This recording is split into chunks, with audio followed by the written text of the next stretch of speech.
You have 68 wins. You cannot 69 Nina. I am that reminder that no matter how far you get in life, there's gonna be someone like me, born with much more than you do, who can cash in and take it all away at any moment. Come on over, Zeppelin. I'm being see, earlier I said something stupid to him, and now this is my receipt. Okay? Sabu's just sabotaging you. Yep. He sure did. Yeah, he's taking over. Hijacking is a better word. You're right. Good luck. Ooh, follow the white rabbit.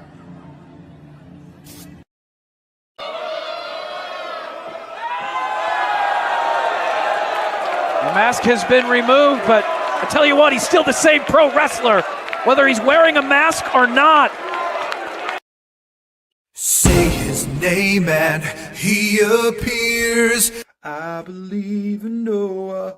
I believe in Datula. The Meltzer of the multiverse. I know. Who the fuck wants to compare themselves to another? How much of a mark do you have to be? You couldn't even pick a professional athlete. You went with a fucking journalist? Grow up, man. We just want to say thank you to Simply Reliable Studios for voting us as Tag Team of the Year. Of course.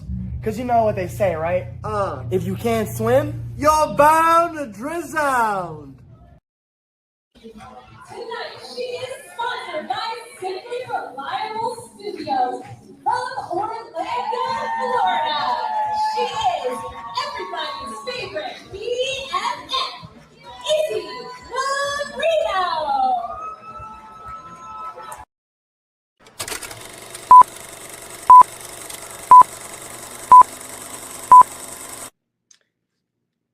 Heyo, this is Jack Cartwheel. You are watching Simply Reliable Studios. Get it? Got it.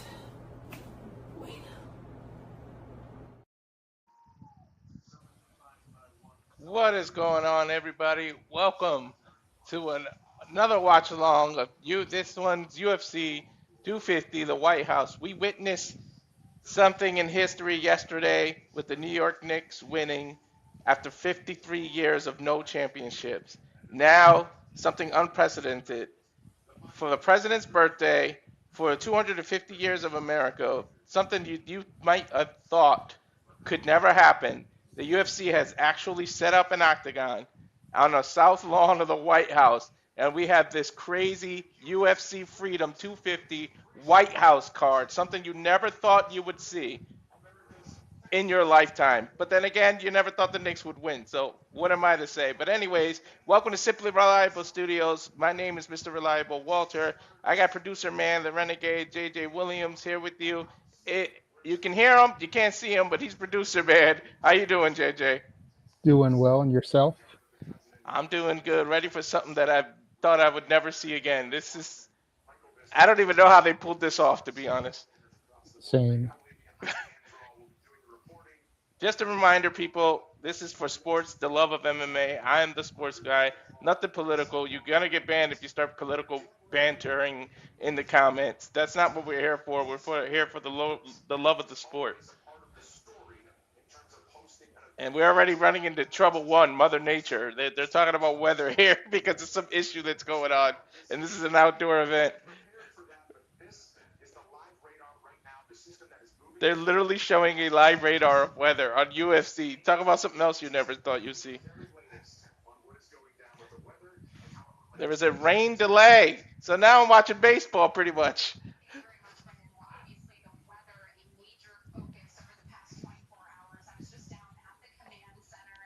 So they are in a command center, literally in the White House. This is crazy to just see random fighters in the White House. They're all, even opponents are just together in one of the lawns due to a rain delay. I wish they mentioned that and started this later, but whatever. We're here.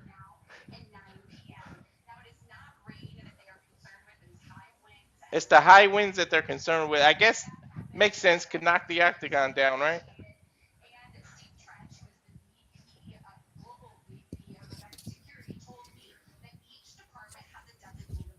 Anyways, let me get into the card. Give me a second here to bring stuff up. I can't believe they did this. Rain delay. Don't say that. That's why. You see what I mean when I don't like to that why I say start on time with the things because they do crap like this and then they didn't even tell anybody about this rain delay.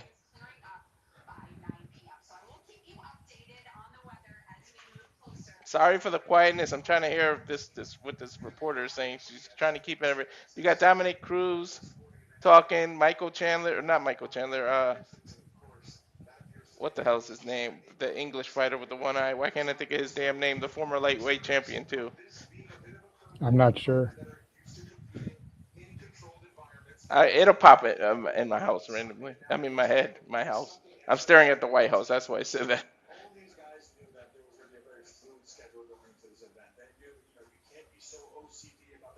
You can't be OCD about the times, they're saying.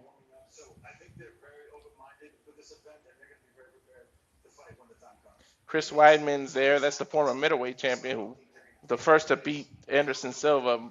That still is a sore spot for me in the UFC.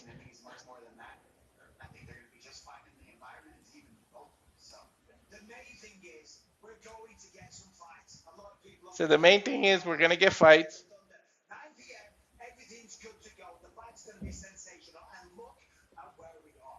We should be able to get fights. I guess they're gonna do a bunch of procrastination.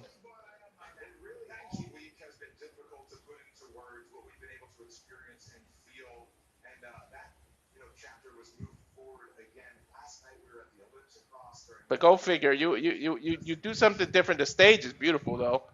The way they got it set up with the American flag and the underneath, and you know they didn't even charge. Oh, only it's by invite anyways. But the UFC did this for free for the people that are there.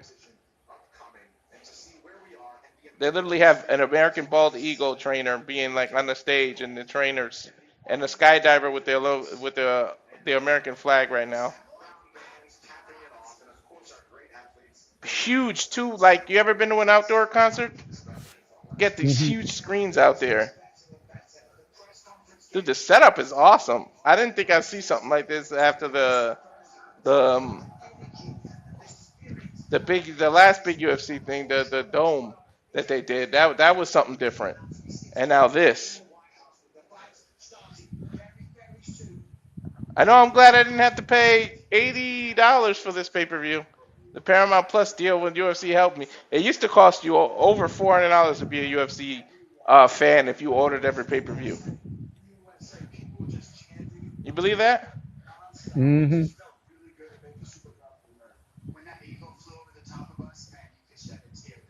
Apologies for my quietness. I'm trying to message people, see if anybody can come and help you with the weather delay. Yeah. Trying to get some promotion. Plus the promotion.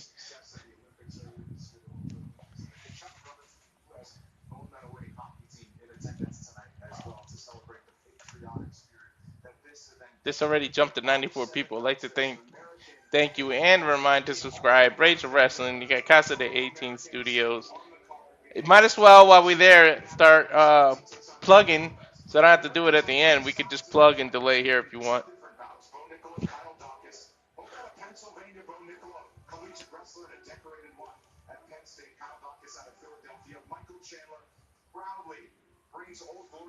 Here we go. Now they're talking about the card. But there's my plug, Rage of Wrestling on YouTube. We got an update there because now she's the NWA champion. But Walter.Cruz.940 is on Instagram. Which a lot of you are watching now on Twitter, Walter Alex Cruz. That's for me. You got Batty for Wrestling, don't be a dick, subscribe. But that is our friend from Canada, Ash.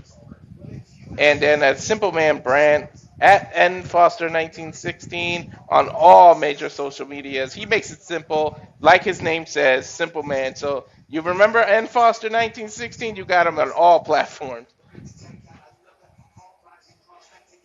Except Facebook, you got to use his name, Noah Foster. But here's the Casa de 18 Studios with an S for the YouTube for JJ, Producer Man, the Renegade JJ Williams on Instagram, Roll JJ Williams on Twitter, and Casa de 18 Studio without the S on Instagram. And you got the SRS Studios 2024. Follow on Twitter. That is where all the major announcements of our interviews and what we got coming up gets announced.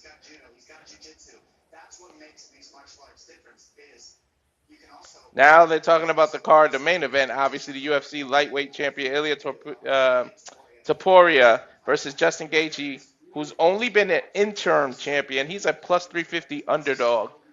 And Ilia is a minus 480 favorite. If the Knicks can win the championship, Justin can win this title. But Ilia's got bricks in his gloves. I swear to God, dude. I know you're not really into UFC, but this dude hits hard for a small dude. I don't even think he's got past the second round. This guy knocks everybody out.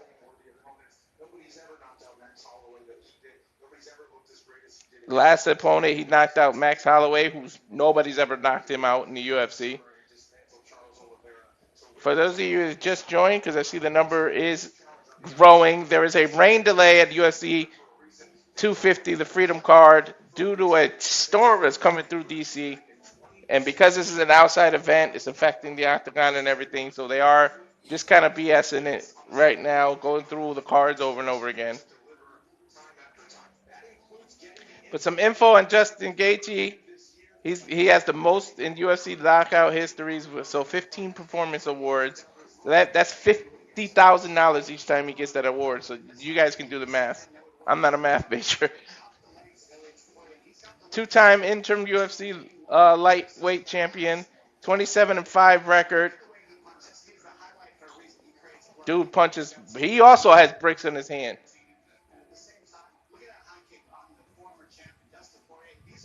Going over some of his highlights. Oh, I just heard a plane. Somebody joined. Is this legitimately happening? Yes, it is. I'm sorry. I almost started choking on my Arby's dinner downstairs. We're just getting ready to actually watch Game 6 as a family tonight. And because I'm going to be leaving soon, but as soon as Renegade messaged me, I damn near did a spit take and started choking on my beef and cheddar sandwich. That might be more entertaining than this, but we got to watch. We're literally just watching people talk because there's a rain delay. The people live are watching like a bald eagle flying around, basically like little tricks. This is in no way means political, but come on, DC, it's called a weather report. Can't you? I did the weather at Long Beach City College for the better part of 4 semesters. I know what a weather pattern is. They mentioned something a few weeks ago, but after that, you never heard of it. It was like they were keeping it hush-hush. It's not like they got to sell pay-per-views with this Paramount deal now. There's no buying the pay-per-view if you have Paramount Plus. Oh, my God. I am so sorry. I mean, this has only happened on the studio. This has only happened one time when with the Daytona when James and I did it. What, 2 years ago? I think that was an hour, right? Something like that. Hour and a half. For an hour or so. But I mean, oh my God, there's this beautiful invention. It's called rain. It comes down once in a while. People can predict it at least 50% of the time. You know what? Oh it's an outdoor event, so it's going to affect it. As they're showing highlights of Alex Pereira's career with the Adesanya's defeat. Oh, my God. Still not as entertaining as that one WrestleMania year where Samoa Joe was ringside in a yellow poncho. Oh, yeah. That was a weather delay. That was Florida, right? That was in Florida, I think, wasn't it? Yeah. You know, and luckily I think it was 37. I think it was the year that Bianca and Sasha fought. Oh my God, man! You would think that the developers or the architects would put a giant. You can damn near build anything these days. I mean, I mentioned this last night. I saw the time lapse photography on how they built the stage and the octagon, and they did. You'd think that they could put a giant temporarily, put a tent over it. The Saudis can do it. Why can't the Americans? Then again, Saudi's like a desert where it barely ever rains. Okay, yeah, true. But I mean, well, the Saudi tents, they protect you from the heat and the desert wind. The same structure can do the same thing for wind, rain, and air. Oh my God, man! I'm sorry. I'm so sorry. Sorry, not bullshit. No, I truly am sorry. This is the most emotion. I think I'm gonna go throw up now. I swear to God. That's hilarious, dude. Oh my gosh! Thank you all, 110 of you that are still watching this fiasco on. You knew it, but I knew some. It can't ever do something smooth when you're trying to do something unprecedented. True. I mean that's why ballparks have retractable roofs, you know. Mm-hmm. Oh my God. Okay, I'm breathing now. You would think what they would do is like kind of like show old fights or something to cover it up, but. And I said that I did read a story. It was a true story on ESPN. There was some kind of like attempted lawsuit or whatever that did get struck down. Some lawmakers tried to claim that it wasn't like in the proper the paperwork wasn't put together, or there was some way to try and stop this. Well, the biggest lawmaker in the world in the sky has decided otherwise. Even he thinks that's a bad idea. But now that they show it live, I don't really see the stuff. I think it's more about the wind, they were saying. Oh yeah, you don't want to have a 250-pound fighter blown out of the octagon. Mm-hmm. Imagine that. Oh my God. They can show the best of Ronda Rousey, kill about 10 minutes. Right? Yeah. It is a spectacle, though. Holy shit. To see that. Oh, my God. And now here comes the commercials. Oh, because we have to have commercials. You know it. You know what else is a spectacle, Walter? What? Ooh, Yeah. Hello. We could show that for an hour and get maybe 100 more views. Nah. The one person who isn't turned against Jey Uso. Did I say that out loud? Yes, you did. Yes, you did indeed. Oh, wow, man.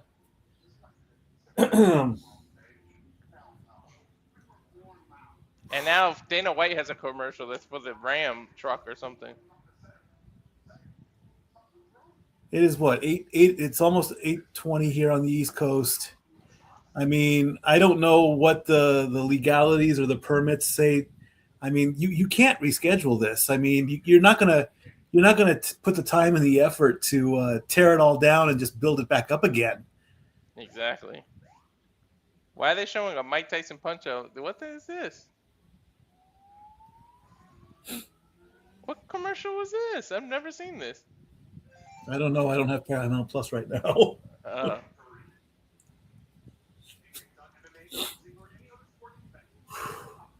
Oh, it's one of those betting sites. Well, I mean, all bets are on Las Vegas right now because they're getting ready to. They got the cup down there in Vegas, you know. Yeah, and by the way, the disrespect for Gaethje, two-time interim champion, to be negative 350.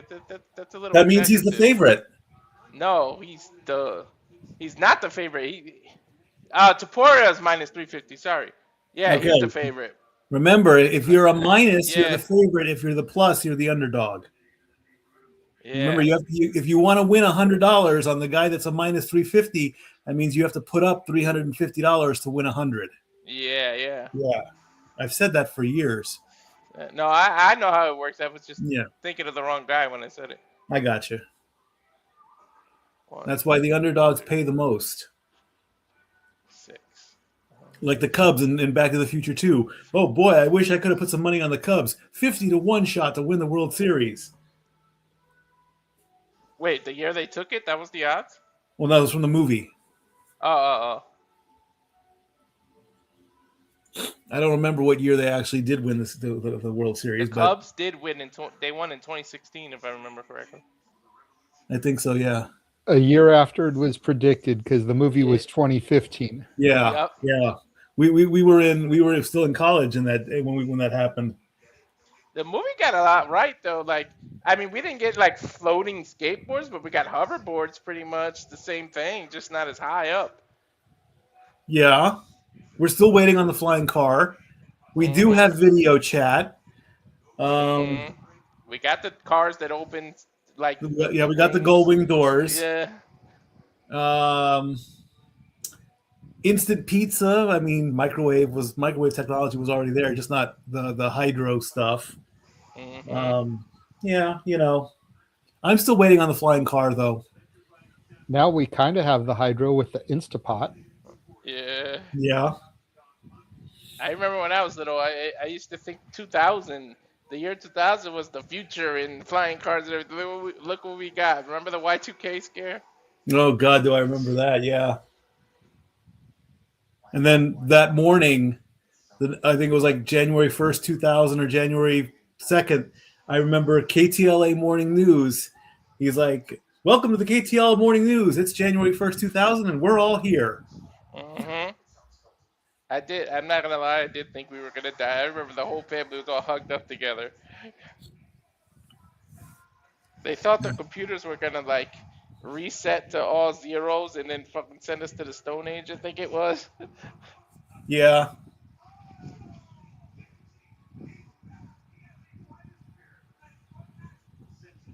They're going to play the same commercial over and over again now. Well, remember in Terminator, Judgment Day was supposed to be August of '97. Yep.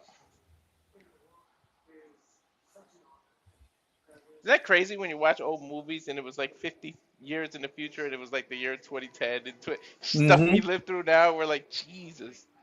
Well, technically, we're now 9 years away from when Demolition Man takes place. Demolition Man takes place in 2035. We're in 2026, so we got 9 years to go. You know, just don't worry about the 3 seashells. That's never going to come up to play. I do believe that there is cryogenic technology, but it doesn't stop crime. It stops. It slows down disease, but you know, I've seen those cryogenic websites. It's very frightening. 2032, not 2035. Okay, so then we've only got 6 years to go. You know, if cops become like they do in Demolition Man, we're screwed. With glow sticks and Be Well and physical and all restaurants are Taco Bell. Yeah, that's a good one. And Mr. Reliable has gone off so I have no clue what's going on. No, I'm here. My brother is just talking to me, asking me questions. He hasn't been keeping up with the UFC in a long time. Well, neither have I. I mean, I think the last big event that I actually watched, Brock had just gotten done with a bout of diverticulitis, and he came back and he got dominated big time. And I think and he continued the trend of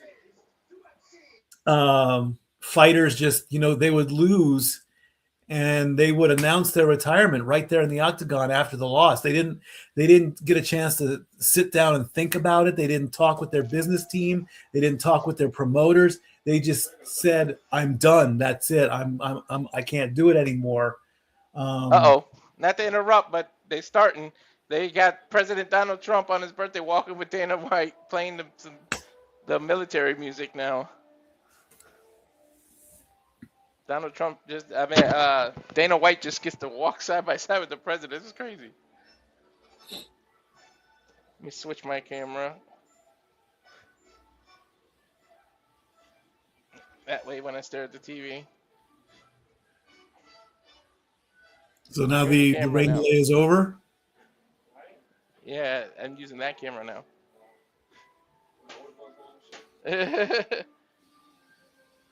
Hey, gardening is hard work.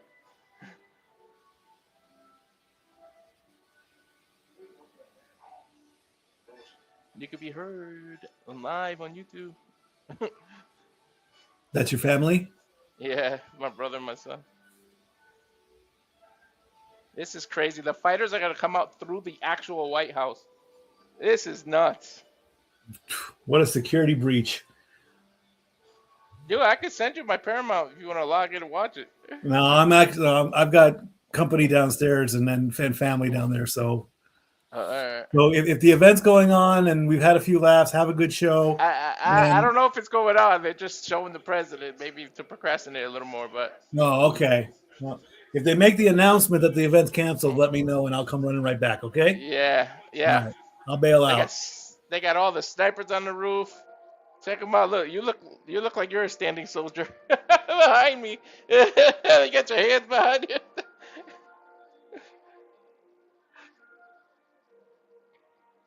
What a spectacle.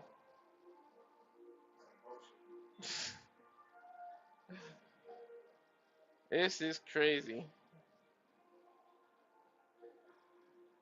This is the most the UFC has spent ever on an event, and they actually don't make the money back because everything's free. They can't charge the military. They can't charge.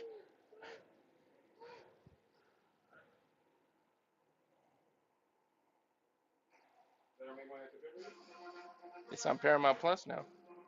No pay-per-views.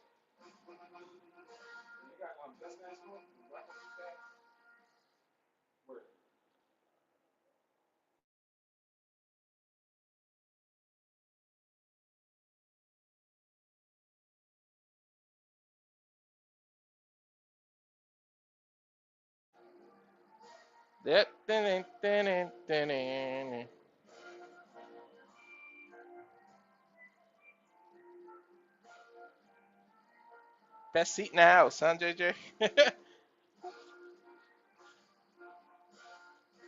This is Yes, nuts. sir. This is reality, people. There is literally a UFC cage at the White House. Two things you never thought you'd see: this and the Knicks winning a championship in your lifetime. Both happen on the same weekend.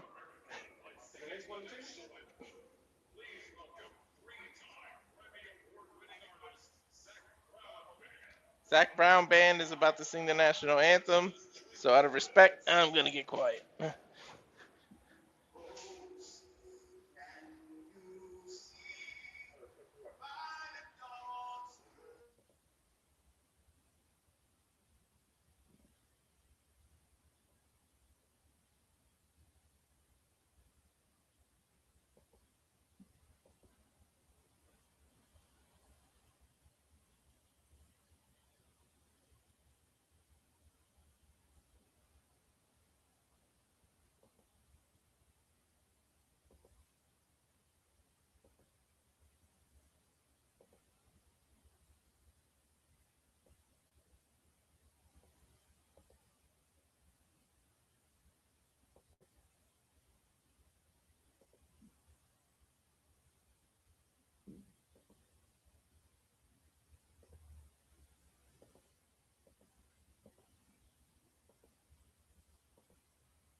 USA chants, of course, are gonna break out.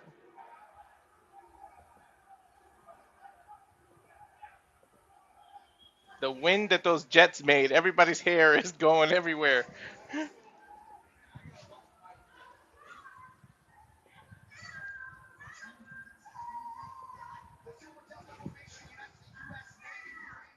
The The United States, U.S. Navy, Blue Angels, and U.S. Air Force Thunderbirds were what the jets that flew by. They actually got cameras on them and showing what the inside of the cockpit looks. This is first-person view here. It's kind of cool. Reminds me of that game for Nintendo, 1942, I think it was called.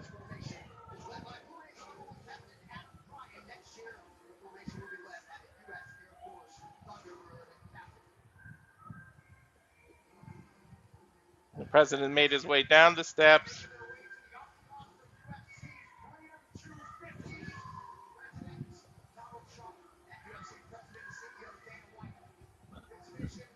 This is a long-ass walk. Holy shit. They're going to make the fighters do this walk? They're going to be exhausted before they get to hit the octagon.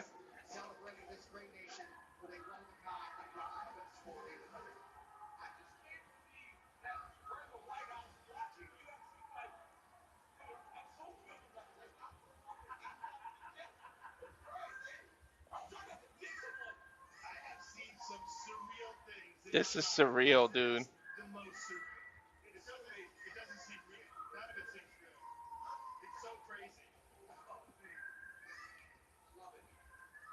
President finally makes it to his seat. The seats are decorated with the U.S. flag. This is crazy. Now, can he stay awake for the whole show? Right? That's going to be the question, if he can stay awake for the show. They're showing other things that happen on the lighthouse lawn, like Easter hunts and the soldiers getting their medals, but nothing like this, man.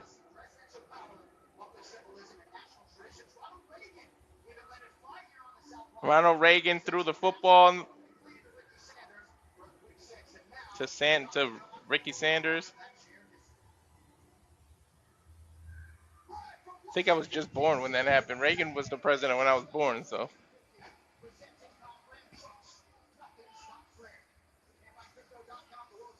This is crazy. The arena.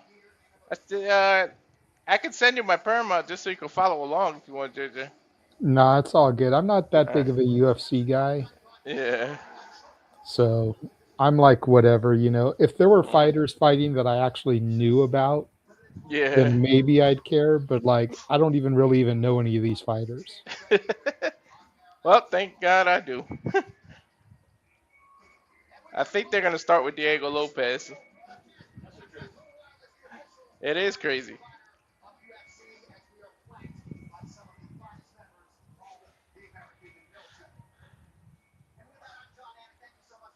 There's John Ain talking. They still haven't made a fight. You would think with the procrastination, just start a fight.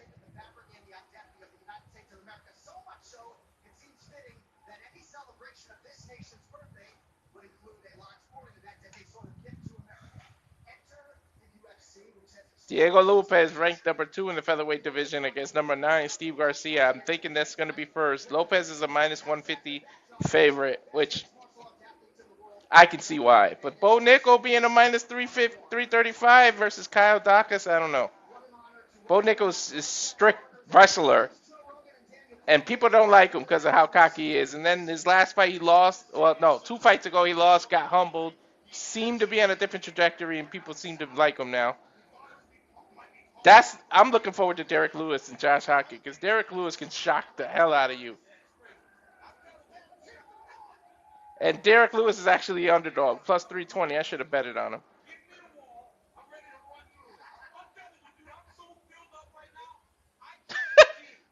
Joe Rogan says he's so filled with testosterone that give him a wall, he's ready to run through it.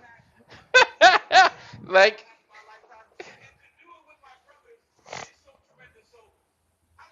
oh, sorry, that was DC that said that. Now they're hugging it out.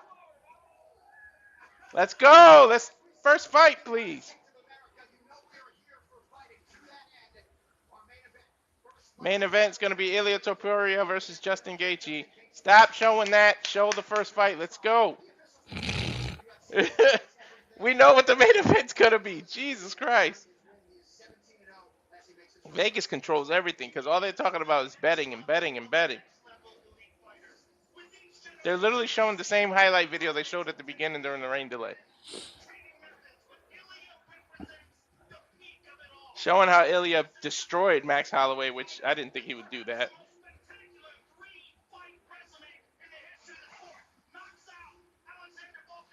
Then he knocked out Volkanovski. Knocked out Charles Oliveira.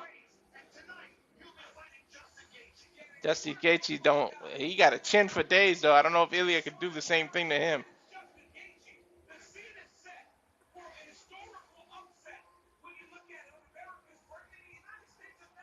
Stat Boy popped back in. Yay. No, not Stat Boy. One half of the Canadian connection is here. Oh, what's up? What's up, Nick? We're at the Stat Boy Sports Bar without the Stat Boy. we commentate that. Oh my God! Hold on.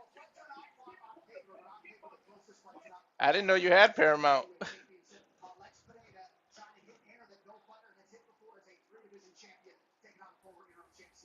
When I left, he got jacked.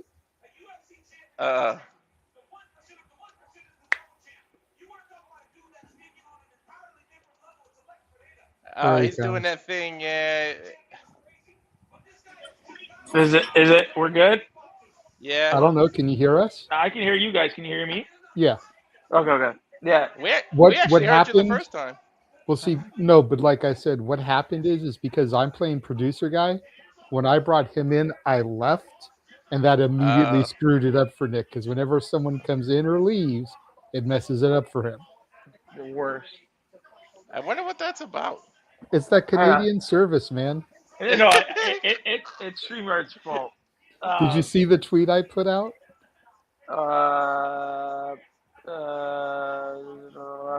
You put on about you paying human monies to Danhausen to uncurse the Leafs for next year. Oh yeah, I just saw that. And what does Kaya think? Or are they too much of a lost cause? And Kaya even liked it. I saw it. Yeah, I mean that curse is broken. We got sports this weekend is at an all-time high. We got Game 6 going on with the Canes and the Knights. We got the World Cup going on.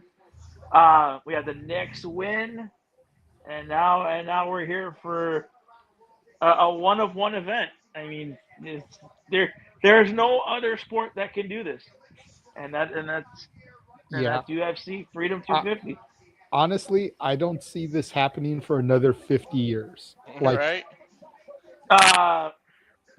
With the amount of money that I think they've made on this, I can see this being a yearly event. Well, no, I think the only reason they're doing it is because it's America's 250th birthday. We were born in 1776. This isn't the 250th UFC event. There are like 300 something. But it's UFC 250 because it's America's 250th anniversary. So I could see them doing like UFC 300 for 300th birthday in 2076. But I couldn't really see it do it for 251. America's 251st birthday, America's 263rd birthday. I just don't see it for that. No, it's also because of who the president is. He's a big UFC fan, so they true. They did that, and it's his birthday. Well, go ahead. No, I'm just saying, like I don't see it being a recurring thing because it just doesn't make sense to me. It costs too much. Hold on, but we have to remember who's the brainchild, who owns the UFC. I know, but well, TKO does now. It's not a Dana White thing anymore, but and that's what I mean. I think but soldiers are free. They're not making money on ticket sales because it's on the White House lawn, so it's dignitaries, it's soldiers, it's invitation only. They're not making money on pay-per-view anymore because it's on Paramount Plus. So people aren't paying $79.99, $69.99, whatever to watch it. This is quite literally a free event. Yeah, and they spent over $20 million making it. They're not going to keep doing that every year. Yeah, they're not going to lose $20 million every year. But I think with the and then you got to figure they also just had a rain delay. They were supposed to start 40 minutes ago. We haven't even had the introductions for the first fight yet. No. So there's that too, you know, so they're losing money on that. Does a fight get bumped now? No, I think they.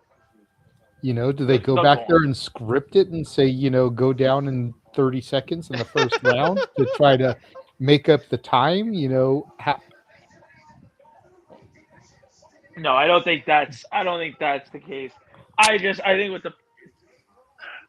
I don't know. I just. They finally showed a graph of the first fight. Jesus. But so maybe like something like this, where they can sell to like, if this panned out and is a great event, I can see them, you know, doing I don't know. Maybe this is a test for outdoor events.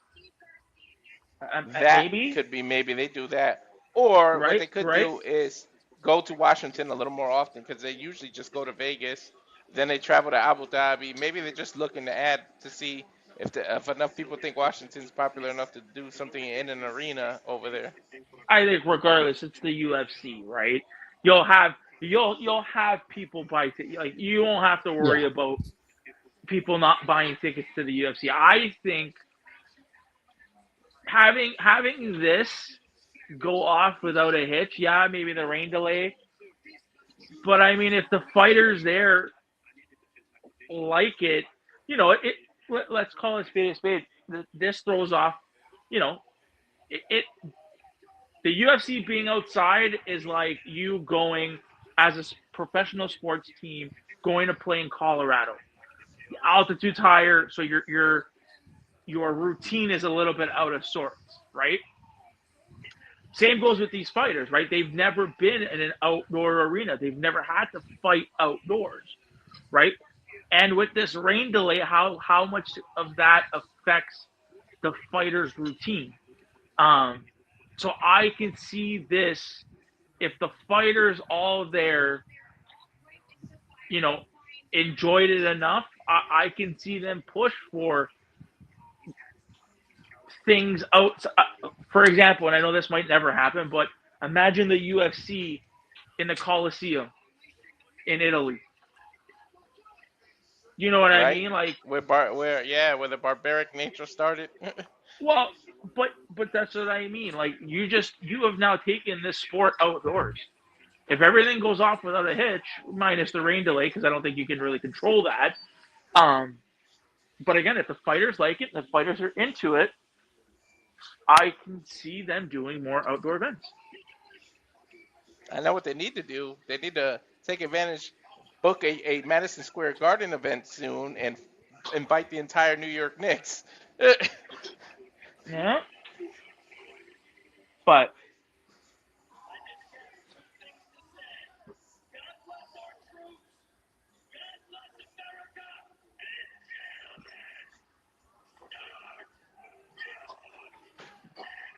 am I ahead of you? Because I'm still in the highlights. You're probably ahead of me. I got the Diego Lopes highlights right now. They're playing something. I don't know. I'm looking at the White House. I'm looking at the White House now, too. Yeah, I hear your feet.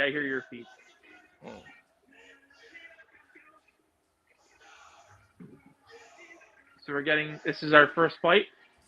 Start your engines. There we go. No. Turn my feet down before we get hit for the music because they come out the music. Yeah. So Garcia coming out first. So I was right. It's the Lopes versus Garcia fight that's first. All right, Nick. I hate to do this to you, but I'm gonna leave and then come back for the fights. So I'm gonna bounce out. You're gonna have to leave and come back in, and then he already dipped, and then I'll come back after the fight is over. All right.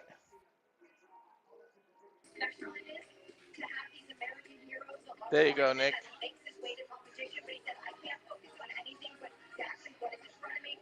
Yeah, you definitely got to turn your feed down. They can hear yours. Oh, Albuquerque, New Mexico. Steve Garcia's from.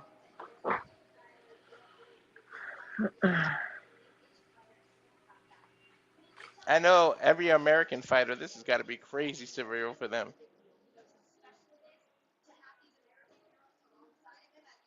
And he's an American hero, former military. Look at that, or a detective.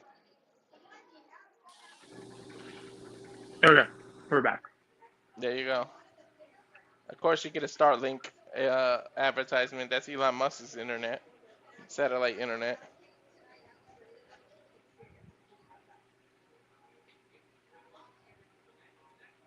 Can't wait. They get to set it off. Lopes and Garcia get to do something special. They get to be the first fight on something this crazy. Yep. Yep. They get to set the pace. Turn your feed down a little. Is my feed? Yeah. So, guys, Garcia's second longest active win streak. 7th fight UFC win streak. Yep. So now, Walter, would this have who's the featherweight champion? The Volkanovski got it back. Okay. So now would this match have those title implications? Like where are these fighters? Yeah, ranked because right now? Diego Lopes is ranked number 2. This is number 2 versus number 9. So, okay. And he's number 9. This guy. Sorry, Garcia. Yeah. Garcia's 9.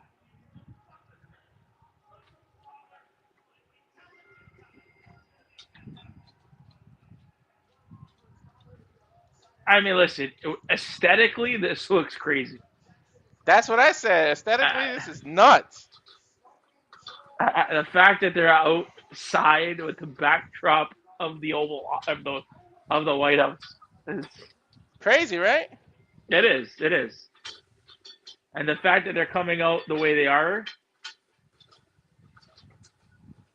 They have to literally walk through the White House. It's crazy.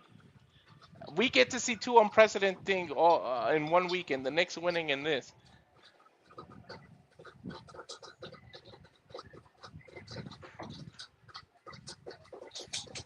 They're walking out. Yeah, they literally come out of the White House. Yeah. Hey, man, it's.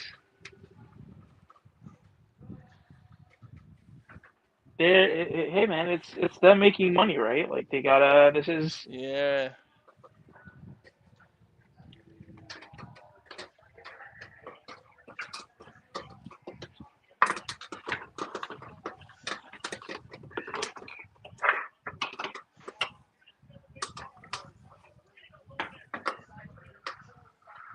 Alrighty. The anxiety of them walking out right now. Yeah. My feed might cut. I'll be honest with you. I'm watching it. I'm actually watching it on. It's showing to us free on TV. Okay. So I don't know. Like I guess Sportsnet. Like I'm watching it on TV. So I don't know. Like it. I don't know if this was this a pay-per-view? Like, did you have to pay? Like, if you? No, I got Paramount Plus. So I don't know if I have to order it off of pay-per-view. But if I did, I'll cut it. Why? There's no Paramount. There's no Paramount Plus in Canada. No, we don't get it. That sucks. Yeah, we don't that and HBO Max. Yeah, we don't get HBO Max. Nope.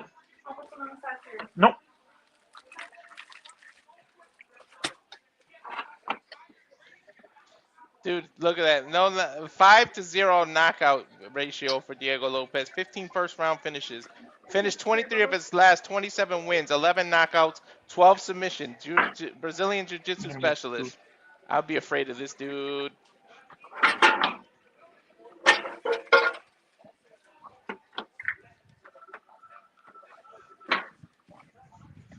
Let's get it on. I don't know if Okay, What? with Garcia being a wrestler and Lopez being a second-degree black belt in jiu-jitsu, do you really want to take it to the ground and where he can submit you? Strategy is gonna be real important here. Yeah, I mean, you don't want this. I can say it with a lot of fights. You don't want to take it to the ground if you're somebody that is prolific in grappling. I mean, that's you don't want it to go to the ground. Jiu-jitsu seems to be wrestling's like kryptonite. Dude, look at that. That's crazy. Yeah, dude, it's like it's the one sad part about the freaking Paramount Plus deal. Now it's all ads. 10, 9. Well, it says I got 10 seconds of ads right now. Yeah, I just came back. So we got Garcia's 19-5 and Lopez is 27-8. Mm-hmm. No, their records are right there. 31-34, 5'11", so a 1-inch height advantage for Garcia. They both get weighed the same. 72.5-inch reach, 75-inch, so 2.5-inch reach advantage for Garcia.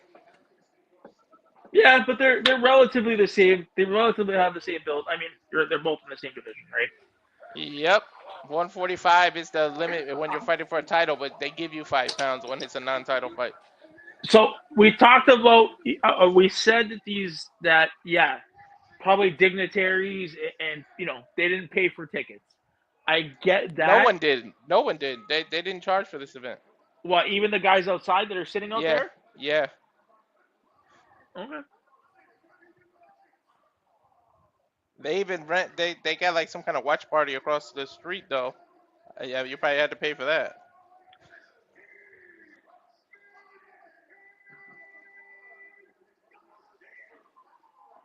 There you go. Like, come on.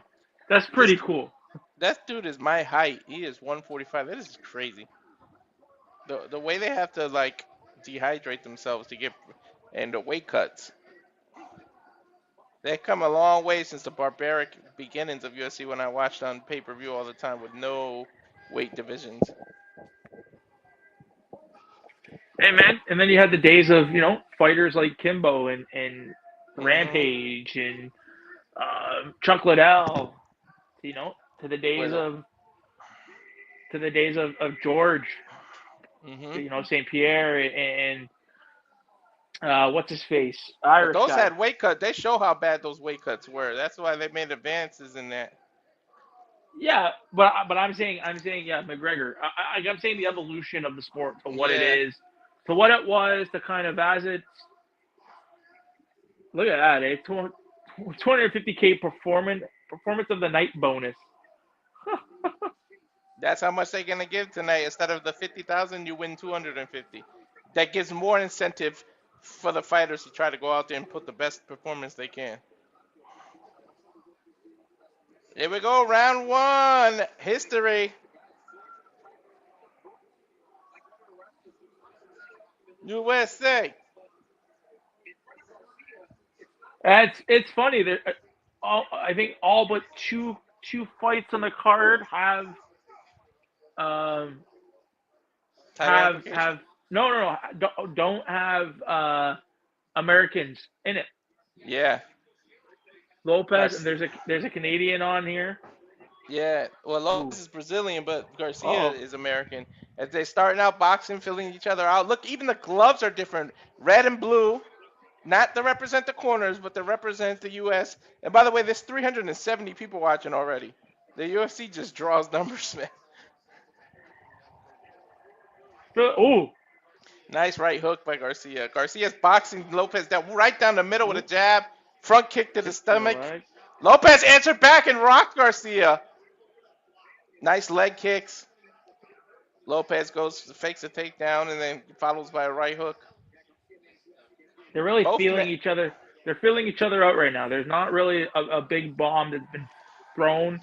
Kind of just. Garcia with another hook though. So far, Garcia's got the two biggest. Nice kick to the knee. A 1-2 followed by Garcia. Yeah, they're sticking to boxing right now. I can't believe Garcia's this big, 6 feet, and is fighting in the 145 division. And I bet you he ballooned back up to like 160 by the time this fight happens. Because you only got to make the scale. The next day you could get the water weight back. Yeah, for 100%. Yeah. You just want to make that. You just want to make that weight. Ooh, nice. He's got to stop. He's got to stop doing that jumping though, because you're leaving your chin wide open for Lopes to counter. He is jumping during these hooks. I don't know why he's doing that. Lopes has the blue gloves, right? Is that? No, that's Garcia. Garcia? Yeah, Lopes has the white on the bottom. Lopes is wearing red gloves. Whoever has the blue gloves, I don't know which one has the blue gloves. That's Garcia. That's Garcia. Okay. His hands are way too low right now. I know. Nice knee kick. Nice question mark kick now. Like those hands are like he's dropping his hands. Garcia can catch one hit. False sense of security there.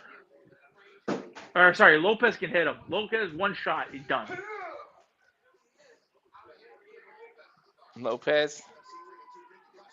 Yeah, Garcia's leaving his chin out there too. That's what I mean. Clipped.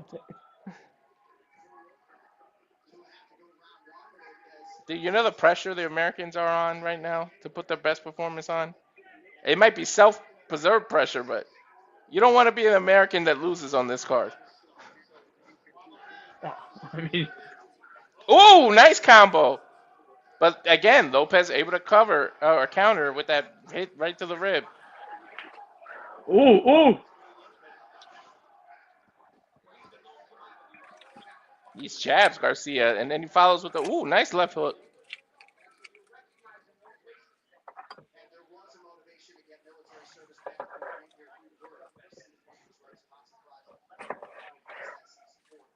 Lopes missed that kick to the face, that front kick, but that would have hit. Woof.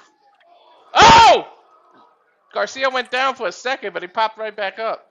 That's what I said. He's leaving his hands. Listen, I don't know. Like, I'm not a fight. I don't watch UFC religiously. Mm-hmm. I don't. But from what I'm seeing, Garcia's like he's leaving that head wide open. Like I know he's bobbing and weaving, but with those hands not up, it's not only that his hands aren't up, his chin is not down. You have to put your chin down and tuck to be able to take the punches. When you don't have your chin down, that's it. Your chin you're gonna get clocked. I don't know why Lopes isn't throwing. I would be throwing uppercuts all day.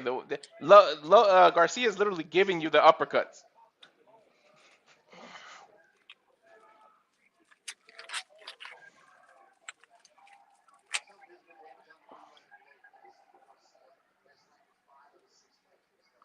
Not much happening though.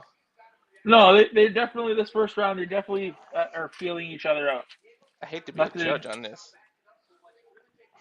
I think you score it right down the middle, no? Yeah. But I'm saying like not much happened enough to that because you score in control of the octagon, damage, control over your opponent. Really not. But Garcia might have just stole it with these two head kicks right in the face of Garcia. Yeah, like the guy in the white. I think he won that's that Lopes. round. Yeah, Lopes has the red.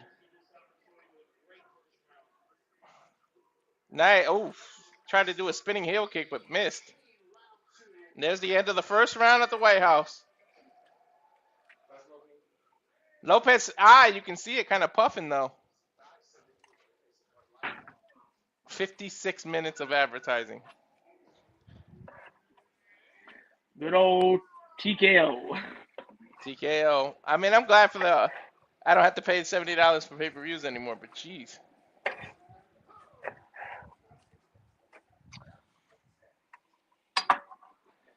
UFC and Bud Light. It's all going to be beer commercials. You know how? Yeah. Beer and war games, or movies and stuff. Yeah, it's definitely that you can really feel. And again, I don't. This is being in Canada. I don't think we really show it, but there is a big sense of patriotism. Yeah. even with Bisping and kind of and what Joe Rogan was saying in Cormier, you can tell that it's a very big sense of patriotism with this, and rightfully so, right? Okay, here we go, second round.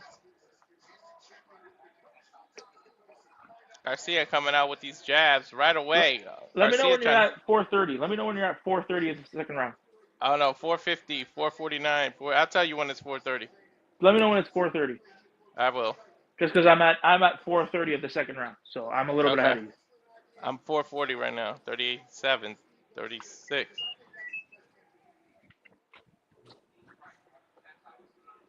$30. That's the way we're kind of synced up. Yeah. Oof! If Lopez would have connected with that kick, but Garcia's able to dive out of the way. There's Garcia's uppercut. And Diego answers with an uppercut in his own. I've been calling for his uppercut all night because Garcia's been giving it to him. But it's easier to be an observer and yell what you can see than actually being in the octagon. Nice overhand left by Lopez. Well, aren't the trainers right there to yell at them too? Like, yeah.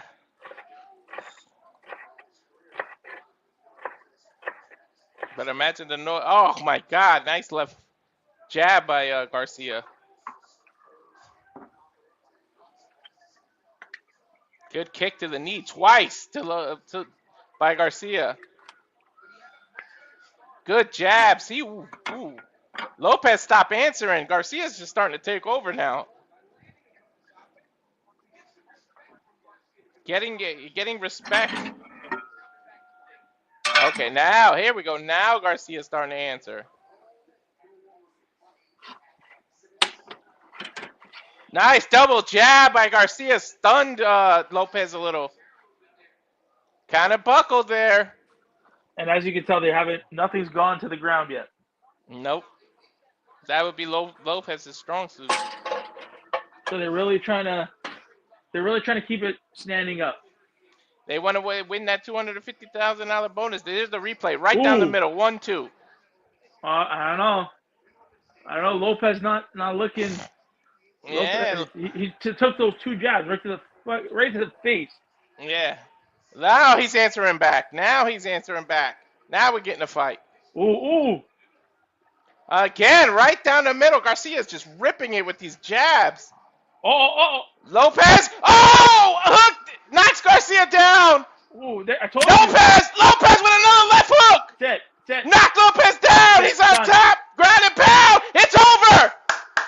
I told you. Lopez knocked Garcia out. I told you his chin. He kept leaving his chin. Yep. That was a comeback, man. Lopez, nice knockout. I think he's getting his title shot. Man, I don't think Garcia knows where he's at. I could hear you all the way downstairs. Hey, the stat boy is here. Holy shit, what a knockout. Lopez said, you want to fight? Come on, bring it. It's like Lopez was waiting for Garcia to engage, and then he just countered. That's a wicked porn stash. Right? 70s porn. Definitely good first fight. But you can tell throughout the fight, his hands, he kept dropping his hands. It was only a matter of time. Look at this. Look at the replay. I kept saying he's leaving his chin too out. See? Chin wasn't tough. Boom. You never do that. That's the number one rule. Protect your chin at all times. Oh, my God. Beautiful right, followed by the left, and Garcia was laid out, man. Look at this. Then just the ground and pound to finish, but he was out before he hit the ground, man. Right in the temple. Look, right in the equilibrium. Just knocked it all out. That'll just take all your equilibrium out. Right in the temple.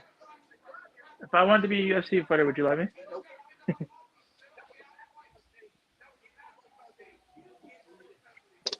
Good first fight. Update from Stanley Cup Final Game 6. Carolina 1, Vegas nothing. I think they're done. First period? End of the first. Yeah. End of the first? End of the first. That might be drawing some of the attention away from the UFC, but we still got 380 viewers, so thank you guys. Good job, brothers. Keep up the work. You got this. I thought Lopes was gonna backflip off the octagon and take his knee out, man. I thought so too. I've seen that where he takes his knees out. And here we go with the advertisements. Dodge Ram. But so I understand. Listen, again, I understand they didn't sell tickets and whatnot. But I mean, listen, I can see this being on par with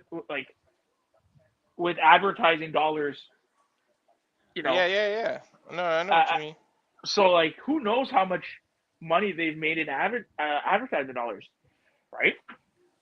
Yeah, of course. So I mean, that might offset and might put them in the green for this show, right? Maybe.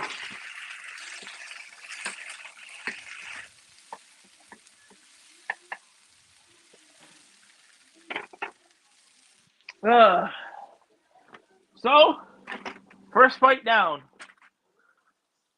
Stabboy, you still there? I'm not looking at my phone. That's why. No, he walked out. Stabboy, nope. Which I'm surprised your phone still. I mean, your feed still worked after that. Don't jinx it, man. So people in the live, live in the chat, tell us how did you what did you think of the first fight? What do you guys think of the aesthetics of kind of how it looks out there? I think they really did a good job with how it all came together, like the look of it. I think it's dope, dude. Money well spent. What's up, honey? In the other room, watching me supporting. That's what I'm talking about. My wife's supporting me too. Right, Look honey? at that. Look at that. All the cans are even American flags. All those monster cans are just holders for like something that's inside. They're really drinking water. Advertising, buddy. Advertising. I know. If you ever notice, they're always empty. They don't drink that shit. These UFC fighters in the shape they're in, they ain't drinking that kind of shit. Oh yeah. Well, They're asking Lopes, what does it feel like? How crazy is this? He said, I can't believe this happened, but yeah. I get to fight in the White House. I'm the first guy to get a knockout. And I hope I satisfied everyone. Dude, he now has 12 knockouts and 12 submissions. Dead even with how he has finished. He has finished 24 out of his 28 wins. And what's his ranking? Number 2. He might get a title shot now. The fact that he did this in the White House. I was going to say, give the guy a title shot. Mm-hmm. You got to reward fighters for that, right?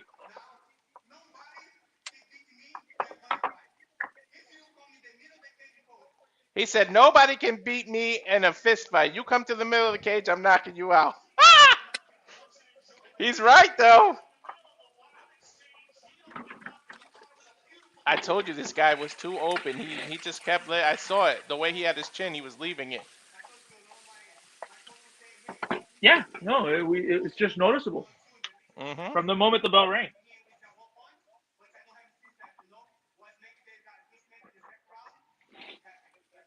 From the moment the bell rang, you kind of knew where it was headed.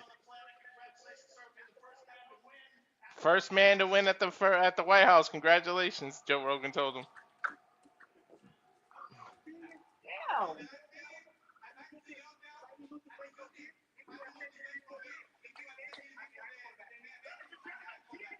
He said he coming back for the main event. He ain't missing this shit. No. How could you miss that? He told the fans, I'm coming back out to sit amongst you to watch the main event. He ain't watching from the locker room. Did you avoid him? No. Yeah, that's what I'm looking for. Bo Nickal, 8-1, second best strike civilian absorbent rate among active UFC middleweights. People are on him because they talked about how cocky he was, but it was well deserved. They want to see him do more than wrestle, so we'll see what Bo Nickal can do. People are just voting hard for him to lose. I don't understand that. They're fighting Kyle Daukaus. Well, they're both American here. Yeah. Sixth fastest submission in UFC middleweight history, 50 seconds. Bo Nickal's got a whole career ahead of him. He's only 8-1, so we'll see. He's got to be the favorite.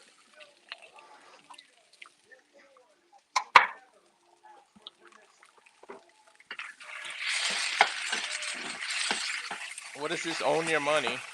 Exodus MoonPay. Is that some investment app? Probably. And again, that damn Dodge Ram commercial. Buddy Dodge Ram.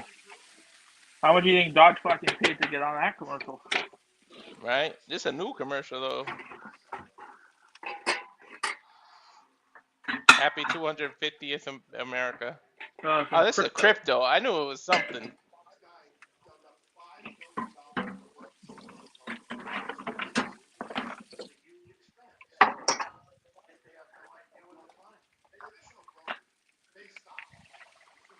Now here we go with broker's insurance stuff.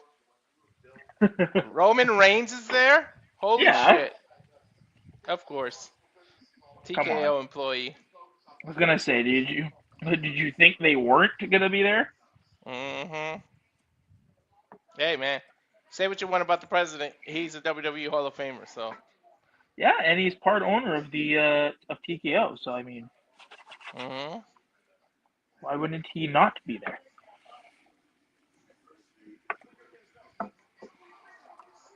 Oh my God, this Bet365 commercial. They're gonna show the same ones over and over again.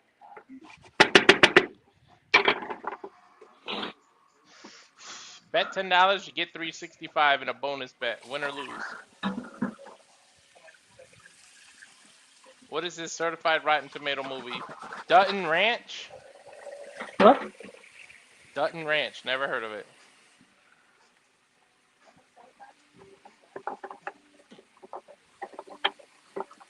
Dutton Ranch.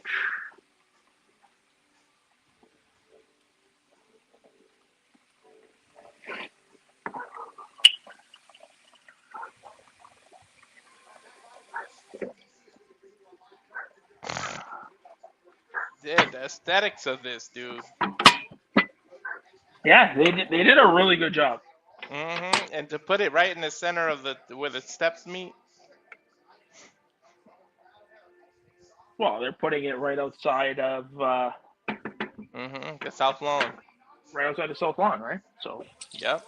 Here we go. Bo Nickal's Kyle Daukaus, who's 17-4 and won no contest. Bo Nickal 18-1. 2 fights ago lost his first fight, and everybody gave him hell, but he bounced back. We now have 425 people watching, so thanks to you all. If you turn around and all of you who aren't subscribed and you watch it on Twitter, click the link to @Rage of Wrestling on YouTube. Subscribe, please. But damn, 425. Thank you. I mean, I'd love to hear from the 425.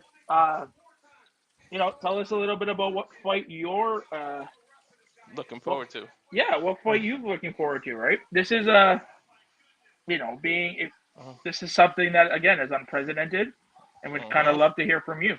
So, you know, I'm looking for Derrick Lewis's fight. Aside from the main event in the co, I really want to see Derrick. He's one of my favorites. He doesn't. It's just how real he is. Yeah. I mean, the last time they asked him who was his next opponent, he said, "My wife. I'm getting on her." That shit was hilarious.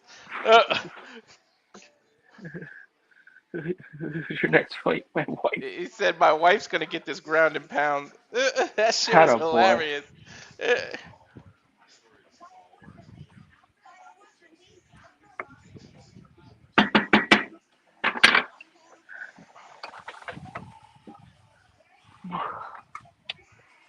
Thank you, N. Madison, for reposting it.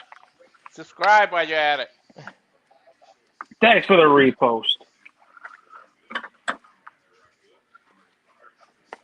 Ooh, I can't wait. The second fight. Now, can they follow up? You can't follow up and be a boring fight after what we just saw in the first fight. I think everybody's got to bring it. Everybody's going to want to win that $250,000 bonus by being the fight of the night, knockout of the night, submission of the night, fight of the night. There's different bonuses to win. Oh, is there? Yeah. Well, yeah, they're gonna definitely want to come out and you want to make an impression, right? That 250,000 is hell of a motivation to try to go out there. That's $250,000. Sheesh.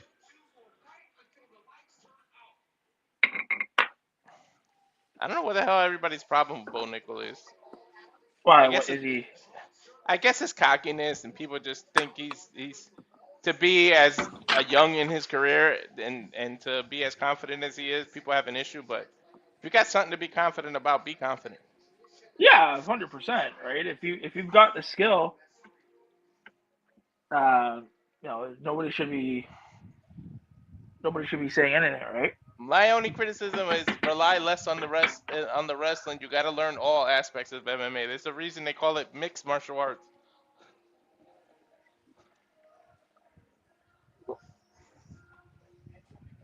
Boys are back in town. Boys are back in town. Like, that's cool. I've never, you know what?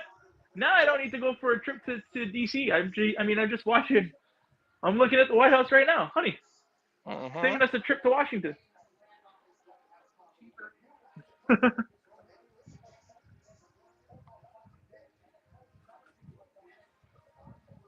Like, these walkouts are cool.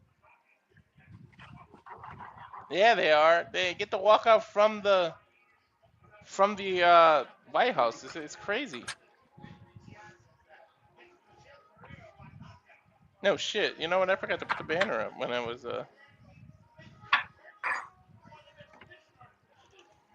Walter? Yeah.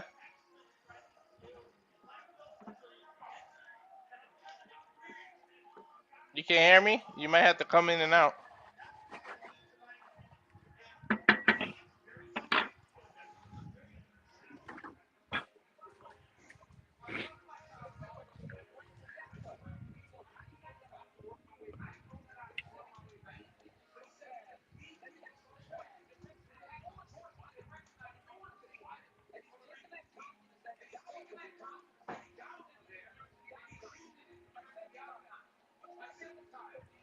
Can you guys hear me? I can hear you, yes. I think it's doing it again. I hear you fine.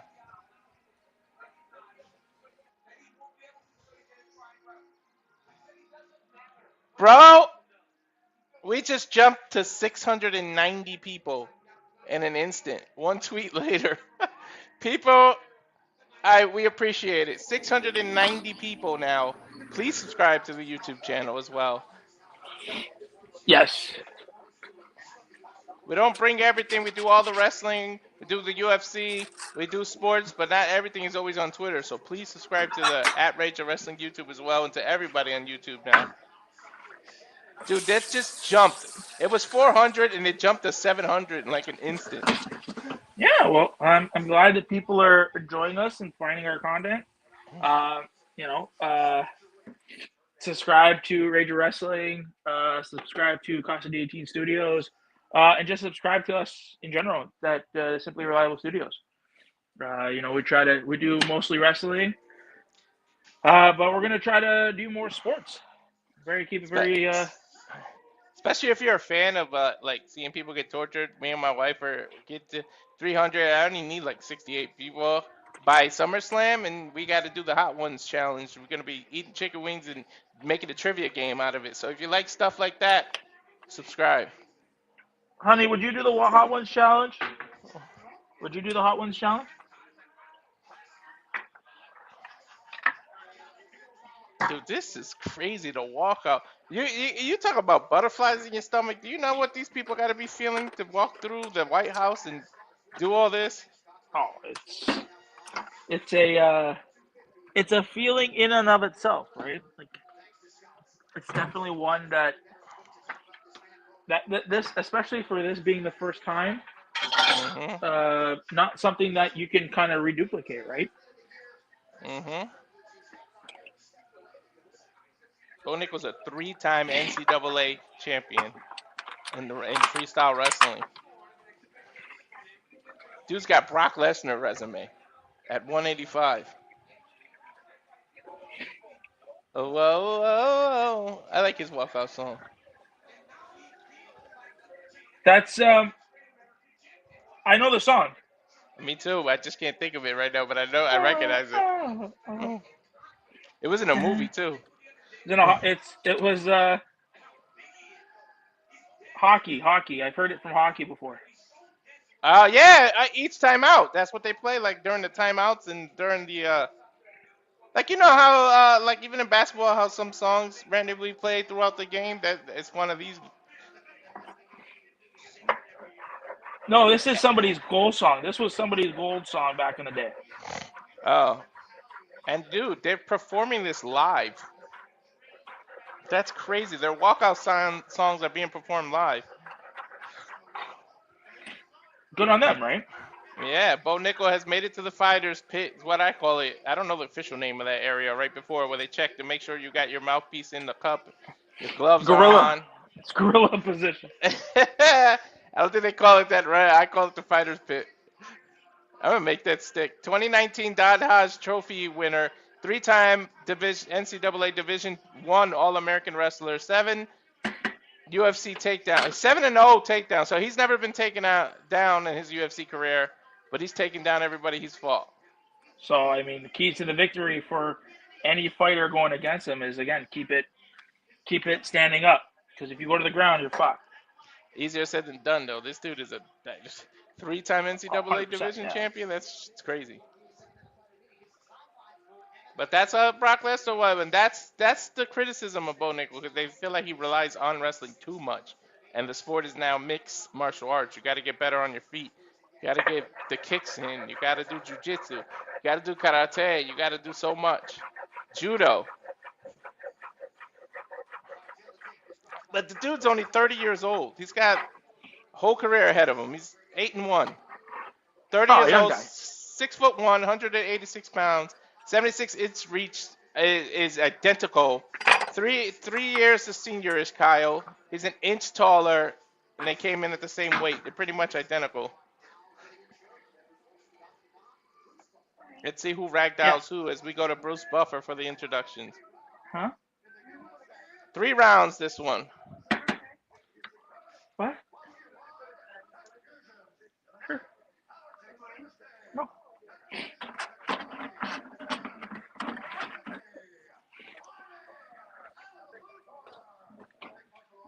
Out of the blue corner. 17-4-1, 6'2". Oh, from Philadelphia. He's a plus 250 underdog. Sheesh. It's a good bet. You bet $100, you get 250.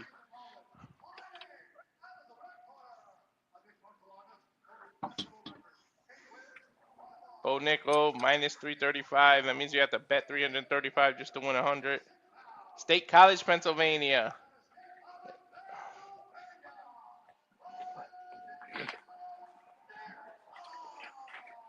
Yeah, the crowd's actually cheering for him. Okay. Oh, Jason Herzog. I like this ref.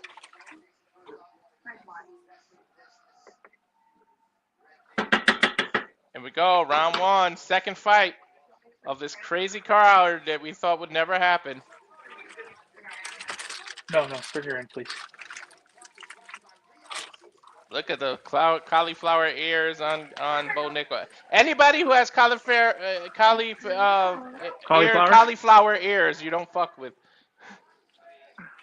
Now 723 viewers. Thank you guys. Again, to those 723 viewers, I don't know if you guys can write in the chat. Tell us again what fight are you? Ooh, big takedown. Wrestling right away. Takedown by Bo Nickal. Well, and this is I said you can't have it go to the ground. Tell us what your match of the night wants, or what night match you're looking forward to tonight. High guard here by Daukaus. Just gonna call him Kyle. I can't stand calling people their last name when it's hard to pronounce. Dude, he is just in his guard too. Come on, sidestep it. I don't think Kyle is very good on his back.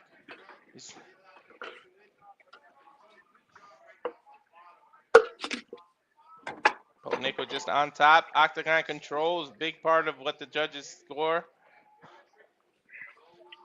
So he could get higher on his knee. If he could slip his knee in between his legs, he could get out of that guard. Nice elbows by Bo.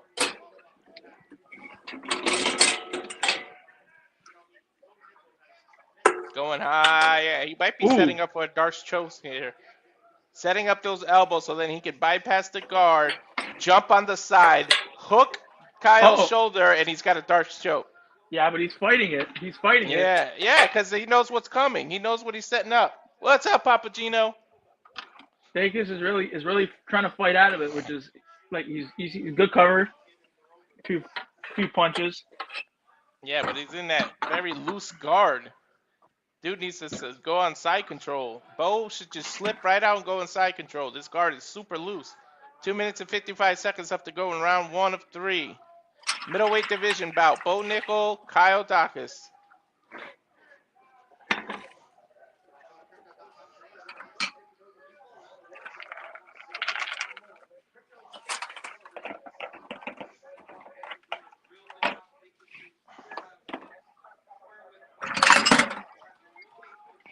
Oof. Nice body shot. Bo's doing just enough to not get stand up. And good defense by Kyle, hugging the neck. Keeping the pressure down, not allowing him to elevate so he can get ground and pound. He's keeping his face at his chest. Hard to break that. He got trying to go, looks like a triangle. No. No, nah, he's too low on the triangle. You got to be way higher to try to get the triangle. There you go. Now he switched his guard. I wouldn't be content trying to get in the bag. Go, slide. Slide his weight towards the cage to get up. But Bo just controlling from the top here. This is what Bo wanted. This knockout, drag out, ugly wrestling style. This favors Bo. Well, and this is why I said, right? You didn't want to take it to the ground, because if you took it to the ground, you're fucked. And it looks to be that way. There's no real. Daukaus is kind of They stood him up. Wasn't doing enough on the ground. I don't know if I agree with that though. No, what do you mean? It was true. It really weren't doing anything. Yeah, but he was doing enough to hitting and slapping. You don't need to stand him up. You left him on the ground for 4 minutes. There's literally a minute left. I don't know about that, but whatever. I'm not the ref. Back to the feet. Nice jab by Daukaus. Bo walked right into that too. But see the difference. Look, Bo has his chin down, hands high. Yeah, he's in a, well. Nice leg kick by Daukaus. Bo's he still has his hands kind of down, but when he's going in, he does raise them. Yeah, he tucks his chin. Nice front kick to the face. Ooh. Oh, right hook gets right through the Kyle. Ground and pound with the elbow. It's over. Bo follows Lopez's knockout with his own. 2 knockouts, 2 fights. One was in the first round. One was in the second. Bo might be ranked in the top 15 now after that. Where was he up to already? 9-1. He wasn't ranked yet. He wasn't ranked. He's only 9. This will be 9-1. Oh well. I mean, how many? What was this? One win in his last how many fights? Like, has he won? He's won every fight. 2 fights ago he lost, and then he won again, and now there's 2 wins in a row. As 767 people have joined now. I say, producer, after they announce who won, we should probably run the trailer for all these new people that joined, so they can see what this channel is all about for the people that just joined. What Simply Reliable Studios is all about. 100%, 100%. Definitely. Look at the replay. Look at the replay. Front kick to the face, caught him in the side of the head. You could tell that. And it just came in that left. That was beautiful. It was that left-right combination. Then these ground and pound elbows to the ear, man.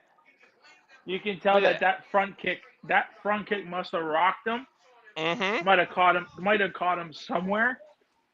It caught him in the ear. But and then that right hand just It was over, dude. I think it was over before the elbows, if you want me to be honest. 2 back-to-back knockouts. UFC is doing what they got to do.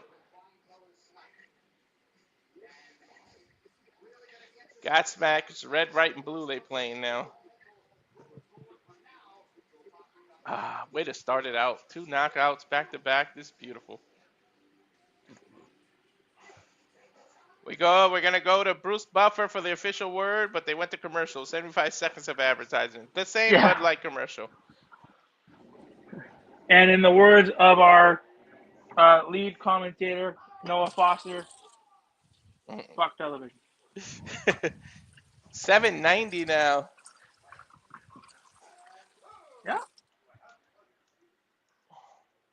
Are you still on commercial? Because I'm on a commercial. Yeah, yeah.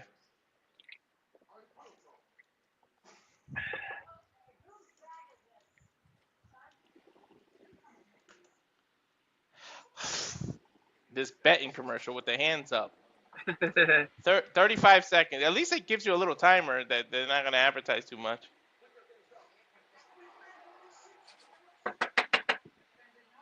I mean, we used to get, what, two and two. Remember that in the talk show? So it was always at least 3 minutes of commercials that we had to deal with when we watched regular TV. So we couldn't be... Your kids now are just spoiled. Their attention span. They can't take a commercial. They want to skip every ad on YouTube. We grew up watching 2-3 minutes of commercials. Commercial after commercial.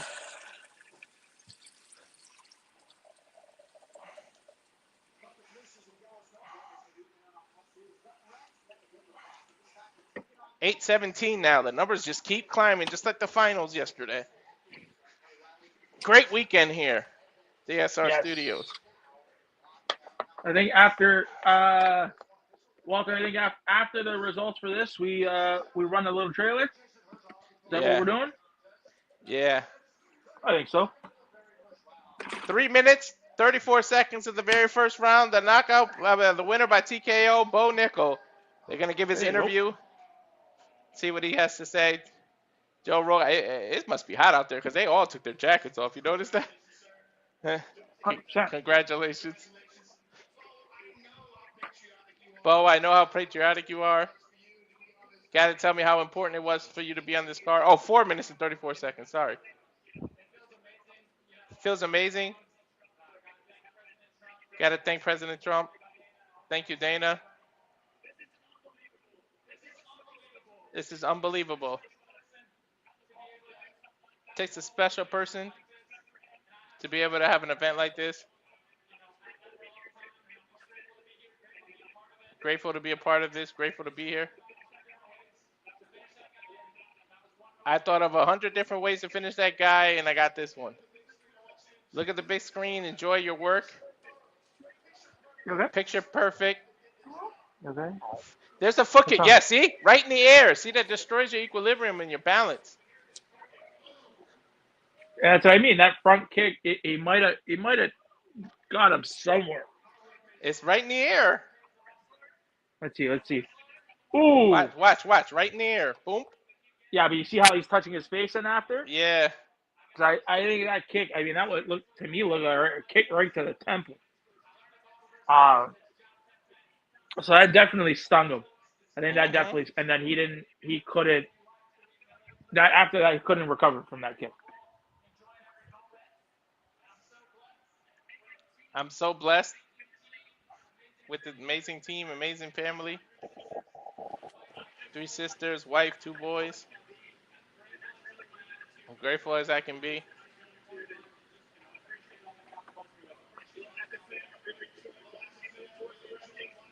As a fan, I enjoy watching you move. Ladies and gentlemen, Bo Nickal.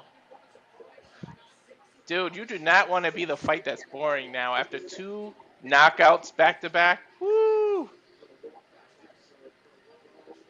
There you go. Now they're going to take their picture. Mm-hmm. So, I mean, we jumped from like 400 to like 836. We almost doubled it. So for those of you that new to the Simple Reliable Studio, I'm Mr. Reliable Walter. This is Nick, the Canadian, part of one half of the Canadian Connection. We are Simple Reliable Studios. My YouTube is at Rage of Wrestling. If you can subscribe, we're gonna run a trailer now. Go to commercial. Let you guys know, give you guys a taste of things we covered and what you got coming up in Simply Reliable Studios. So here's the trailer. Roll it. And now for a taste of things to come.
That is right. All the professional wrestling, sports, UFC, and more can be seen here at the SRS Studios, Super Reliable Studios. Please subscribe to Rage of Wrestling. Thank you to the almost 900 of you now watching. Numbers just keep growing. We're here covering UFC Freedom 250. Something you thought you would never see at a UFC event on the South Lawn of a White House. Plus, you get a free concert. Oh, that's cool. Mm-hmm. So what do we, you know, for those people in the chat, for those people watching it live, what are we, two fights in or 3 fights in? We're 2 fights in, right? 2 fights in, and both ended by knockout. So 2 fights in. How does everybody feeling? How are you guys liking it? Again, you know, it's 2 fights in. The crowd's not a bad crowd. Everybody's into it. Again, the weather's holding up. Aesthetically, it looks amazing. So far, so good. So far, so good with this. What do you think, Walter? How are you taking? Awesome, dude. I'm thinking it's a spectacle. And to end both fights with a knockout, I just feel bad if any of the fights become boring or anything, because it's like you don't want to be that fight. You know what I mean? No, but it happens, right? Like, I mean, this isn't scripted. This is a fight. You know, we talk about it with wrestling. You know, it's predetermined. You know, real athletes, predetermined results. There is no predetermined results. You're training you're training for a fight, and if you get in there, you win. Right. Up next should be Ruffy and Chandler. I love me some Chandler. That man, I always say the one thing that you can't measure is heart. That motherfucker just goes, and he puts on. He don't care how much taller you are than him, how much better you are. That motherfucker puts on a fight. I love Chandler. He doesn't have the best record, but goddamn it, he does what he has to do.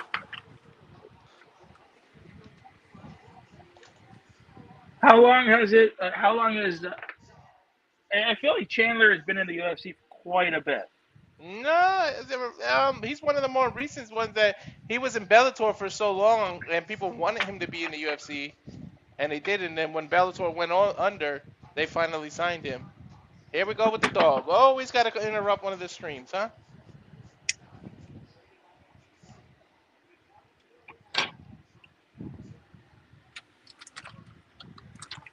The dog knows, buddy. The dog knows.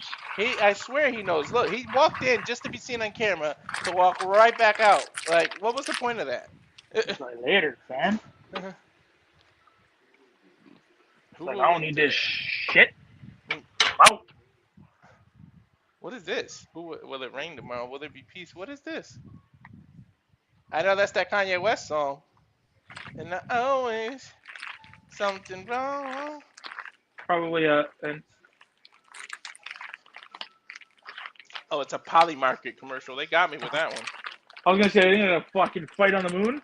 The fuck? I mean, I wouldn't put it past the UFC to fight on the moon. Right? When Elon Musk makes it live on the Mars, they're gonna do a UFC event on Mars. Martian mixed martial arts.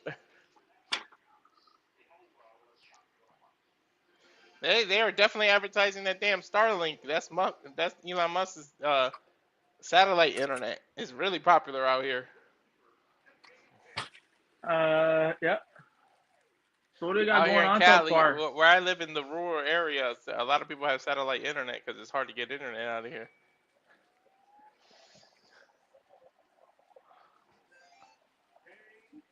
These commercials are so stupid.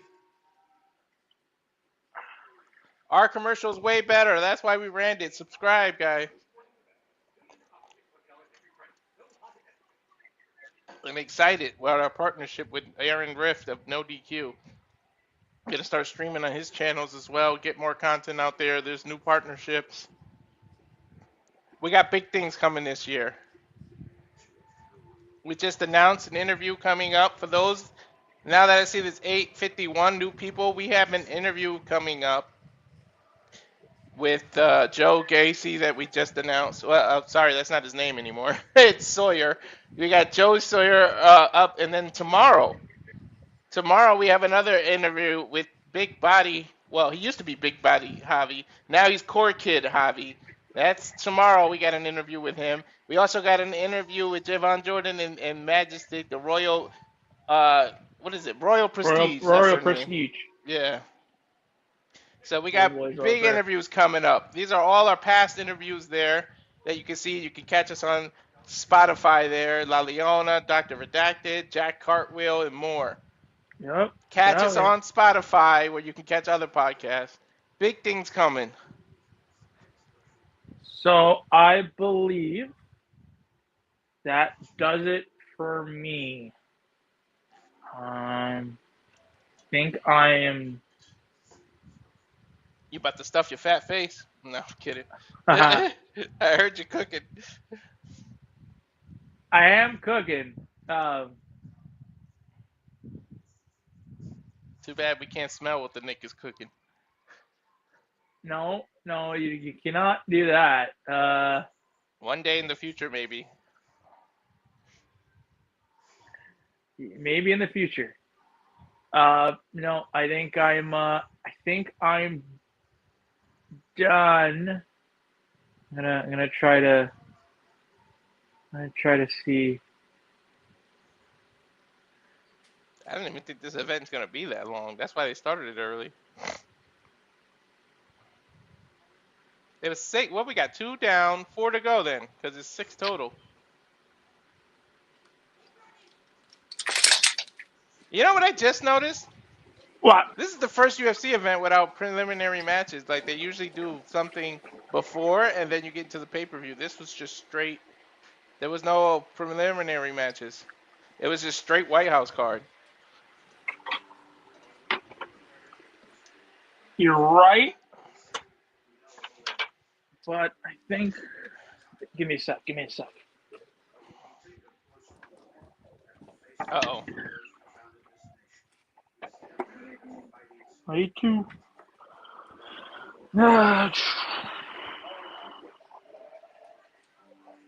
Let me see if I They're can making a get it. painting come to life. Who's making a painting come to life? UFC. About the founders, because it's 250 birthday for America, so it's like they're doing this video. Looked like it was made by AI.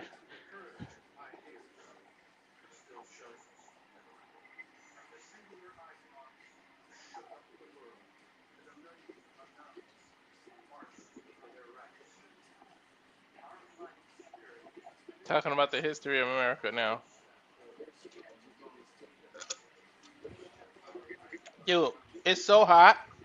Look how quick this ice melted. Jeez, it's hot in here. I You're just had a hot, cup buddy. of You're hot. ice. I had a cup of ice, and the juice just melted it immediately. I think it's like 92 degrees. We just passed 950, by the way. It's 967. We just ran a trailer for you that don't know what we do here in Simple Reliable Studios. We cover all the major wrestling events, special UFCs, special sporting events like finals and championships of all the major sports. Your one-stop shop. Here we go. This should be, based on who's left, this has to be the Rufio fight and Chandler.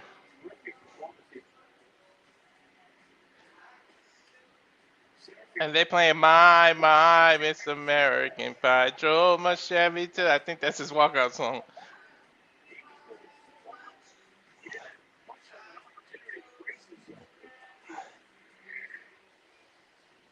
Who's coming out to this?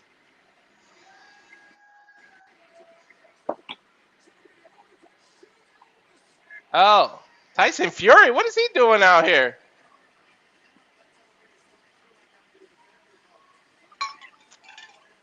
All right, the great heavyweight boxer, Tyson Fury. I think he just recently came out of retirement, too.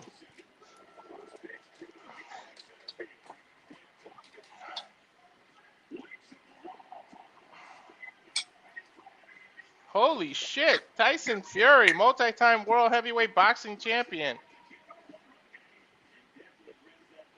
Maybe we get some kind of crazy announcement. Oh, this is Sex on Fire. Why did I think it was mine?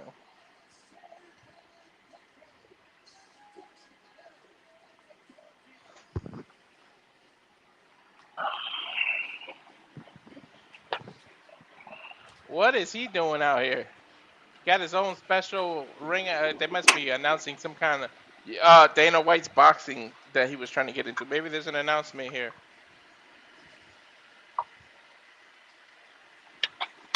Possibly.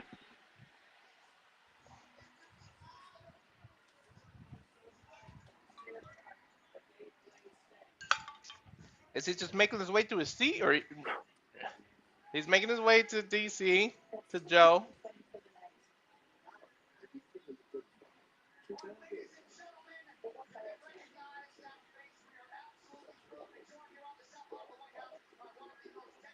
Man of the most decorated champion in boxing history, Tyson Fury. Back in the U.S. since 2021. Been a long time. I'm happy to be here. Historic event, Freedom, and Trump's birthday. What an event. You are here for an announcement with you and Dana White.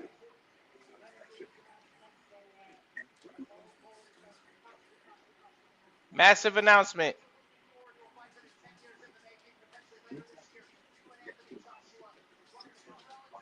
Now they're talking about him and Anthony Joshua, which was 10 years in the making. Those that don't know who Anthony Joshua is, he's the man who knocked out Jake Paul. They've been working on a fight. It looks like it's going to happen. If they do make this official, we're definitely covering that fight.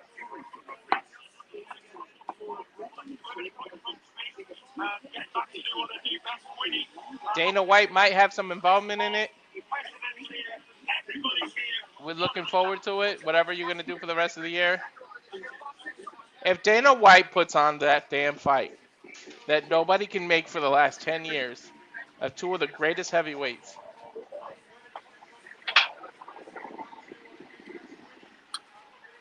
I think the water boiling over, brother. No, we're Gucci. We're Gucci. Don't you worry about my water there, pal.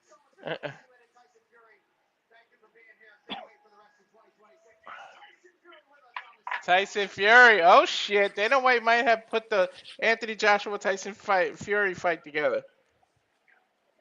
Yeah, but for when, though? I don't know. I mean, that's interesting that Dana would put that on, but... Well, he's been talking about getting into boxing. They're honoring the first responders. Thank you, everyone, for the service. I'm sure out of the 998 of you watching, some are service members, and we thank you. We do. You know what? I'm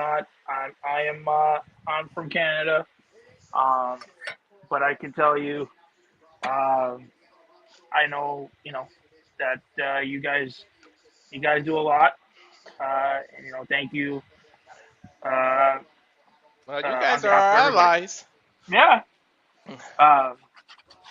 But thank you for the work that you do. It doesn't go unnoticed. All the freedoms. You guys fight so that we can have stuff like this UFC event here. I mean, again, UFC Freedom 250, right? Mm-hmm. Honoring America's heroes and remembering their sacrifice and supporting the military. I cannot wait to this main event, though. I'm so looking forward to this shit. Main event for the ages. Hell yeah, it's a Pereira and Gaethje. Don't blink. That's all I'm going to say. They both have rocks for hands.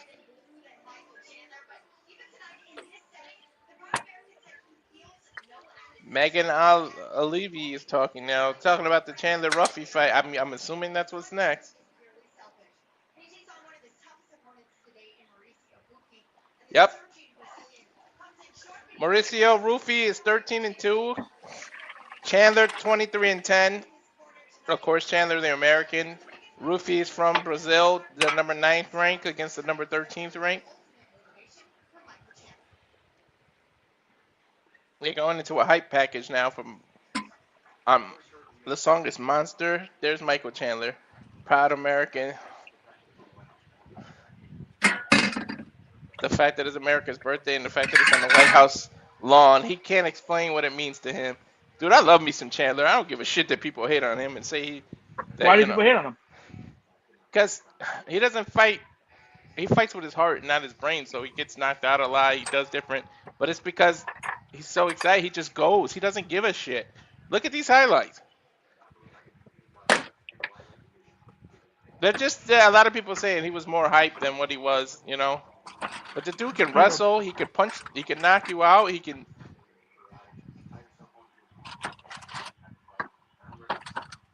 He does things that you wouldn't dare do. Like, people are calculating and they don't take risks. Chandler takes risk, and that's why he doesn't have the greatest record, but people still love him, and he won't get released from the UFC because of the kind of fights he puts on. Even in the losing effort, he puts on these great fights. I mean, then again, I don't think you can get released from the UFC, can you? Yeah, you can. If you lose like 4 or 5 fights in a row, Dana releases you from your contract. Depending on who you are, if you still draw money, whether you lose or not, that'd be different. Holy shit, I never saw that. Ruffy, they showing his highlight. The dude faked a hook with his arm and then turned around with a high kick and knocked this dude out. Holy shit. That was a nice trick. And you gotta be crafty in there, right? Yeah, Chandler's one of those cauliflower ear people, so that's sort of a warning not to mess with somebody. And they get those, wrestlers get those from the kind of the headphones that they have to wear. And we are now at 1,000 people watching us. Thank you to those 1,000. Well, yeah, Josh Alexander, he wears that traditional wrestling style headband.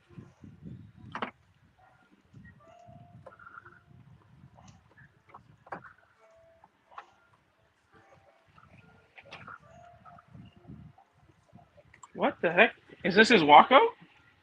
Mm-hmm. It usually doesn't come out to that. But remember, the White House band is out there or something. They're playing all this music live. There's a Zero Sugar Monster? Yeah, right. It's probably with all that fake shit in it.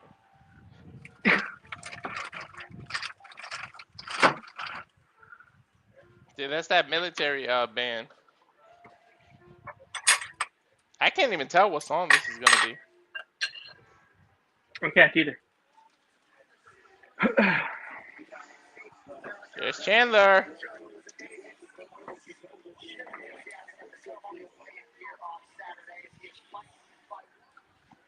Michael Chandler, High Ridge,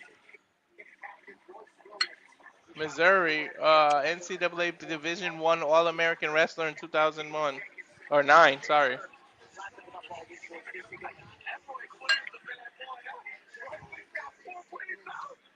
Chandler with an American hero, Captain Royce William, Medical of Honor recipient, Captain David Anderson, Arlington County. From what you say? 101 years old, that guy. Yeah. It's crazy. Chandler is hyped. Dude, I don't see this fight going to a decision. Whether Chandler gets knocked out or knocks out, it's gonna be nuts.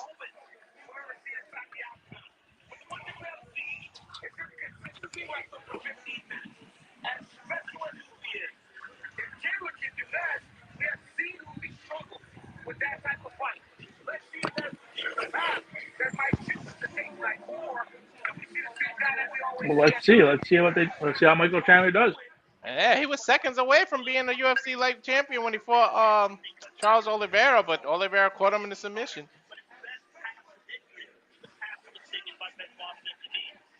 Chandler's a monster, dude. What weight class is this? Lightweight. 1 of 12 front kick, 155 is the weight. Front kick, look, 1 of 12 front kick knockouts in UFC history. Defeated Tony Ferguson by TKO. That was bad. in UFC 274. Finished 18 to 23 wins, 11 knockouts, 7 submissions for Michael Chandler.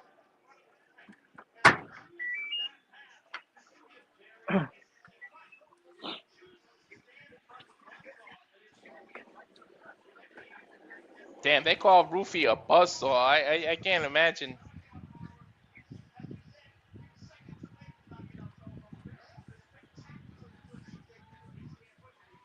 There's his typical stomp.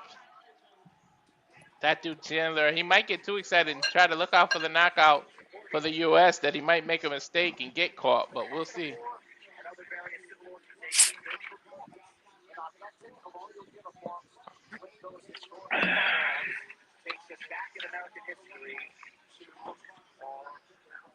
So I'm ahead of you. So unfortunately, it stopped showing on my television. So I needed to be the guy. Yeah, I know. So I'm a little bit ahead of you. Just turn it down a little because it could be heard for some reason. You can hear it? Mm-hmm. What'd you make, by the way? What's on the menu? Well, we got time to waste. Oh fuck, buddy! I made a just a pasta, just some fusilli with rosé sauce. That's it. Nothing. Yeah.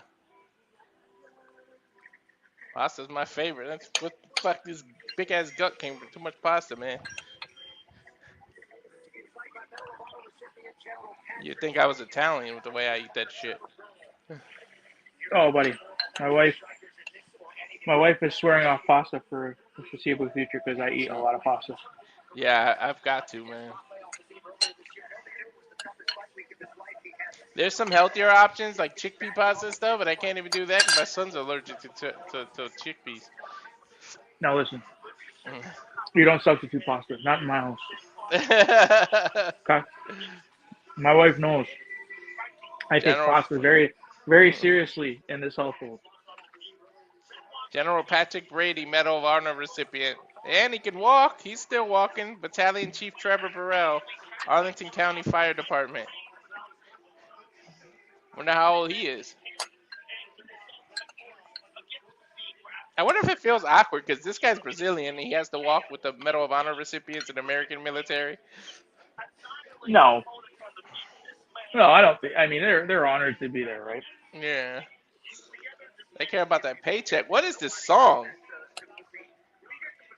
I can't even tell what he's coming out to. It's a Brazilian song. So it's a Portuguese song. They just said, Daniel Cormier just said, it's a Portuguese song. Well, because in Brazil. Yeah, they speak Portuguese. In Brazil, they speak Portuguese. They don't speak fluent and proper Portuguese. I think he's part of American Top Team. Not to interrupt you, but I can see Volkanovski there. Okay. That's the lightweight champion.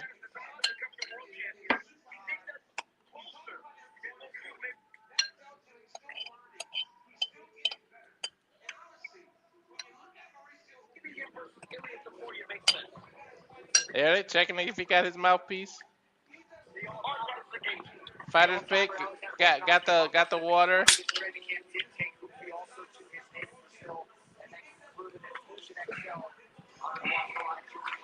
Mauricio Ruffy, he is one of 16 wheel kick knockouts in UFC history.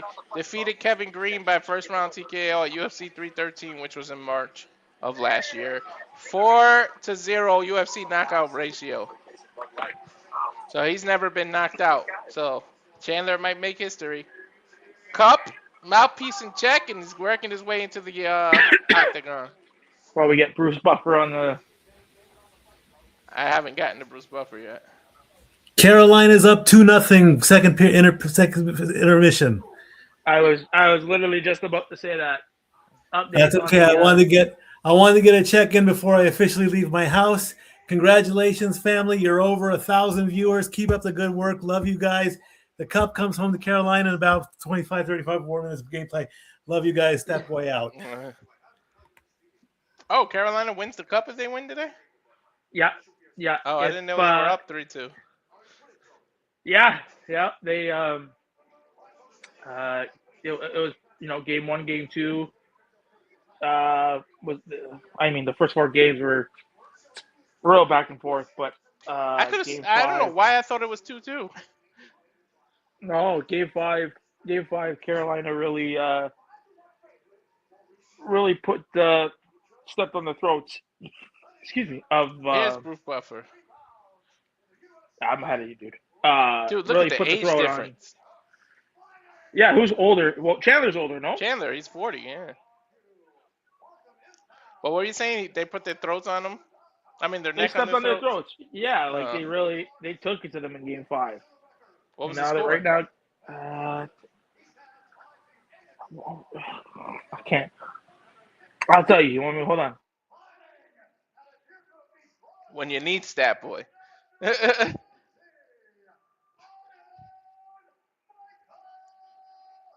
I am Michael Chandler. I hope Chandler can get this knockout, man. That was 4-2. 4-2? Okay. None of the games went in the extra? I think some of their games in the game one or game two did. Mm-hmm.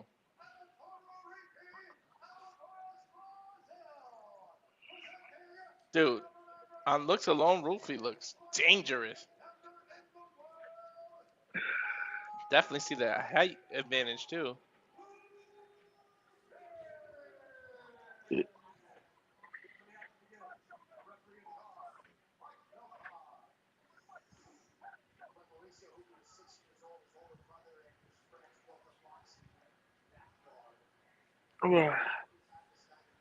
So I got the fight started already.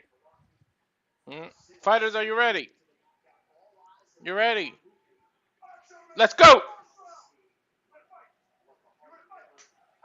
Now they just started doing touch the gloves. This is the first match where they touch the gloves.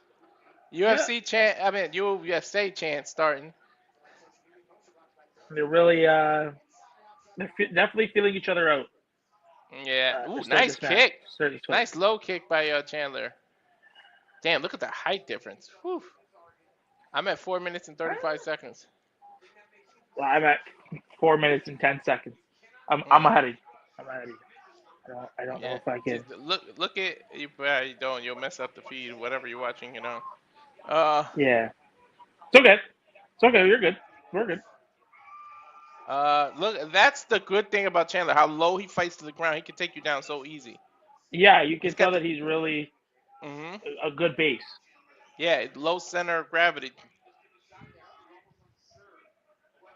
Oh, nice low kick by Ruffy. Damn, he almost took Chandler out. And Chandler got some thick ass thighs and legs. He never skips leg day. Tell you that much.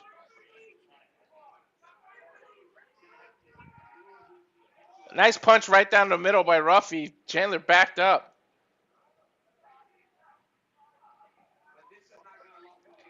Ruffy with a good overhand right. Ruffy got his hands down too.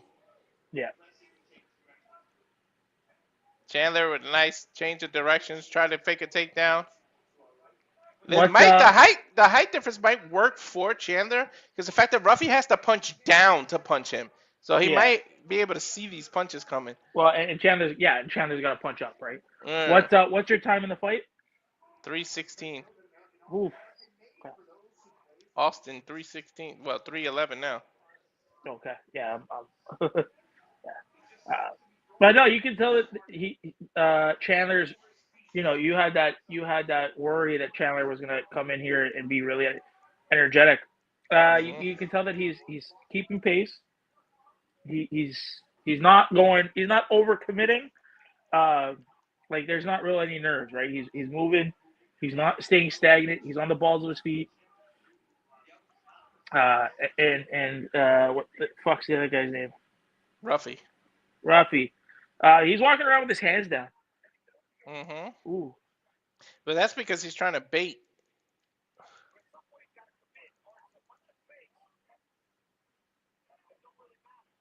He's 100% trying to bait.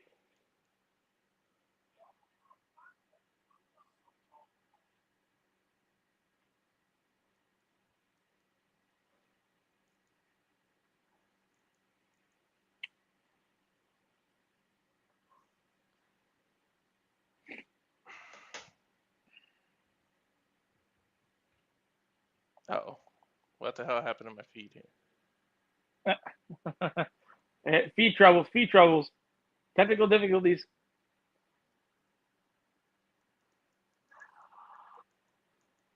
What the hell just happened? Did your feed bug out? Yeah, I backed out to see. But every time I said, ooh, I hit watch live. Uh-oh. It's not going into it. There we go. Oh, Chandler got rocked. Chandler rocked. He had to roll back. What are you at? 108. Chandler's getting his body rocked. Ruffy is taking him to the body. Overhand right, left. He's trying to take it to the ground, but Ruffy able to. He didn't set up that shot. He telegraphed it. Damn, Chandler looked hurt. What the hell happened? He dropped his hand. Chandler might be the first American to lose tonight. Oh my God! Spinning heel kick by Ruffy! Knocks Chandler down! Chandler backs up. It's over. It's over. It's over. Stop it. Mercy. Chandler was in another time zone. He didn't know where he was at.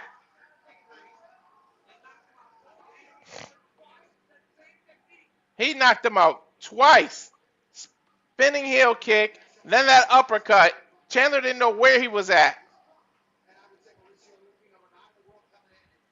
Mauricio Ruffy just made a big name for himself. He's the first American that's lost, Chandler. But, man, Ruffy's going to get announced. Trump just told him what a fight. What a fight, he told him.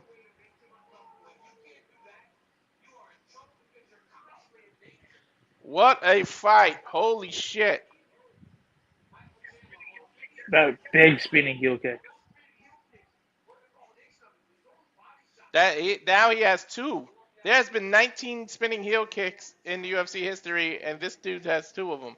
Take a look at the replay. Spinning heel kick right to the temple.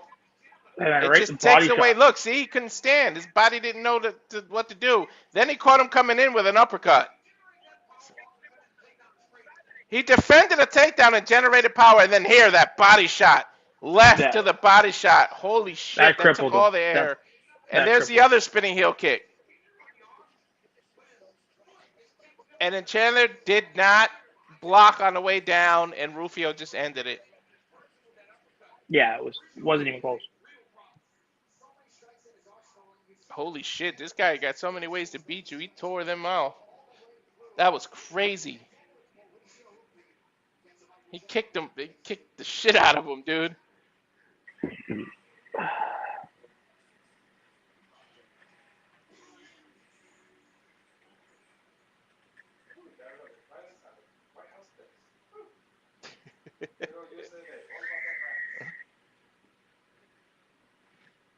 Are we, I think we're in commercial.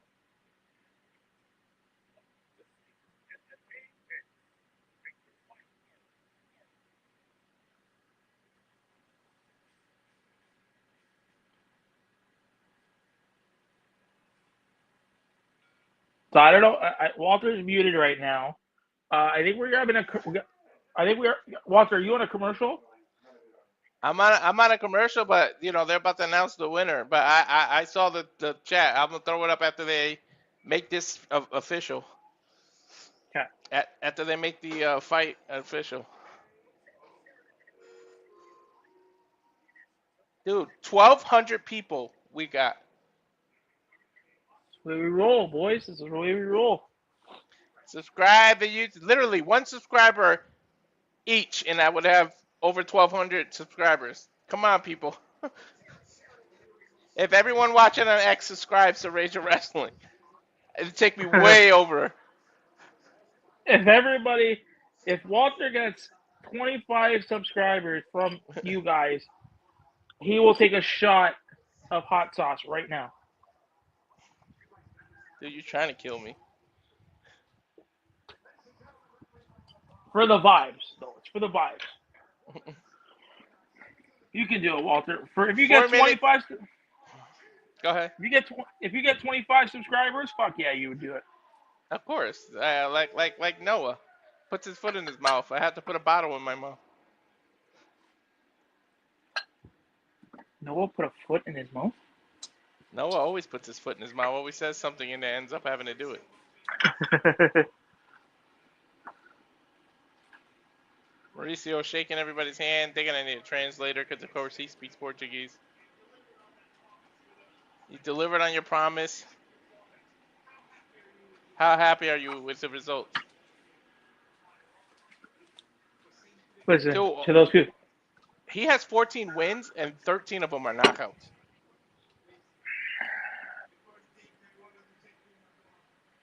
First thing I want to do is thank God. My family, my wife.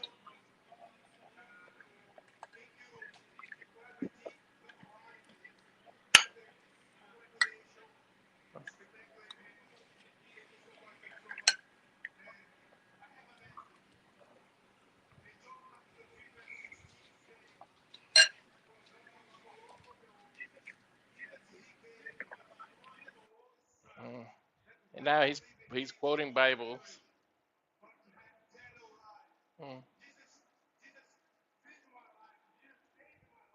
He's saying Jesus saved his life. Give your life to Jesus.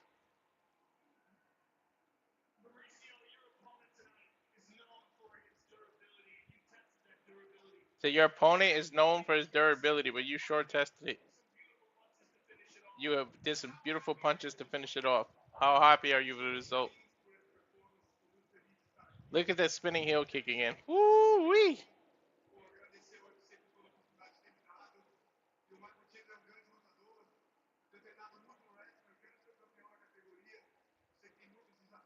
It's crazy because I can understand, because I speak Spanish, I can understand a lot of Portuguese. Like, I understood what he just said.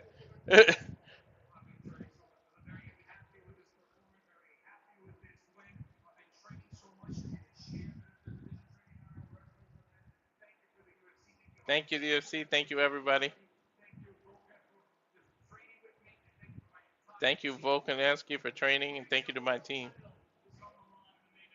The world title is on the line, the main event. Your thoughts of how you fit in against Ilia or whoever wins?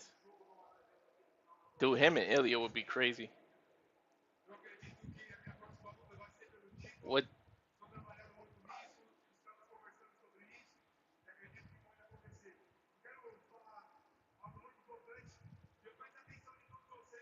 He just said repent.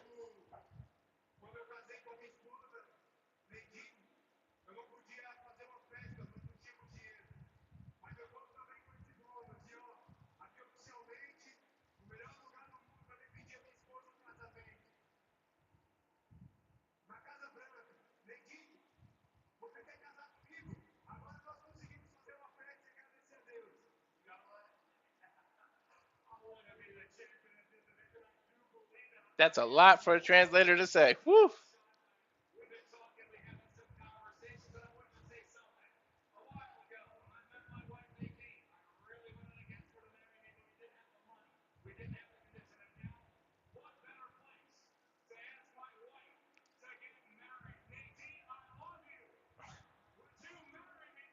He just proposed to his wife on the White House.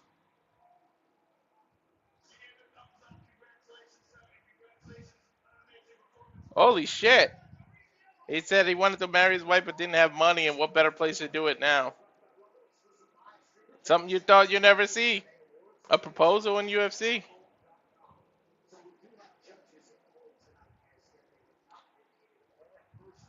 They have judges tonight, but none of them were needed, dude. 3 fights and 3 knockouts. Believe that, Nick?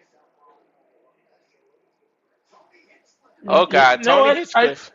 I do believe it. They don't want these fights to go to judges' court. They want these. They want to make these fights happen, right? Mm-hmm. Well, while they set up for the next fight, we have a very special video that producer man wants to show. So I'm gonna throw it up to him. So stay tuned. We'll be right back. Thank you to all 1,258 of you. So stay tuned for this special video. Yes, we did it! Danhausen's the king of New York now! Oh, yes, they'll get a statue of Danhausen, and a mural of Danhausen, and Danhausen on the side of Times Square, the side of Madison Square Garden, but of course, congratulations to the Nickhausens, because you did all the work. It was a little team effort. Danhausen uncursed you. He cursed a couple of your opponents, which he really didn't have to do. He just wanted to get a little extra human money on the side there, extort the billionaire Stephen A. Smith. But, nevertheless, we get it, and now the mayor has to give Danhausen a parade of his own and a statue or whatever I said. I don't know, some big balloon animal floating in between Snoopy and Garfield. We can have Danhausen Day, we can have the Knicks Day, and we can celebrate that you are the NBA 2026 champions, and you are uncursed.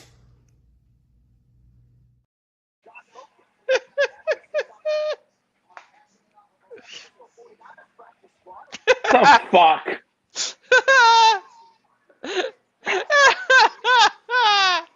They uncursed. This is what I'm looking forward to now. They're showing Josh Hokit versus Derrick Lewis, two big American heavyweights, knockout artists. 9-0, finished 8 of 9 opponents, 5 knockouts, 3 submissions. Derrick Lewis has the second most knockouts in UFC heavyweight history. But what do you think of that video, though, Nick?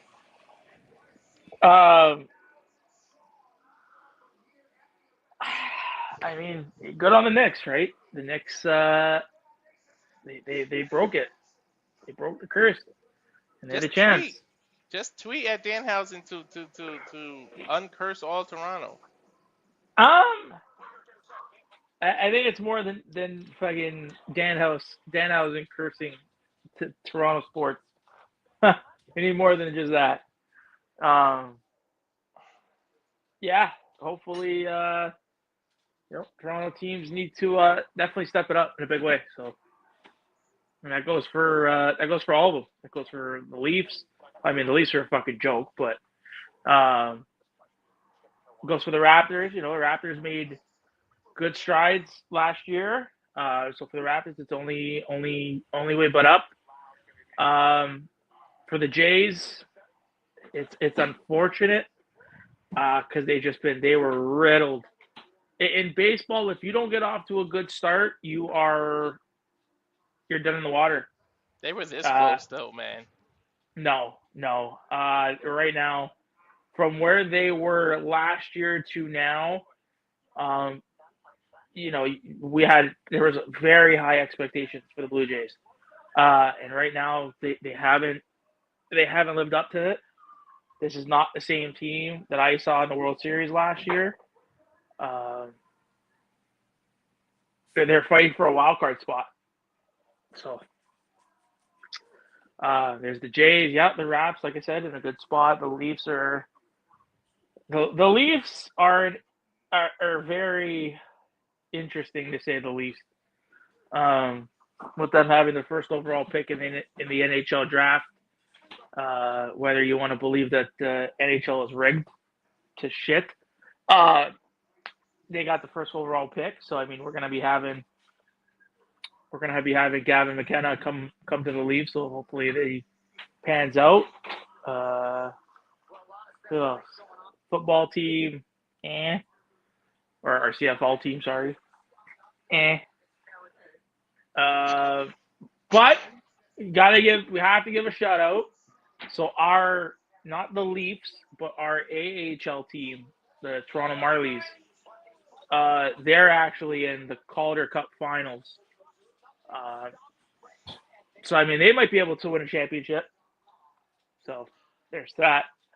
But in major sports, there is no championship for the major sports teams right now.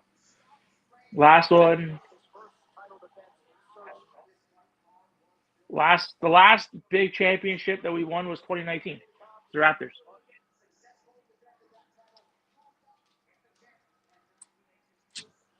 Well, there's that, and now you take a look at the lightweight champion.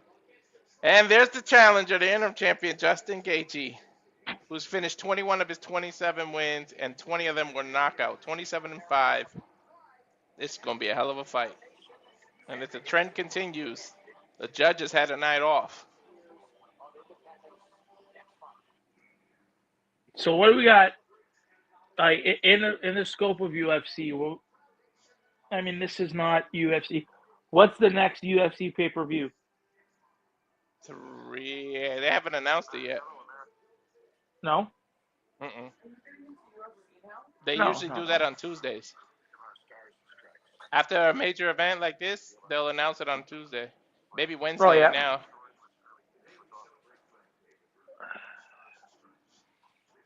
I forgot today is Flag Day. That's the other reason they did it on Sunday. It is Flag Day. It is Trump's birthday. It's the 250th year. That's why UFC never does anything on Sundays. They usually do it on Saturdays, but that's why. Now we're getting an American history lesson here. Well, while we get an American history lesson, we should give the great folks that are watching us live a little bit of our own. 1300. Yeah, we should give them our own little history video. What do you think? Yeah, I think we should redo our opening video because there's so many people that have joined us that don't get to see what we're all about. So I think we're gonna run our opening video while they run this. So take it away, producer man. You have 68 wins. You cannot 69 Mina. I am that reminder that no matter how far you get in life, there's gonna be someone like me, born with much more than you do, who can cash in and take it all away at any moment. Come on over, Zeb. I'm being. See, earlier I said something stupid to him, and now this is my receipt. Okay. Sabu's just sabotaging you. Yeah. He sure did. Hijacking. Yeah, he's taking over. Hijacking is a better word. You're right. Good luck. Ooh, follow the white rabbit.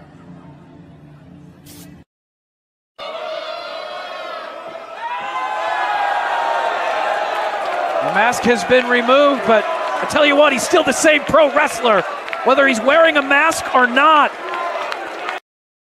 Say his name and he appears. I believe in Noah. I believe in Datula. The Meltzer of the multiverse. Who the fuck wants to compare themselves to another? How much of a mark do you have to be? You couldn't even pick a professional athlete. You went with a fucking journalist? Grow up, man. We just want to say thank you to Simply Reliable Studios for voting us as Tag Team of the Year. Of course. Because you know what they say, right? If you can't swim, you're bound to drizzle. Tonight, she is sponsored by Simply Reliable Studios from Orlando, Florida. She is everybody's favorite BFF, Izzy Mauricio.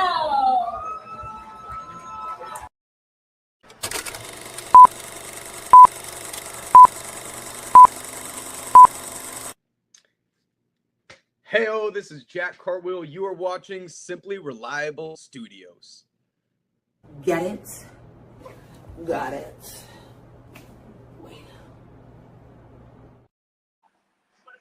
Yep. That's what we're all about there.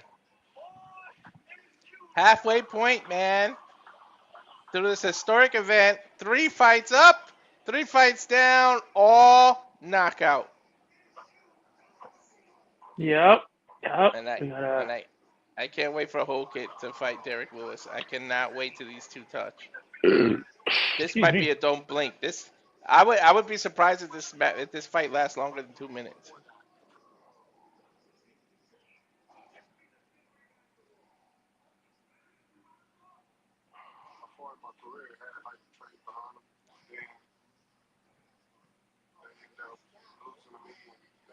Derrick Lewis is on this White House card, by the way. You know why he's on this White House card?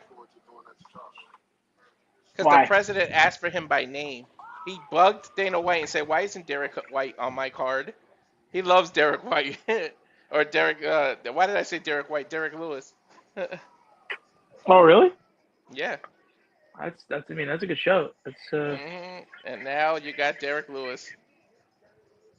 Wait, is Derrick Lewis the guy who took off his The pants and said my Yes, balls were on that's fire? Derrick Lewis. Yep. Oh, okay.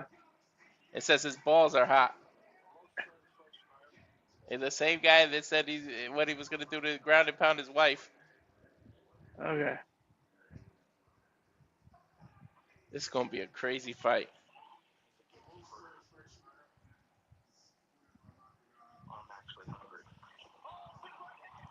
He said the most satisfaction he gets is when he knocks somebody out. This is going to be nuts.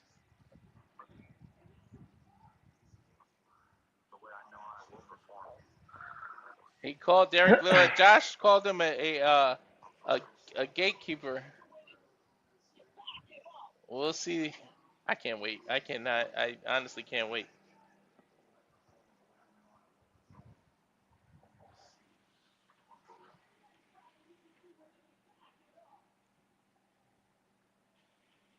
Here we go. I'm hyped for this one. Oh, excuse me.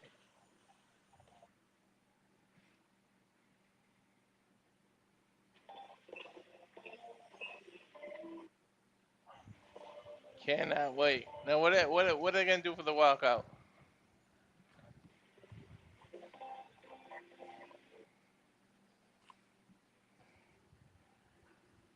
Derrick Lewis gets it out first.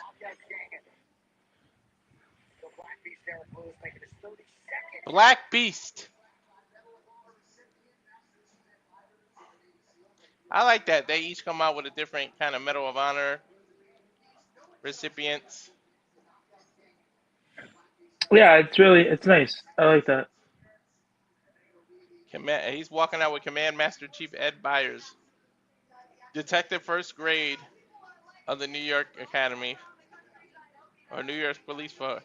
Derrick, man, I always felt bad for Lewis's knees, man. If he was just if he had no knee and back problems, he would be even bigger than what he was. But you can see the way he walks.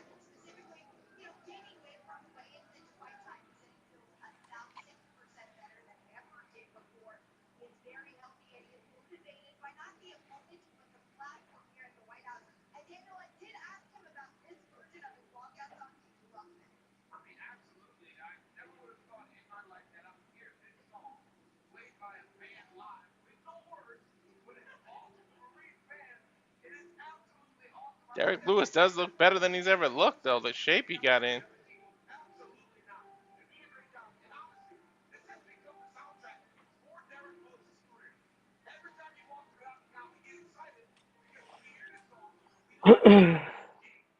Most knockouts in UFC history with 16. Second most wins in UFC history with 20. He has finished 25 of 29 wins, 24 of them by knockout. That's crazy.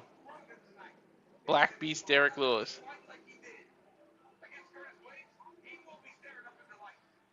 And President Trump asked for this dude to be on this card.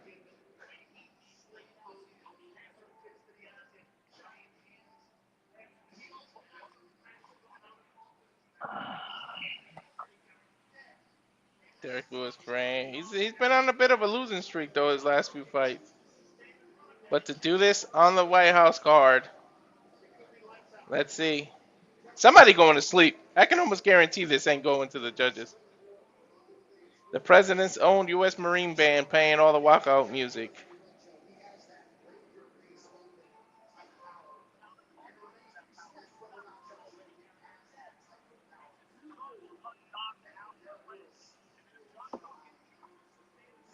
Cannot wait.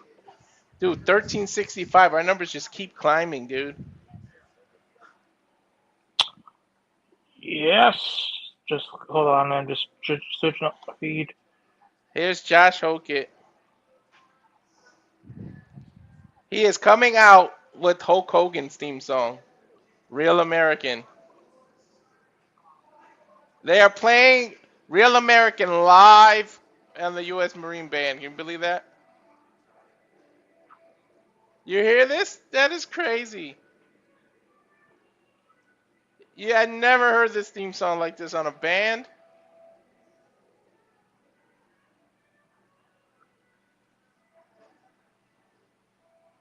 From Bakersfield, California, one of 13 active American U.S. UFC Heavyweight. Yeah, I They think are I'm doing behind you. a real American theme here. Is Josh Hokit already out? Yeah, he's coming down the steps. You got him coming down the steps? He's being American hero coming out with him as Colonel Paris Davis, Medal of Honor recipient, Battalion Chief John LaBarba, the New York Fire Department. I've never heard this song like this. This is actually kind of cool.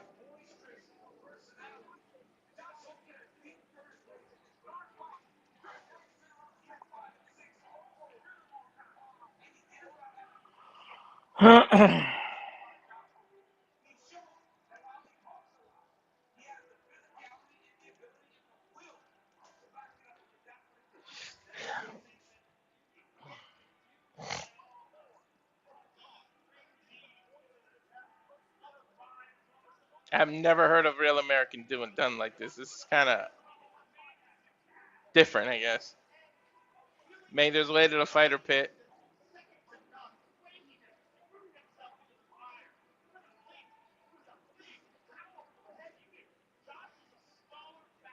Is that message supposed to be for me there, sir? Yeah. It's difficult to use that, though, because a lot of pop-ups came, and you got to be quick to take it off.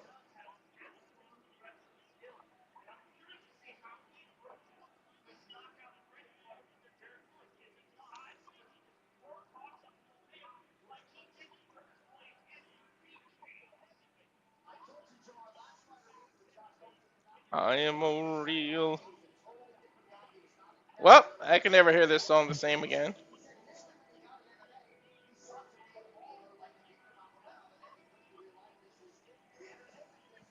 Josh Hokit, undefeated, 9-0, most significant strikes in a 3-round UFC heavyweight fight with 177. Defeated Curtis Blades by unanimous decision at UFC 327, which was April 11th of this year. Hokit to win by knockout is a -120. Hokit to win by submission, you win $225. Hokit to win by decision plus $600 if you use Bet365.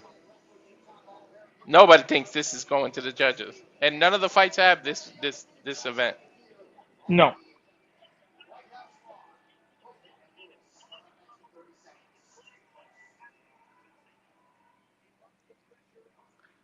"30-second commercial with Giannis. The trade rumors on this man, huh? Oh yeah, he's good. He's good as gone. He better not come to Boston. I do not want to give up J. Brown for him. Give up that youth that we have on the Celtics. You better not give it up. You give up way too much for Giannis. Yeah, you're definitely don't want to do that. Jaylen Brown's what, 29, some shit like that? I would not give it. I think he's younger than that. Then you got Tatum. They're gonna be the both in the league for the next more than 10 years. I'm not giving up that youth for Giannis. Giannis isn't old, but he's a veteran, and then he's a big man. Big men tend to get hurt a lot, especially later in their career. I wouldn't give that up. What's his contract status? I don't know, but there's a lot of... I think he's trying to force Milwaukee to trade him. As we go to Bruce Buffer for the announcement.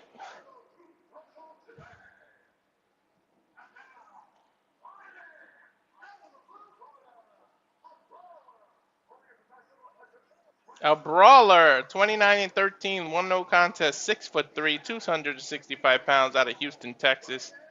He is the plus 320 underdog, Derrick Lewis.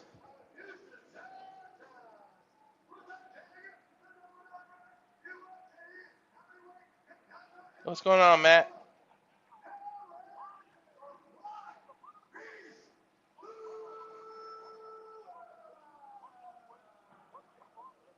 Can you pause your feed real quick?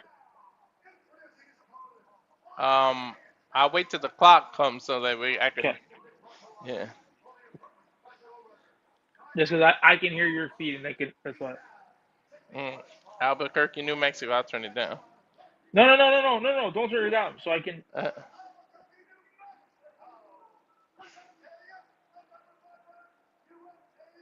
Number 5 rank already? Sheesh. Who? Josh Hokit. 9-0. Sticking up his middle finger. I hope Lewis knocks his ass out. Was he just sticking up the finger? Yes. He does that to everybody to get under his skin. Like, he's a classic asshole. But he just does it for attention, you know, to get under people's skin. Yeah. He's one of those people that want you to hate him. All right, fight started. You tell me when to... Don't. You keep watching. I'm not sitting down right now. Okay. 4 minutes and 55 seconds. Nobody has swung. You keep watching. Right. Oh, nice kick by Hokit right to the chest. Hokit with another kick. I think he's just showboating in here. Come on, Derrick, catch him. These light little kicks by Hokit just to get on Derrick Lewis's nerve. Derrick Lewis not falling for the trap. Spinning heel kick. Completely misses by Hokit. A push kick to the stomach of Lewis. Lewis has yet to swing. He is waiting to counter. Pump kick by Hokit. Another spinning heel kick missed. Lewis followed him. It's because his balls are caught. I know.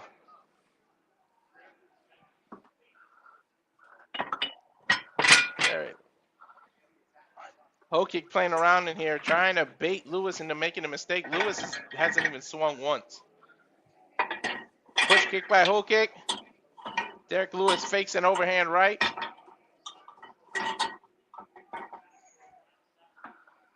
Fakes another one. Derrick Lewis wants to kill this guy. Overhand right. Hokit runs. Josh is literally running from Lewis. When you play games, you get fucked up. Nice kick by Derrick Lewis. Overhand by Josh now. Hokit is just trying to bait him in because he's fast. And he's trying to counter Lewis. Lewis being slow and methodical. He's just waiting to counter. Another pump kick by Josh. Slow and steady wins the race. He took Lewis down. Now ground and pound. Lewis trying to fight off his back. That's Derrick Lewis's kryptonite. Wrestlers. That came out of nowhere too, that attack. Lewis able to... Hokit not doing much from the top though. He is connected with some of these punches, but Lewis is trying to good wrist control. Hokit just pulled. Now he's laying down on Lewis. Lewis is horrible off his back. Hokit trying to stand over him. He's using his leg to kick him off. Ground and pound from the top by Josh. Be careful with your balls. Another one. Now an elbow. 2 minutes left. Derrick trying to get up. Josh not letting him. Misses an elbow.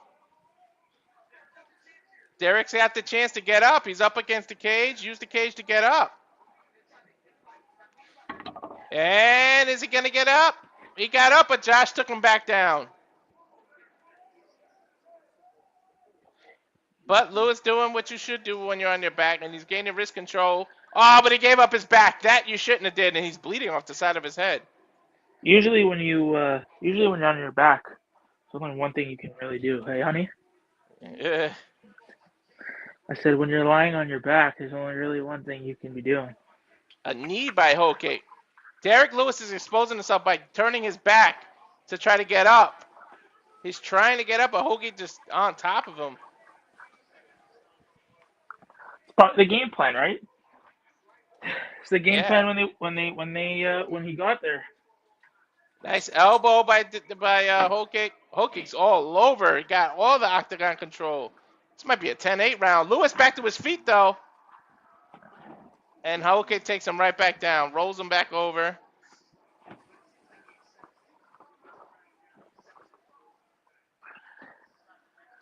Okay, Derrick getting tired. Armbar! Armbar! Don't tap. Armbar! Armbar! 30 seconds in. Lewis might tap. Hold on. Hold on.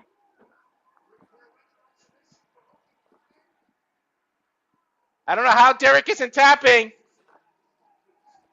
18 seconds left. You gotta hold on. 14, 13, 12, 11, the clap. You better hold on for dear 8, life. 7, 6, 5, 4, 3, 2. Derrick made it out of the round. I don't know how. There you go. How the hell did he make it out of the first round? This guy did not know how to finish the armbar. That is so crazy. Is that your oven? What the hell is that beeping noise? Sorry. I was trying to figure out that dishwasher or an oven making that noise.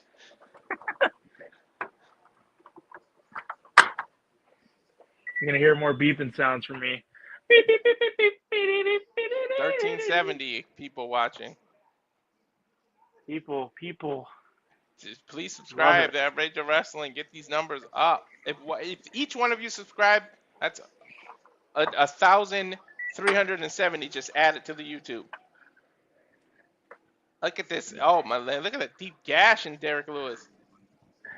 Yeah, added for the people that have come in. If you subscribe, make us look good. Shout out to all the three. You enough of you subscribe. My wife and I will do the Hot Ones challenge live. Here we go, round 2. Just take him down again, okay? So you have all 5 minutes to work with. Over a nice couple of jabs by Derrick Lewis. Are you into the fight? Yeah, 4 minutes and 40 seconds. So pause it, and I'll let you know when I'm. For what, round 2? Yeah. I paused it at 4:30. 4:30? Okay. Yeah, because I'm just getting into the second round. All right. I'm at 4:48. We got 5 minutes. 5 minutes left in the Vegas Carolina game as well. It was almost a head kick right at 4:30. Okay, go. Okay. Derrick Lewis with an overhand right misses. You can tell there he's he tired, goes. though. Single leg takedown again, but Derrick fighting, bouncing on that other leg. And now with these uppercuts, caught Josh. Josh backed up. Josh didn't like those hits. Derrick Lewis just got pissed that he tried to take him down again. Nice uppercut combination. Ooh. Dude, Lewis is trying to run Josh Hokit out. The whole crowd screaming for Lewis now.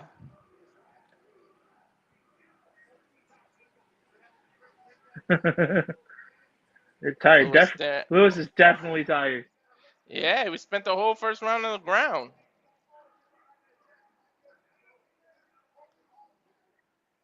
Ooh, Hokit rushed in on Derrick. Derrick trying to fight him off. Pushing him against the cage. Nope, he turned before he can get him to the cage. He tried to trip him. They're in a wrestling pattern. Uh-oh. Couple of double jabs by Derrick. Oh, Josh caught Derrick coming in. Ooh. Derrick got wobbled. How the hell is he still on his feet? Nice jab into an overhand right by Josh Hokit. Derrick might go down. Ooh. Lewis is hurt. Josh not taking advantage because he knows the counters. Derrick trying to counter now. Trying to throw that one big shot. You can see Lewis is trying to throw that one big shot. Lewis is getting hurt right now. Josh taking it, one body shot. Just body shot. Just take his knee. Use the knees to body shot and it'll be over. Lewis is exhausted. Now uppercuts coming from underneath. One knee is all it's going to take. Oh, they both went for the knee at the same time. Lewis with an overhand left to get out. Oh, Lewis is on his way out. Josh with a 1-2 punch straight down the middle.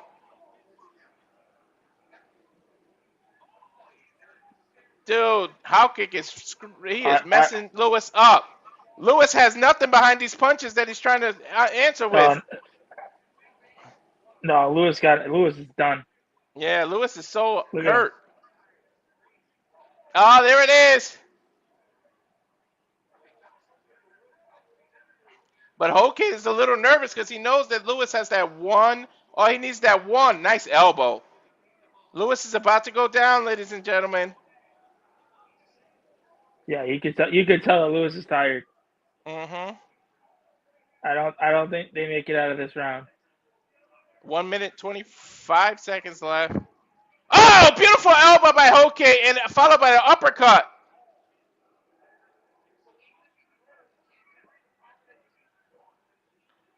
There's the knee I've been asking for. You got to hit it hard, though. Hokit letting Derrick off the hook a little. Oh! Lewis almost went down. Hokit with these. What is keeping Lewis up? I don't know. There it is. Now it's over. Now it's over. Hokit with an uppercut, ground and pound. Yeah. To the side of the head. It's over. Took Derrick Lewis out. Every fight has ended by knockout. This dude is such a fast heavyweight.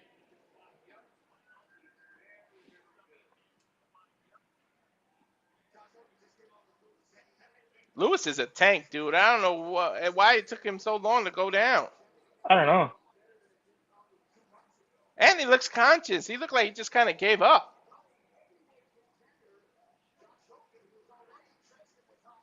Take a look at this replay. He was just hurt, man. He was a walking target. Look at that. Left, right. Right there. Boom. Left, right again. Right in the eye. Lewis put all his effort in that one punch right there. That's what happened.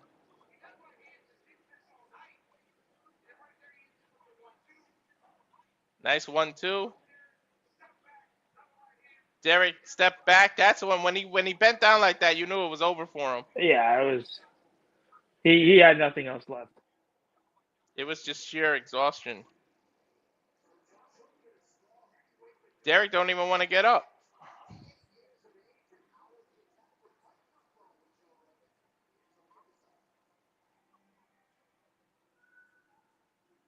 Hokit coming out. I think he's giving his chain to the president. Yeah. What is that? Some kind of chain. Is that his phone connected?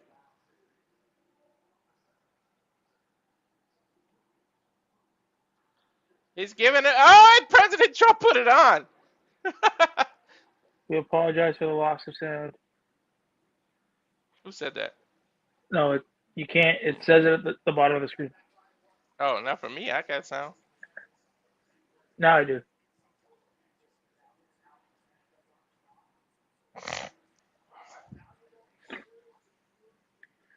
This dude is only 10-0. This is 10th fight. He is going places. 1376 now.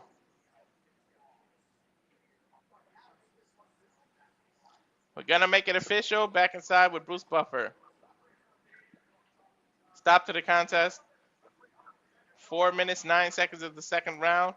Your winner by TKO, Josh Hokit.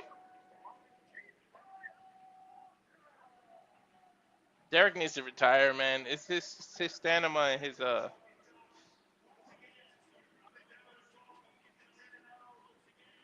his cardio.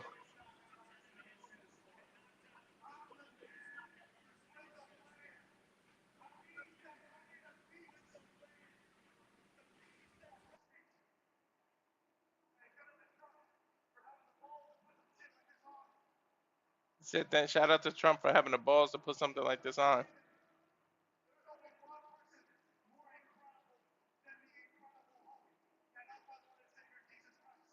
Only one person that's more incredible than Incredible Hulk, and that's Jesus Christ. Alex Pereira. I want a shama on your mama.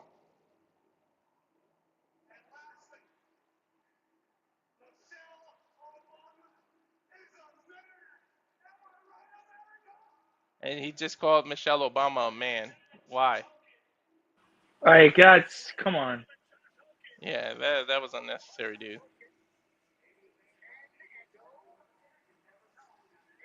That was, have some class. There's Roman Reigns. There's Triple H.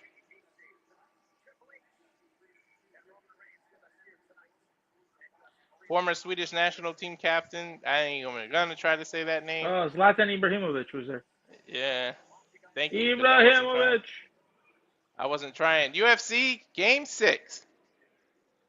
This is UFC the 6th game. I hope they improve the submission thing because I hated that about the UFC games. The way they do submissions is so hard.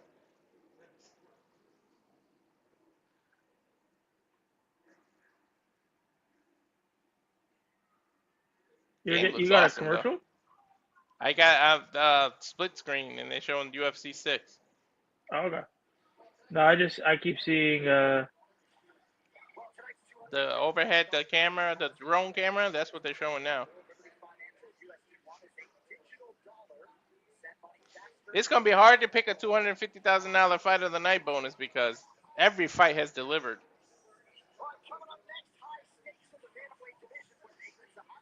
Who the hell is this? I mean Zahabi. Canadian. He's your Canadian. Well, I know who you're going for. Let's go, Zahabi. He's gonna go against Sugar Shane O'Malley. Rainbow haired and crazy. Dude, he's got 8 first-round finishes. 7 within 3 minutes and 5 seconds. That's fucking nuts for this dude.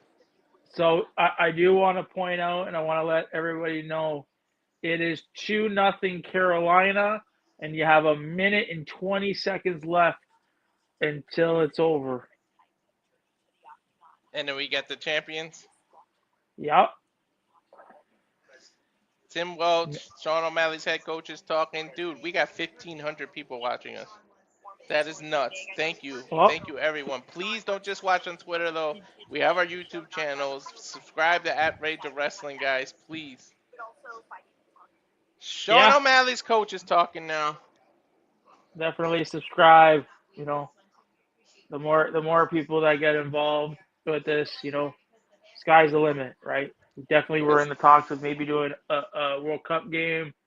Sports, you know, we are wrestling first, but if we can do sports, why not, right? And plenty of interviews. Over. What's over? The Carolina Hurricanes have iced it. It is 3-0 Carolina with 1:08 to go in the third. That wraps it up for the Stanley Cup Finals. Not officially, though. It's official. So it's over. It's over. There's only a minute left. Yeah. And the way that Carolina is playing, it's all but done. It's all but done.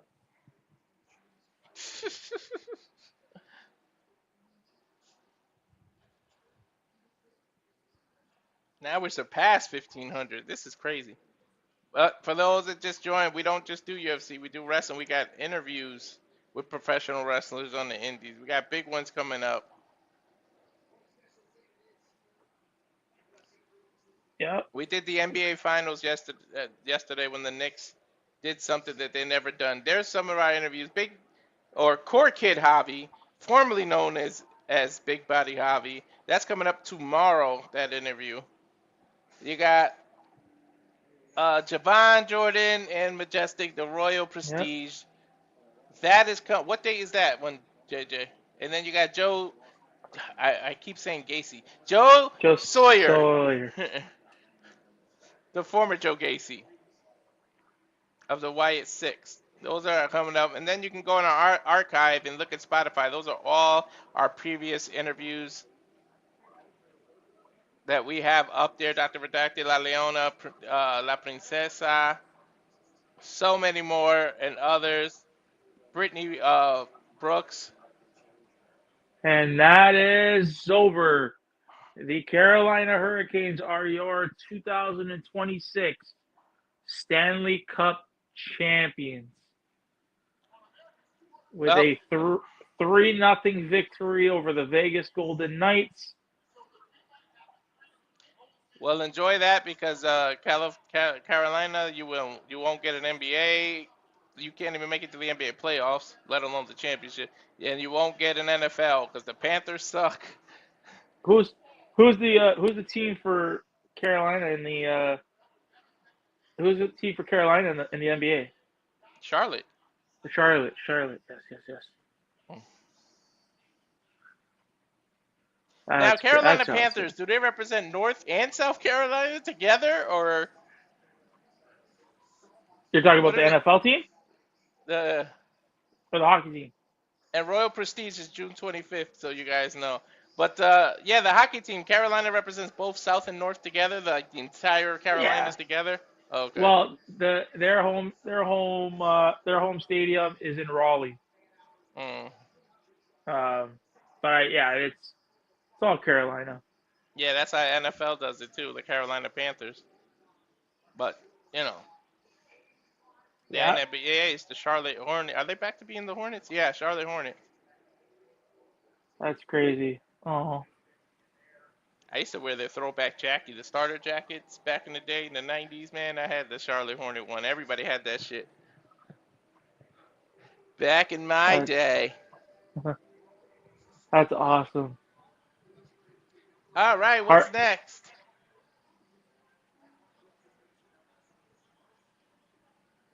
I don't know. Bantamweights. That hockey is over. Hockey is officially over. So the next big one is the World Series then, right? No. The next big championship to be given out is the World Cup. The World Cup. Oh yeah, World Cup. Yeah.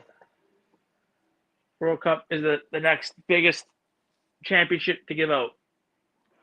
After that, it's the World Series, and then it starts all over. And the World Series isn't until October. Exactly. Right.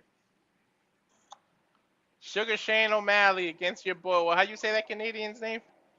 Zahabi. Oh, he's coming up. He got My Way Limp Biscuit on the highlight package. Sugar Shane on a bit of a streak, but he's one of the greatest bantamweights there are. Last two fights not so great.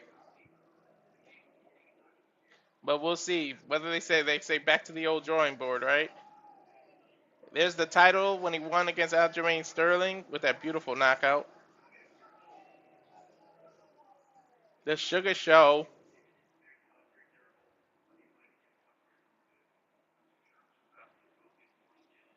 That dude is too. I think he should move up to 145. I just feel like that 135 is just too. He's too big for this division. Move to featherweight, Sugar.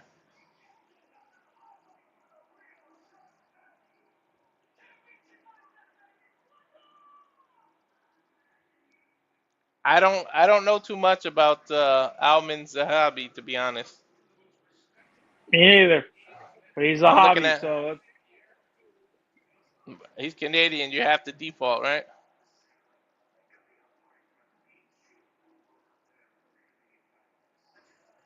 The Iceman is his name. Ooh, damn, that overhand right in that highlight package.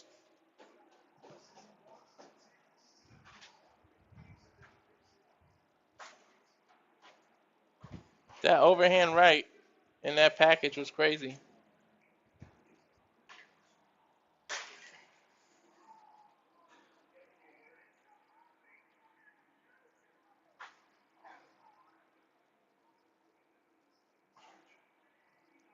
I mean, Canada has an argument to GOAT because GSP is one of the GOATs of the UFC.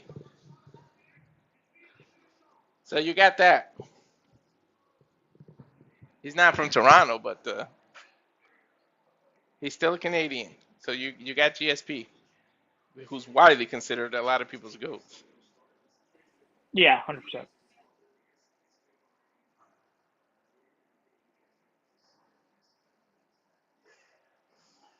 Woo! That overhand right. I'ma stand up and shout. I'ma do things I like this highlight package. This just got me hyped for this fight.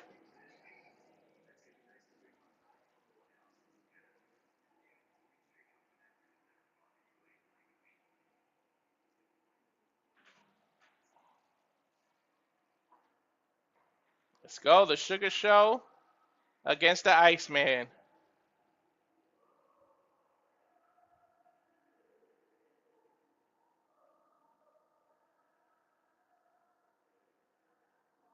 Are they singing the Canadian national anthem? Okay. You hear this? Oh, Canada. From Laval, Quebec, Canada. That's where GSP is from, Montreal, now that I thought about it.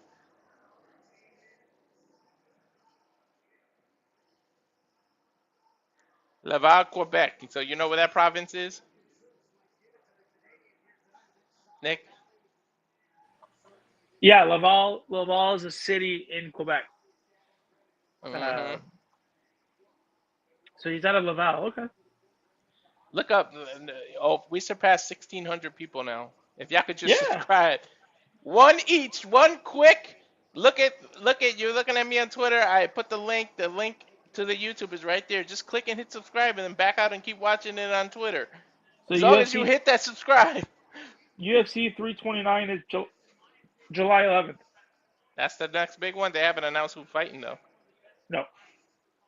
They always do that on a Tuesday. Dana always says, "Don't ask me after an event. Wait till Tuesday." They have the meeting and I think they announce it on Thursday or something like that. 16 and counting. 1607. I think that's more than we had in the finals last night.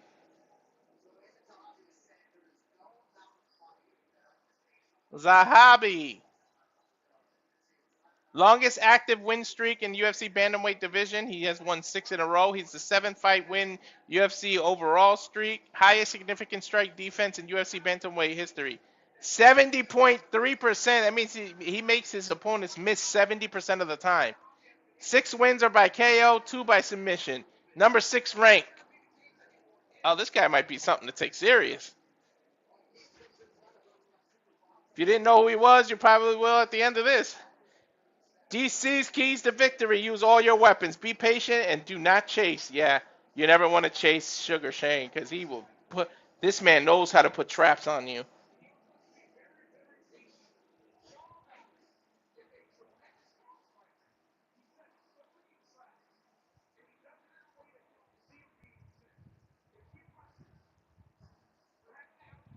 You said July 11th?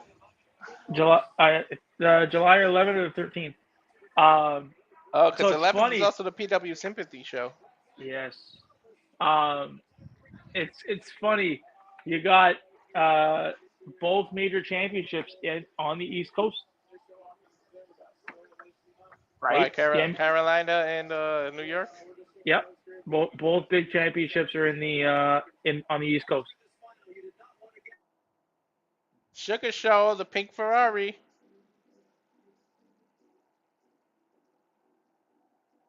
Dum dum dum dum dum.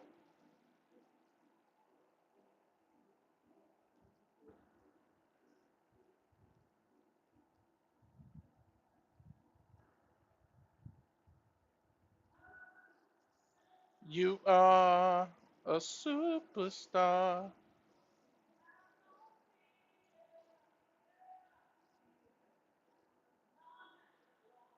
They're coming out in a lawn. They're coming. This is crazy, dude. There would never be an event like this again.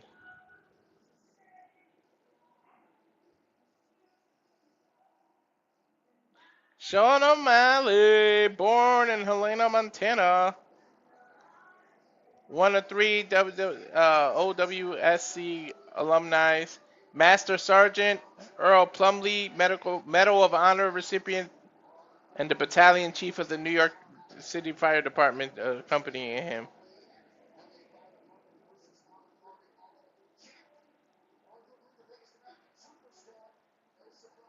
Sugar making his way down the steps.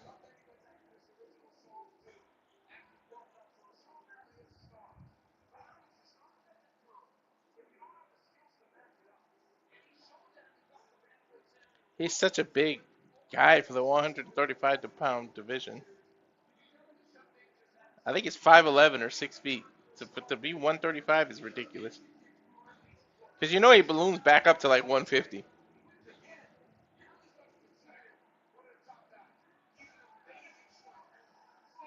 Sugar trying to turn his fate around. He's on a 3-fight skid.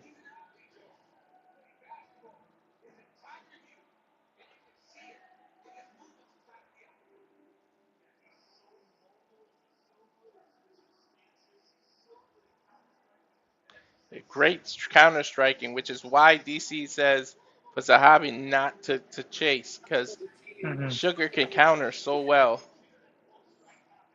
Former UFC Bantamweight champ, highest significant strike accuracy. Dude's got a 61% accuracy in punches.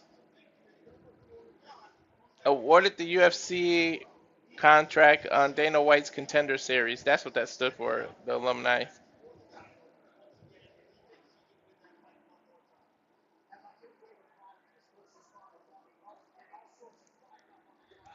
Whew. Sean O'Malley, the third rank. Joe Rogan's keys to victory: control the distance, front kick, and sharp counters. Got his mouthpiece, got his cup. Walk in, baby. Get out of the fighter's pit, into the octagon.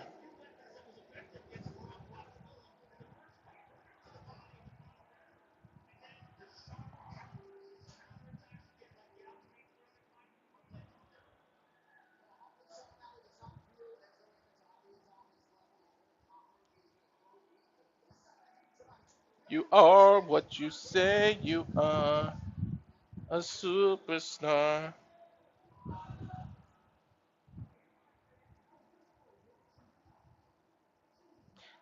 And they cut the commercial, right? I was getting into his entrance.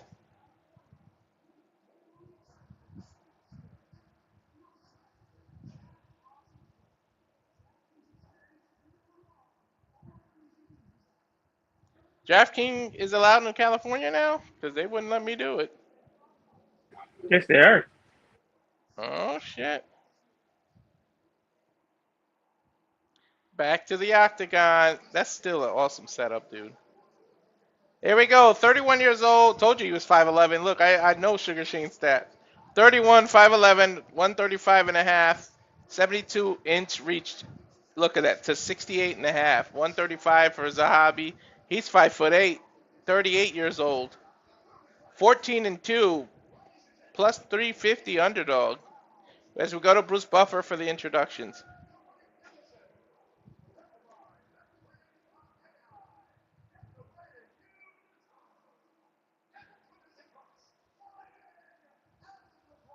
Out of the blue corner. Canada is blue today. That's a great record, though. It's 14-0. Now he's fighting out of Montreal, Canada.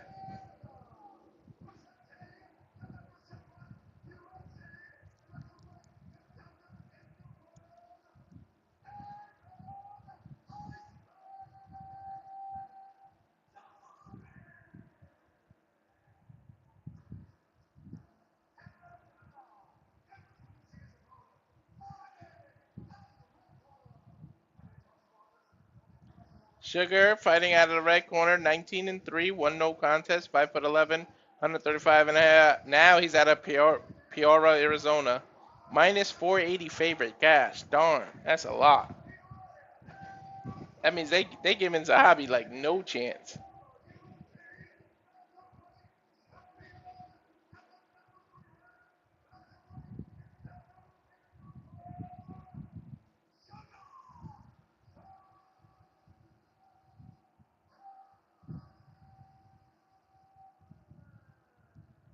Let's see if Sugar Shane leans back. Let Zahabi make a mistake. Come to him. Jason Herzog, second fight of the night for him. And go round one. Everybody chanting USA. We've had one person representing the United States lose only so far. In terms of when the United States fought other countries.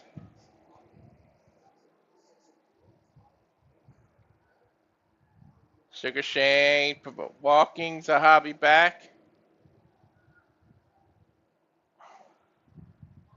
I can already see the speed. Ooh. O'Malley just switched to southpaw. Nice body shot by O'Malley. You all right there, Nick? You're on mute anyways. Yeah, I couldn't hear you. I don't know why. 4 minutes, 22 seconds left. Nice front kick by O'Malley. Right to the breadbasket of Zahabi. Do not rush Zahabi. That's what O'Malley wants. That's why he keeps switching to southpaw. Back and forth. Orthodox to southpaw. He's lethal with both hands. O'Malley faking takedowns. In a karate stance.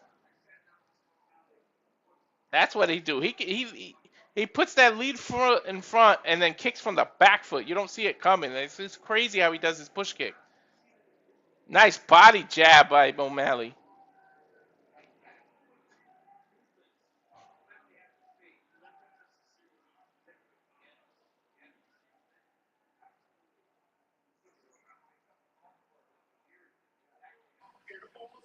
Good pace to the fight, though.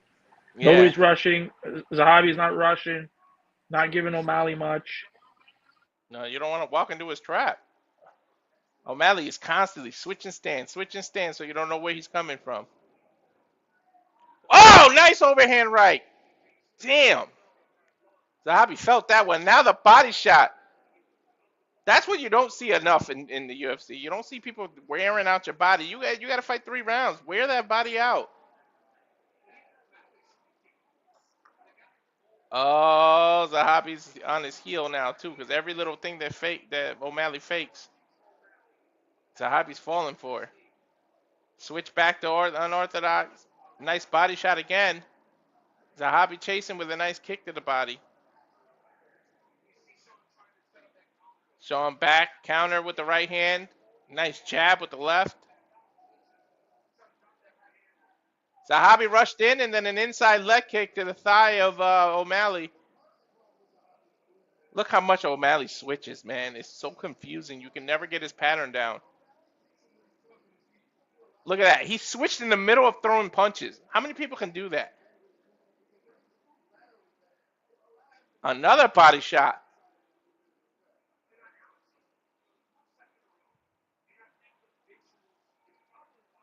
Switch back to orthodox.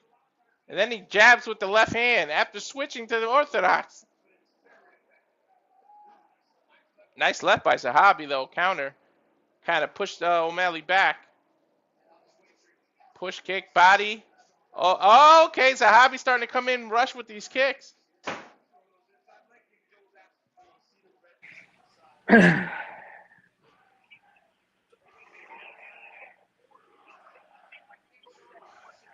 Minute 20 seconds left in this round. This might be the first match that goes to the decision. You think so? It could be. Because they're not looking for the knockout. And O'Malley doesn't really look for it. He lets it come to him, which is smart. But nice switch back to southpaw. Zahabi is rushing in. He's kind of making that mistake. That's why he's getting countered. O'Malley rushed in with a nice jab to the face and then right to the body. Another straight right to the body. O'Malley's getting comfortable. See how the hands are down now? Yeah. Yeah, he's waiting. O'Malley, there's no urgency right now. He's waiting. No. Right. Rushed by Zahabi and then fakes the kick at the end. A lot of feints thrown by O'Malley. He's always known for that. Overhand right. Ooh, almost caught Zahabi. Got him with that one, and then a left straight. Rock Zahabi. Zahabi's rocking back. Nice counter by O'Malley. I think he just stole the round. If he wasn't winning already, he definitely just cemented it. Oh, left-right overhand combination.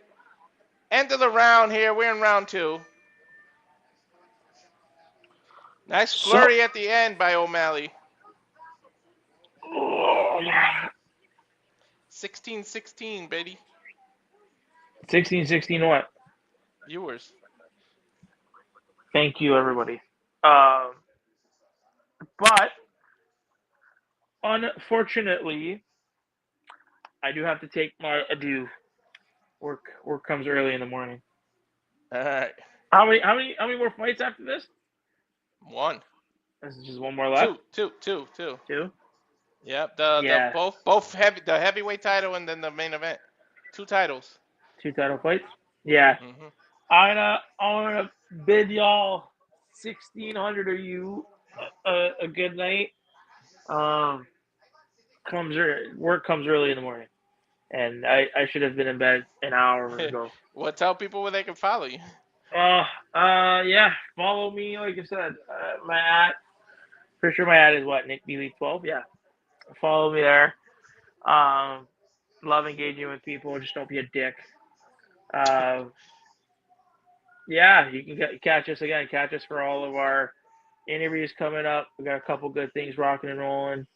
And again, our not only are we wrestling, but we are sports in general. So I mean, hopefully we can kind of do more sports centric things.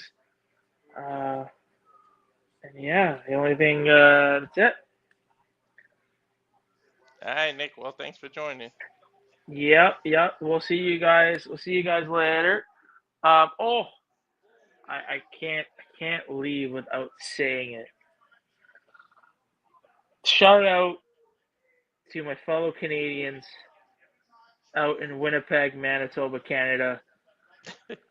You guys will never get an AEW pay-per-view ever, and it's unfortunate because Manitoba just isn't that good. So yeah, you know what? Good luck to those Winnipeggers. We're gonna get an angry Ash. I don't know what you're talking about. All right, I'll see you boys later. Now Zahabi coming out the second round. All leg strikes here. 13 leg strikes. He's trying to stop O'Malley from doing the switches. He keeps switching back and forth, left to orthodox to unorthodox to southpaw. He's trying to stop that so he can get more of a read on him. Nice jab by O'Malley. O'Malley's busted Zahabi's nose all up.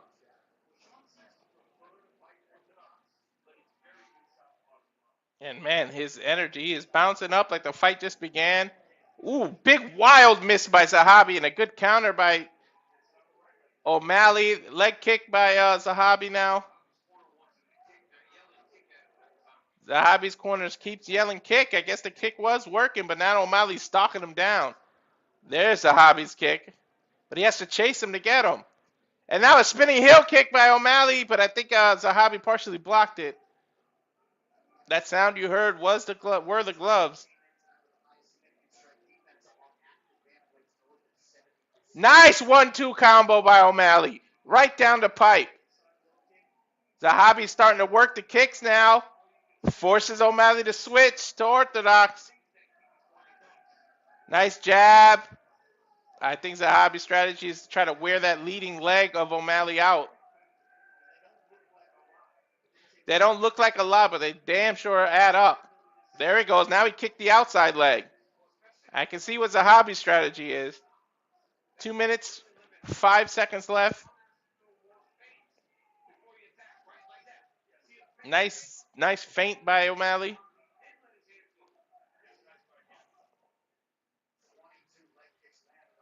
"22 leg kicks have landed by Zahabi. O'Malley has only landed 1. And there he goes. He took out his inside leg again with that kick. And you can starting to see the red on O'Malley. Another leg kick by Zahabi. He's throwing his leg kicks the way O'Malley's throwing his jabs. But then a 1-2 combo by O'Malley. O'Malley's getting pissed off. A nice leg kick by front kick by O'Malley. Another kick by O'Malley by Zahabi. Might have been a little low. He apologizes. They touch gloves.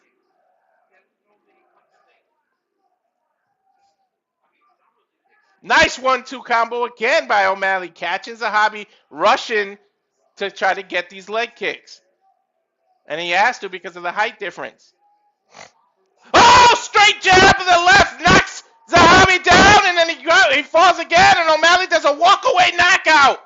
Holy shit. Like I said, O'Malley lets knockouts come to him. He doesn't go looking for it. It's over in the second round. Not one fight has gone the distance tonight. All knockouts in the White House card. That is crazy.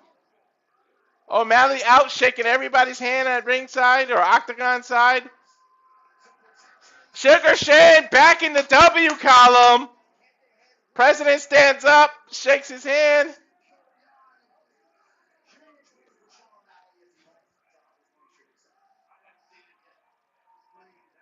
That was so clean. I can't wait to see the replay.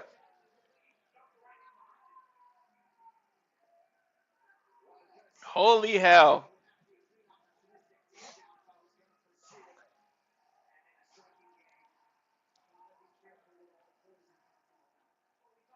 O'Malley walking on the outside of the octagon with his hands raised. It must feel so good to be back in the W column.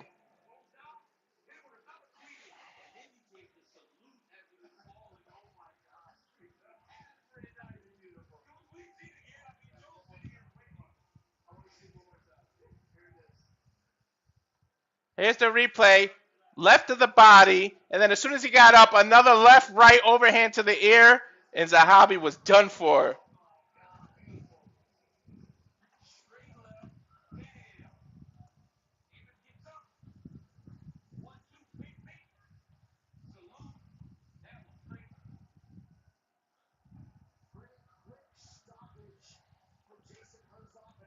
The UFC have gave judges the night off tonight.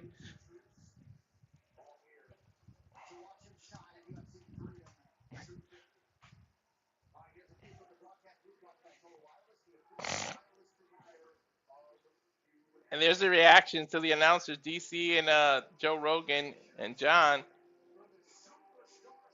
Sugar's feeling good, man. Finally back in that W column.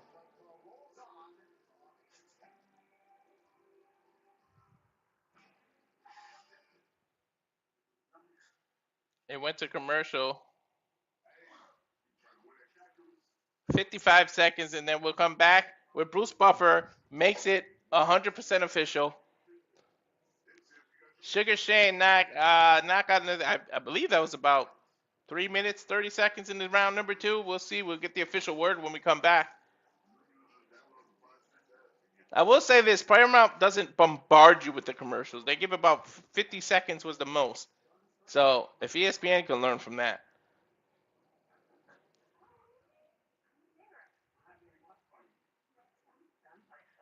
Say about 20 seconds here. Make it official. Damn, what a knockout by Sugar Shane. And I said this might be the first one to make it to decision. This is crazy.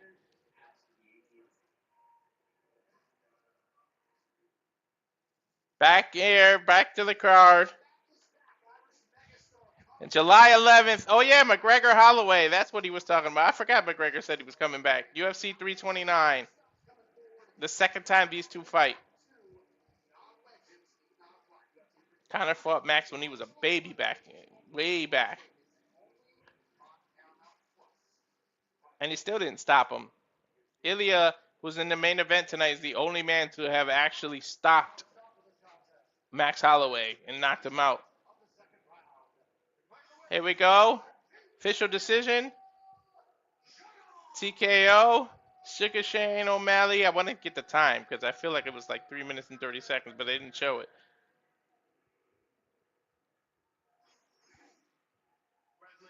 Four minutes and 2 seconds in round number 2. Hysterical forced walk-off salute knockout. Hard to put into words. Manifestation is real. I've seen this before. I'm trying to manifest the 1,689 of you that are watching to subscribe to Razor Wrestling on YouTube. Prove manifestation is real. So you're saying it's out there. I said it. A walk-off knockout. Most wins in UFC Bantamweight history. Sterling has 14. Sean O'Malley 12. Look at Zahabi with the range. Sorry, Nick. Canada just can't win, man. No sports, huh? Hockey, baseball, MMA. Sheesh.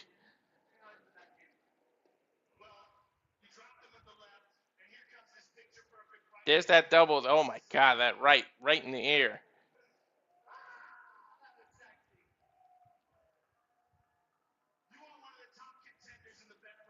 You're one of the top contenders on the bantamweight. Your thoughts on it? He's shouting out Peter Yan.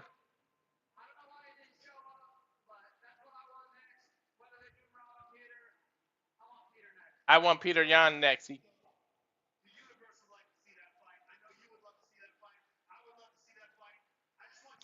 Joe Rogan saying, enjoy your victory. I want to see that fight, but just enjoy this. He said, I felt the energy in here. I love you guys. Dana's a gangster.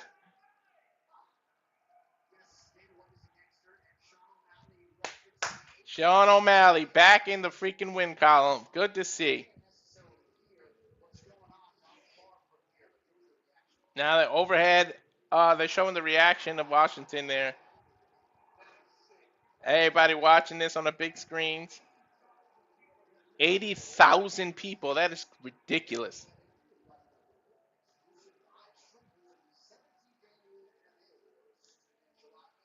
July 8th is the 17th annual MMA Awards. Let's see if any of these fights get awarded. $250,000 bonus is on the line. As they go to commercial, since there's a whole bunch of you joining, there is 1,710 now. If you could please subscribe to Razor Wrestling. I'm going to go to our watch-along trailer and producer shoot the watch-along trailer. This is everything you got coming up on the Simply Reliable Studios. And now for a taste of things to come.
All the professional wrestling, sports, and more, like this special, which 1,712 of you are watching. That is crazy. Here we go, UFC history. If Pereira can pull this out, he would have been the only person in 3 weight classes to win a title. He is a former middleweight champion, a former light heavyweight champion, and now going for the heavyweight championship. Pereira versus Ciryl Gane, the Mr. Eye Poke of Doom. We'll see. I think this is for the interim title because I don't believe Tom has been stripped officially. Yeah, it's the interim title. Of course, he poked Tom in the eye. Tom cannot fight. He had a crazy ass eye surgery. Everybody thought he was exaggerating and lying about how affected his eye was. You know, it was supposed to be him, Aspinall, and Jones, and then that fell out. He fought Ciryl Gane. The eye poke happened in the first round, and then crazy eye surgeries and all this. People are doubting his toughness and everything, but it was real. And then Gane, after doing all that, gets this interim title match against somebody who gained the weight to become a heavyweight and can make history. The Brazilian, Shama, Alex Pereira. One of the co-main event here. You got a heavyweight like this, and then the main event is a lightweight championship. That's crazy. Unprecedented. It's UFC Freedom 250. Something you thought you'd never see in the octagon on the south lawn of the White House. And damn, they pulled it off. Every single fight so far has been a knockout. And you got to assume with two big-ass heavyweights, a knockout is coming. But this is going to be the first UFC White House that is scheduled for 5 rounds because the title was on the line. The first fight tonight that is scheduled for 5. Everything else was 3. Judges so far tonight have had the night off. No need for judges. Although it's interesting to see what they had scored before each of those knockouts. And the numbers keep on climbing. There's 1,753 of you are now watching. Again, thank you so much. If you can click the link, go to the YouTube and just subscribe. It's not a lot of effort, people. And it's free. Best price you can have. And here we go. In Loud We Trust with the Dodge Ram. And they're actually giving one away if you scan the code here. If you're watching on Paramount Plus. And you get a chance to win a 2026 Dodge Ram. Which I doubt. They give away those and then you end up having to pay the taxes on it that you can't afford any damn way. So you never actually get the car. Here's that stupid ass betting commercial again. The bot versus the GOAT. Whoever this GOAT boxer is. It's in the form of Mike Tyson's Punch-Out though. Here we go. Come on, give it to us now. Get to the co-main event, the heavyweight title here. What the hell just happened to my feet? Come on. I think it's skipping to catch up. Oh, they got an interview with Conor and Max Holloway, Honolulu, Hawaii, and Dublin, Ireland.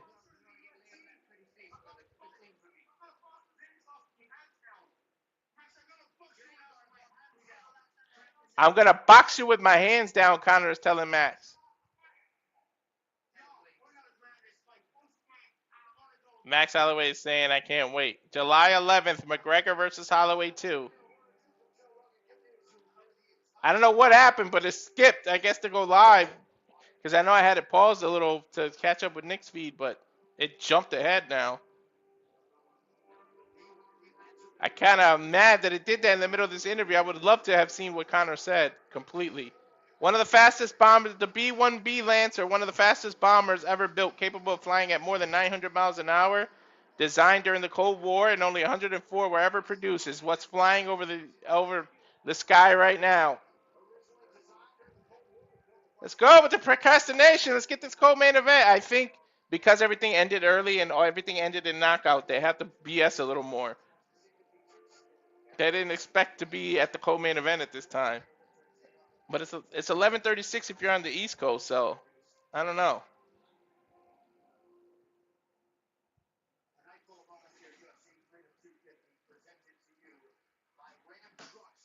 Yeah, it's only 8:36 here, so usually UFC ends around 12:15, so we'll see if they're on track for that. This is everything I've been saying is wrong. 1,777 again. Thank you. This might be the one that goes. I don't expect this to get out of the first round, but if this is the one that goes to decision, it's going to be crazy. And they go to commercial again. Lord have mercy.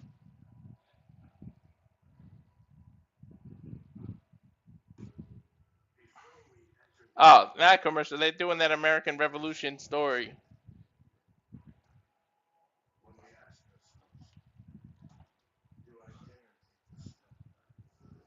While that video, I'm going to take a minute to plug on X here.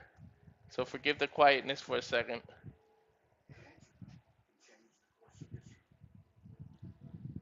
It is now Ciryl Gane versus Alex Pereira coming up. It's going to be, I can't wait. The anxiety is through the roof. Let's go.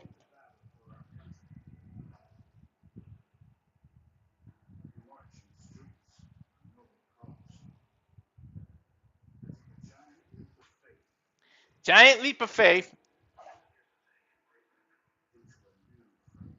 to a new frontier. This is the video that they're talking about, showing the 250 years of America.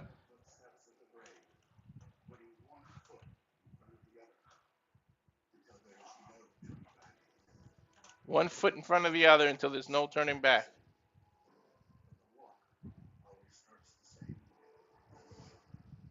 The walk always starts the same way.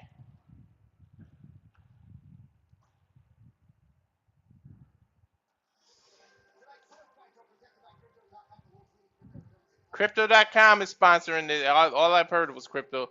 They are showing, oh my God, that belt looks beautiful. They kind of redesigned the title for the USA. That's kind of cool. Red, white, and blue. That's a nice looking title. Holy shit.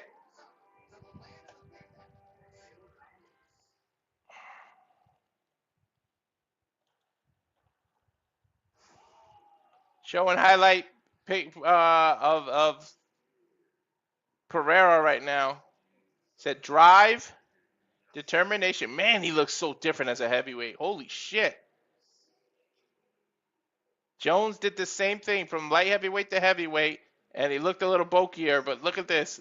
It's about the legacy I leave behind. Showing his old kickboxing footage.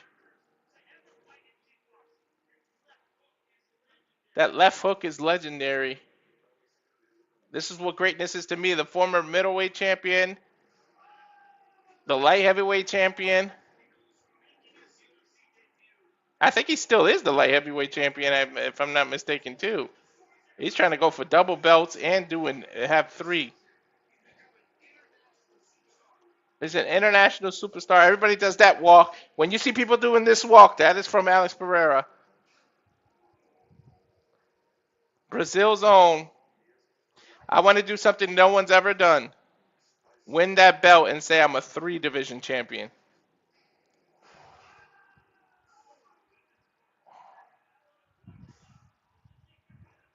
This is going to be crazy.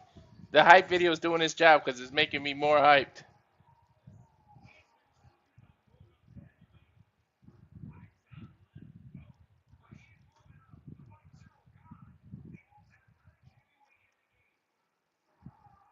And there's the Ciryl Gane's highlight. They're showing him against John Jones, but he lost that fight and made much highlights of that. There's against Derrick Lewis.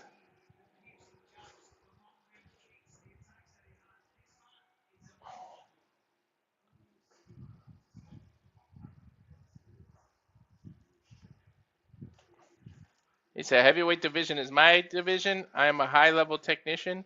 I'm different. I'm different, too, unlike anybody he's ever faced, says Pereira.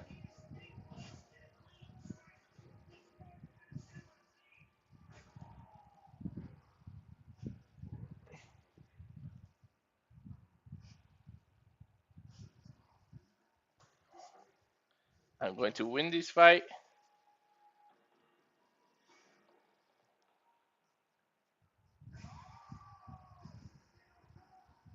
Ciryl Gane. Notice they didn't show any highlights with Tom Aspinall because of the damn eye poke.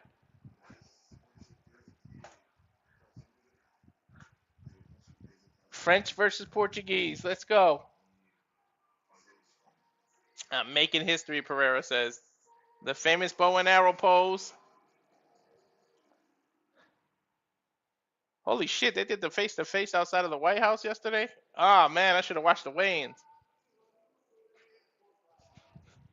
Excuse me a second to turn this light on. Finally starting getting dark out here.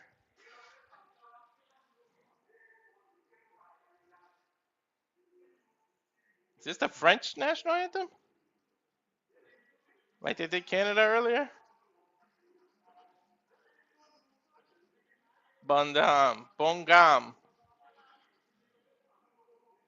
Ciryl Gane. That is a big man. Walking through a park, dude. He ain't even coming out of the White House. La Rouge-sur-Yon, Vendée, France. Ciryl Gane, one of 10 active French UFC fighters. Oh, there he is. He is in the White House.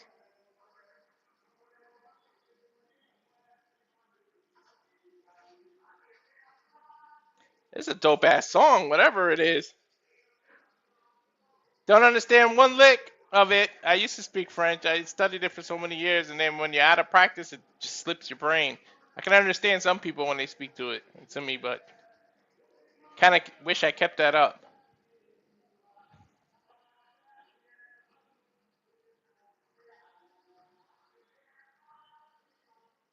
This is a dope ass song for those watching on Paramount. Like a French rap, I guess.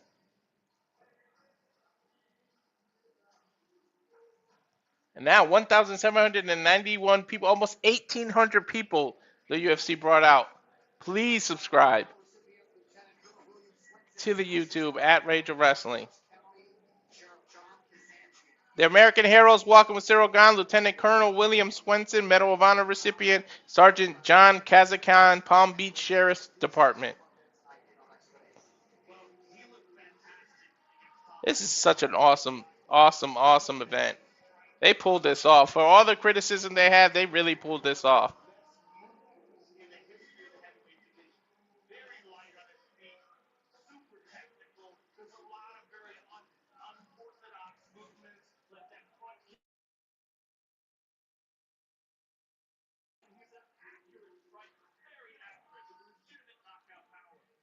Legit knockout power by this man coming out. Having to come in from inside the White House is making these walkouts so damn long. These people are going to be exhausted by the time they get to the actual octagon.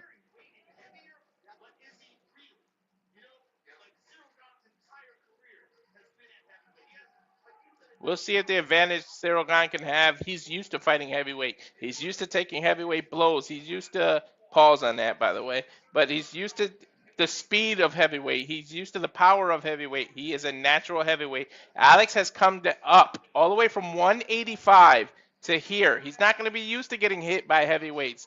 You can train for it and train with heavier opponents, but it's faster and it's harder in the actual octagon. So we'll see if he can deal with Ciryl Gane's power. Heavyweight ain't no joke. Like, Question I believe. for you. Yeah.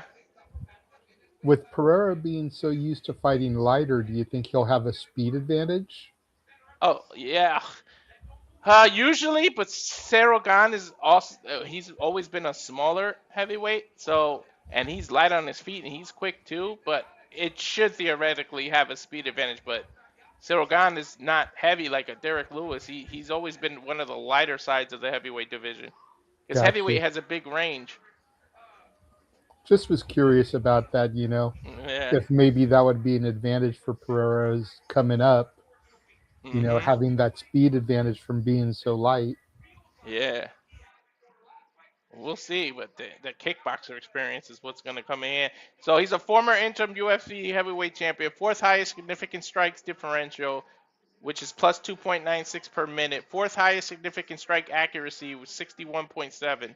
So 62% of his punches connect on average in the UFC. And then I can't wait. Neither one is representing America in this fight, but the crowd is going to go nuts. Pereira is an international superstar, especially after he beat Izzy.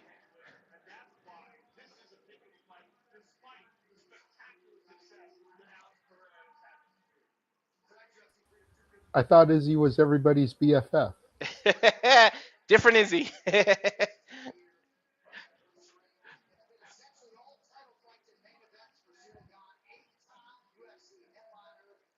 Damn, this is his 8th UFC headline. He's a co-main event. He's not the main event, but sheesh.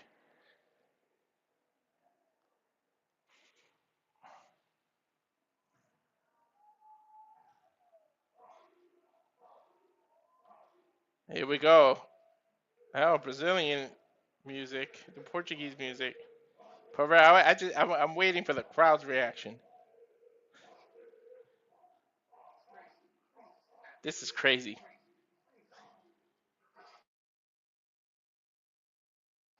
I can feel the energy bursting out of the TV. It's crazy.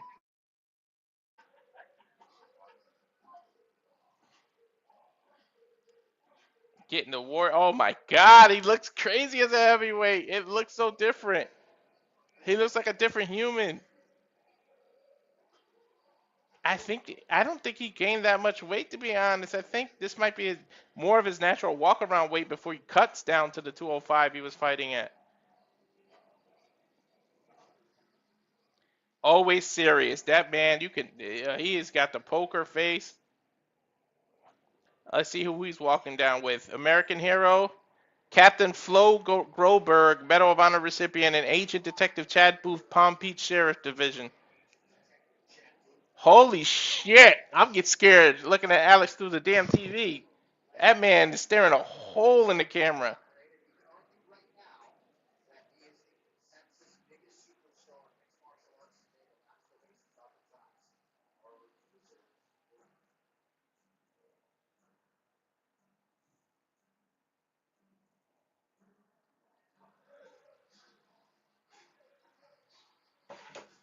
The music alone is hyping me. Got all the drums, the lights green for Brazil. Damn, where the hell are these people walking from? Like, why are you doing this to the fighters? I just want to take a second for everybody that may be listening and not watching, but is listening to our commentary. This is an idea of the view of what people are seeing right now. Yeah, that's crazy. You can say what you want, political bias aside. That's a hell of an optic. Yes, it is.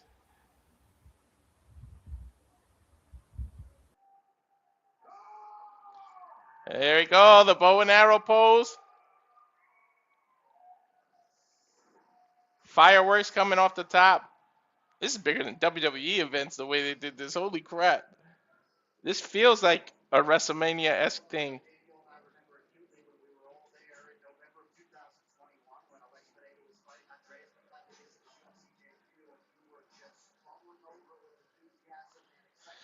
Whew. It's the longest walkouts in history of UFC.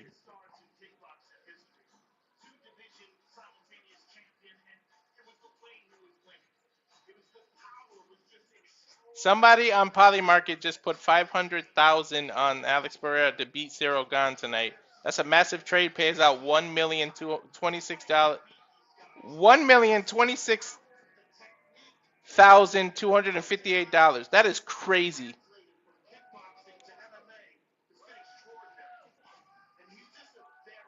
What the fuck bet was that?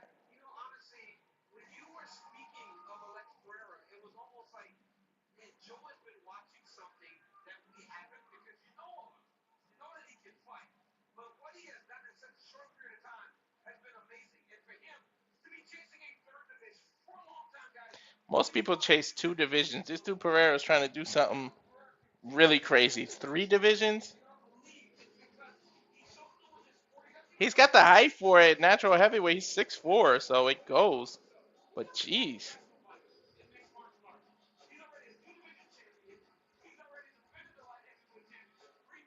He's defended the light heavyweight title 3 times. Defended the middleweight title twice. He's already going to be one of the GOATs of the MMA. But to do this, if he pulls this off, holy shit.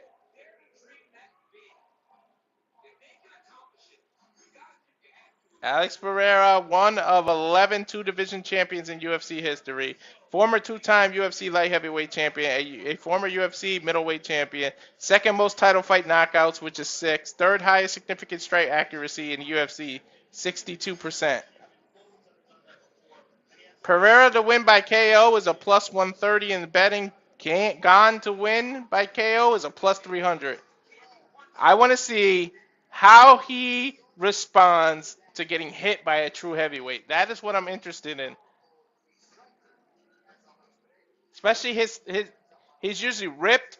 His abs are usually there. Right now, his stomach I'm not insulting him, but because he gained the weight, it's not as tight as it usually is. So if Gane can attack his body, I want to see how he reacts. But damn, that man is focused.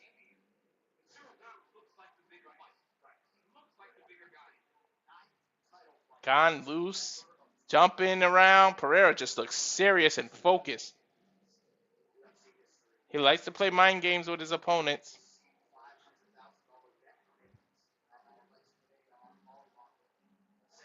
I don't know who the hell had $500,000 to bet on Alex Pereira, but you better hope you're right.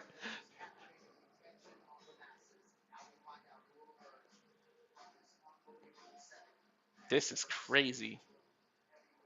The Eclipse, I guess that's across the street. That's where all the regular fans get to see it. On a big screen for free.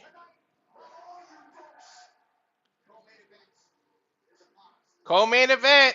Alex Pereira, 38 years old, 6'4", like I said, 251. 79-inch. But Ciryl Gane has 81-inch reach. So a 2-inch reach advantage. He actually weighs less than Pereira, 248. He's also 6'4" and 2 years younger, 36 years old. Let's see if history is going to be made.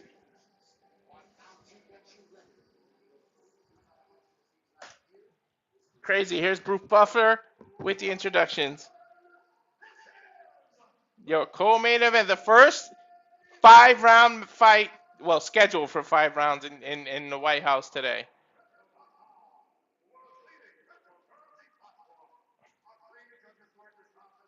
It'll be interesting and ironic if this is the first one that gets out of the first round, or that goes to the judges, because everything has been a knockout. Herb Dean, the veteran, gets this assignment as the ref.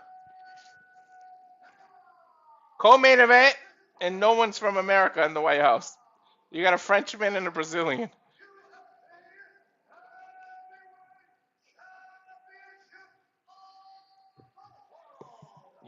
Interim UFC heavyweight on the line. Ciryl Gane introduced first out of the blue corner, 13-2 record, 1 no contest, which is the eye poke of Tom Aspinall, the most recent fight. 6'4", 248 pounds, from Paris, France. A -110 on the betting odds.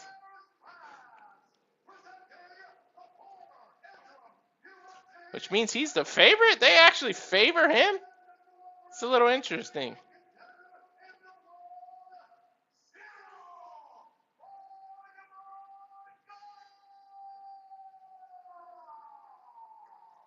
All right, red corner. Alex, the crowd just went crazy when they said out of the red corner. That is ridiculous. Kickboxer, 13-3, 6'4", 251. Danbury, Connecticut. How is he a -110 pick'em odd? They can't both be -110. Graphic mistake.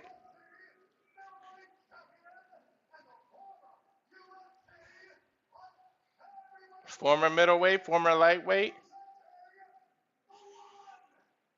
The one, the only. Politan Pereira. Crazy.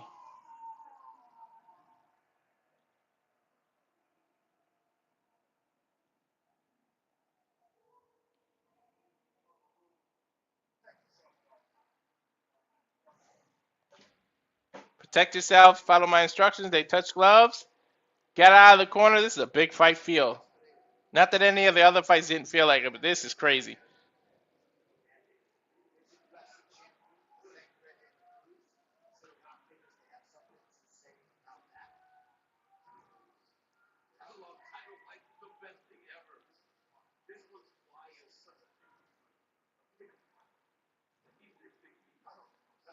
Here we go. Touch gloves. Let's see if they take it easy or what they're going to do. Both men bouncing on their feet. A head kick by Alex Pereira right off the bat. But damn, Gane just took it. Nice left. by Pereira. Then a low kick. There's a kick by Ciryl Gane in response. Ciryl Gane is also a southpaw, and Pereira loves that left hook. So let's see if he negates that. Nice front kick to the thigh by Gane. Another high kick by Pereira. Responded with a kick by Gane. Oh, it's a kickboxing match. The whole crowd is chanting Shaman, which is Alex Pereira's nickname. Gane light on his feet, filling each other out. Another kick by Pereira. This might be a kicking contest. There's a left hook by Gane. Still hasn't really connected. Switches to orthodox. Pereira still in the southpaw. Nice jab by Gane. Caught Pereira right in the jaw. Another jab. A body jab by Pereira now, filling him out. Low leg kick. Another one. Both men doing these kicks. Pereira started fighting, jabbing, and made Gane forget about the kick, and then he did 3 kicks in a row. Mixing it up. Tries to go for a high kick. Gane able to get out of the way. Nice inside leg kick by Gane. Now jabbing. Front kick to the body by Gane. That's what I want to see. Go to Pereira's body. Let's see if his body can handle heavyweight hits. There's a nice jab by Gane. They're just circling each other. I give them credit. They're both in the center of the octagon. Nobody's pushed anybody back. They're swinging. Nice boxing by Ciryl Gane with the double jab from the right hand. Back to orthodox. Or southpaw, I should say. Ciryl Gane went for wrestling. But Pereira fought him off and he didn't complete the takedown.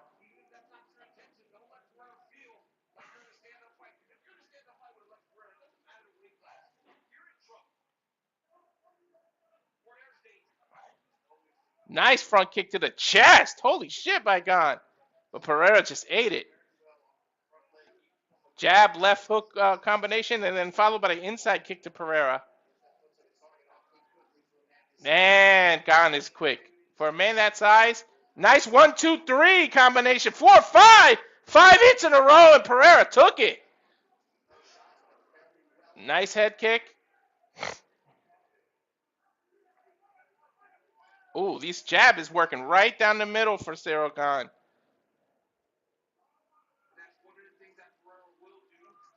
Nice inside leg kick when he switched. Pereira, don't put your hands down, Gane. Gane circling, but put his hands way down. Nice, ducked his head overhand right, but Pereira able to dodge right out of it. Ciryl Gane is doing what he should do. So light on his feet for a big man. Both of them are. Nice body shot by Ciryl Gane. Oh, left hook. Oh, that caught Pereira, but he ate it. There's the low kicks again. That's what Pereira needs to do. Take that quickness away from Gane by taking his legs out. Both men quick. Shiner starting to develop underneath the left eye of Pereira. Another left kick. They went for the head kick, but Gane able to duck it and then answered with a kick to his body. Oh, nice combination by Gane. Fakes the wrestling and then comes with an overhead, but he feinted.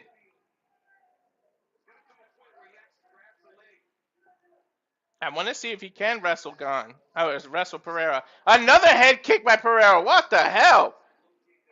And Ciryl Gane answers with his own head kick. I think that was off the glove of Pereira, though. Pereira went for a left kick. He's one of the only people that could be in a southpaw stance and still kick with the left leg, standing up and doesn't telegraph it, which is why so many people get head kick knocked out by him.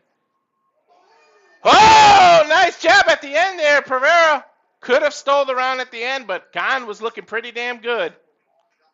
First round for Alex Pereira being a heavyweight looked good. I honestly don't know who they go to picture-in-picture. per commercial. I don't know who took that round. That's going to be hard to judge. And damn near 1,800 of you are up here. Thanks again. This is SRS Studio. If you don't know, my name is Mr. Reliable, Walter Cruz. We do this for all the major UFC events.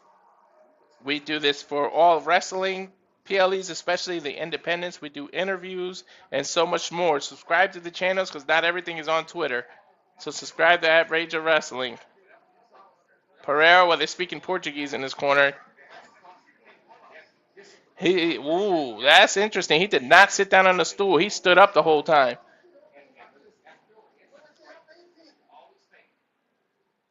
They told him always faint. Ciryl Gane, they didn't show what happened in his corner, so I don't know if he sat down or not. Touch gloves at the beginning again. Both light, bouncing on their feet. Interesting that Gane wants to do kickboxing with a great kickboxer like Pereira.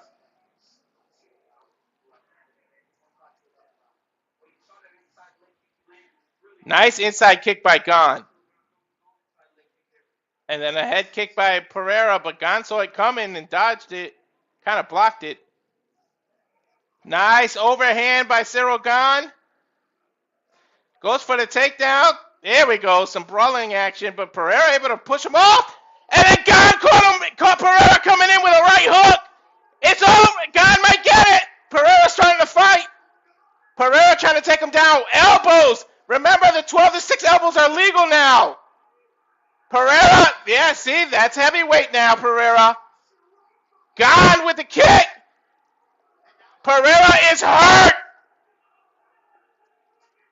Pereira is definitely hurt. Gane backing him up. This is tense. Can he recover? He's almost going down just by walking. Short elbow by Gane, followed by an uppercut, a hook, a right, a left. Oh! Pereira's going to go down. Nice uppercut. Pereira is on wobbly legs. Left, right, left. And he took Pereira out. Ciryl Gane knocked him out. That $500,000 bet you just lost.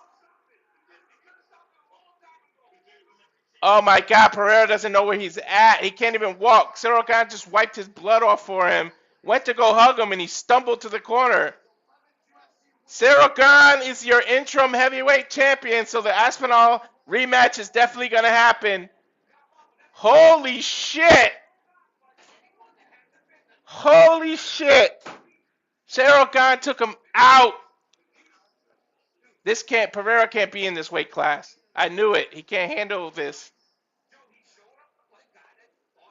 Holy shit.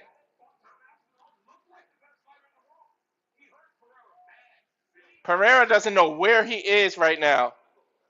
He thinks he's back in Brazil. Holy shit, his eye is bleeding like crazy. Go to the replay. Just boom! Walked right into a jab that took him down, and then it was over from there. The ground and pound. The ref could have stopped it here. He gave him every chance to recover, but he was out on his feet. 1, 2, 3. He was gone. His eyes were in the back of his head. At one point, Gane hit him 5 straight times with no answer, and Herdine didn't step in. That last right hit, that left, just Pereira was out on his feet. The heavyweight division is no joke. For somebody to try to come up from 185 to 250, it's just not many people can do it. John Jones seems to be the only one that did it. But he didn't start at 185. He started at 205. I guess we get the rematch. Tom Aspinall when his eye recovers and Ciryl Gane for the undisputed title because he's an interim champion. You get that, WWE? You see what undisputed actually means? You got to get if there's another belt, there's no such thing as undisputed. Now they got to fight each other, and then you get an undisputed champion. Stop calling Cody Rhodes undisputed. There's another title that Roman has.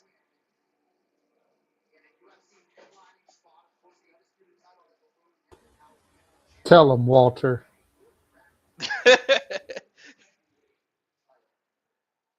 Official word by Bruce Buffer. I think that was within 2 minutes of that next round.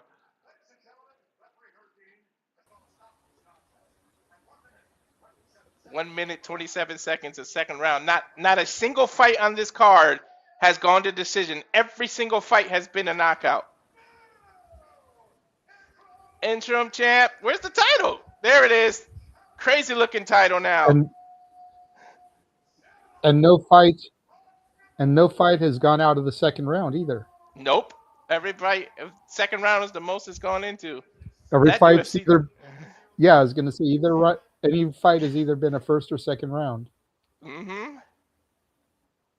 That's a beautiful looking belt. Holy shit. I like how they changed the title. You found your rhythm in the second round.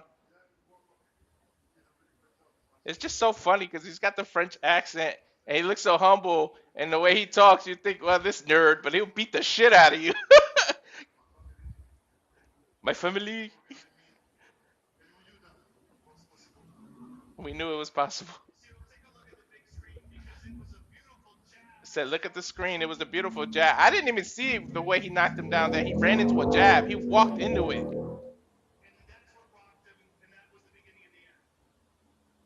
Beautiful left jab.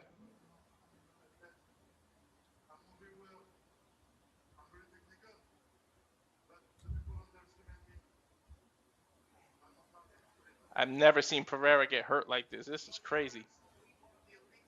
I knew it. I said that it's getting hit by somebody who weighs the same. The 250 pounds is way different than 205. I don't think his heart will let him give up. He's gonna probably try it again, but stick to light heavyweight. There's no way you can handle heavyweights.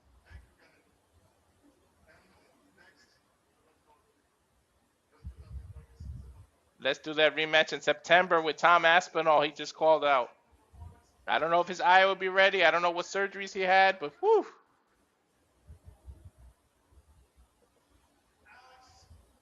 Oh, they're interviewing Alex. You vacated the light heavyweight. You took a chance. What are your thoughts about this? Now 13-4.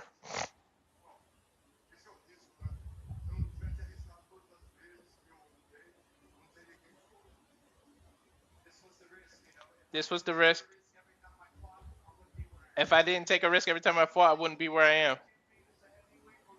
Are you going to continue as a heavyweight, or are you going to go back to light heavyweight? This is the question I wanted. I think he said, I don't know. Because I kind of understand Portuguese because of Spanish, but let's see what he said.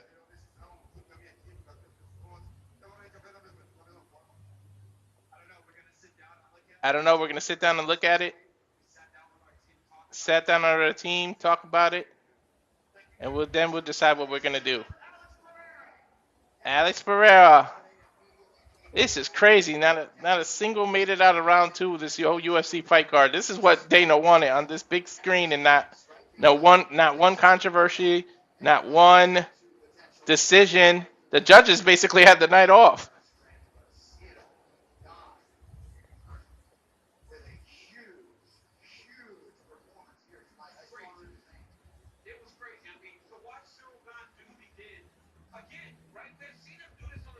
It's just still awkward that the UFC fighter just go up to the president like nothing.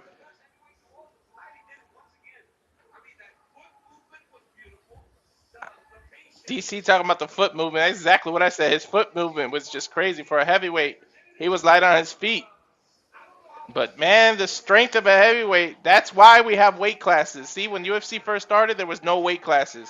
You see the difference of when a 250-pound man hits you and a 205-pound person hits you. Alex would get hit with those same exact punches by people that weigh less, and he could walk through it. He just could not walk through it with Ciryl Gane. So as UFC cuts to another commercial, and we've surpassed 1900, now it's 1928. We'll cut to our trailer because we have so many new people. So let's show everything that's coming up. Actually, you know what? Let's do our intro again, JJ. How about we do both? We'll run the intro, then we'll go into the trailer. Yeah, because they're going to give a lot of commercials now. You have 68 wins. You cannot 69 Mina. I am that reminder that no matter how far you get in life, there's gonna be someone like me, born with much more than you do, who can cash in and take it all away at any moment. Come on over, Zeb. I'm being. See, earlier I said something stupid to him, and now this is my receipt. Okay. Sabu's just sabotaging you. Yep. He sure did. Yeah, he's taking over. Hijacking is a better word. You're right. Good luck. Ooh, follow the white rabbit.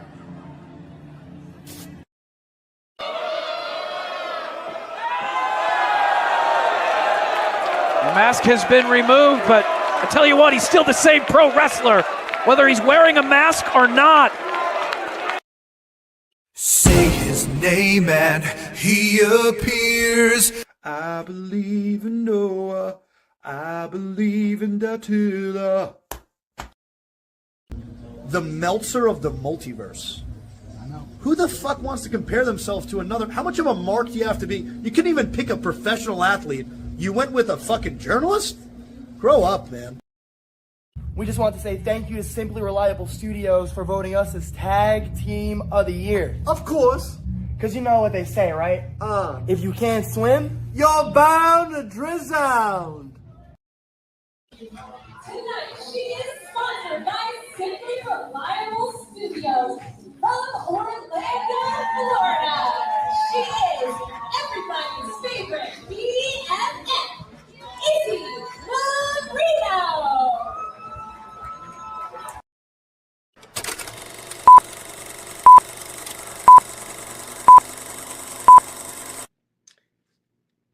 Heyo, this is Jack Cartwheel. You are watching Simply Reliable Studios. Get it? Got it. And now for a taste of things to come.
All the professional wrestling, UFC, finals, all the main. We might even add the World Cup. We'll see. What is Trump signing? Oh, autographs. I was going to say, I know he ain't signing some exclusive thing in the middle of watching UFC.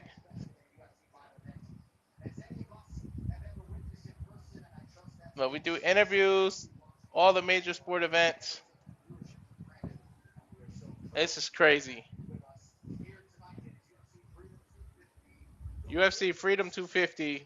After the Knicks won the NBA championship yesterday, now we get this the next day, as we get the final, hopefully, video of 250 years of America. Abraham Lincoln, government of the people, by the people, for the people, shall not perish from the earth.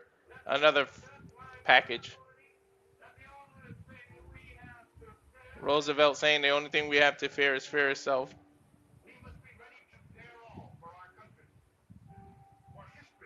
Eisenhower, history does not long entrust the care of freedom to the weak.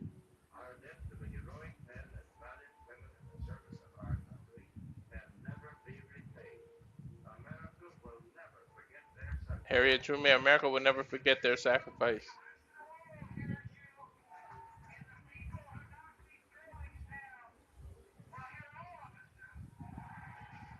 Bush speaking at 9/11.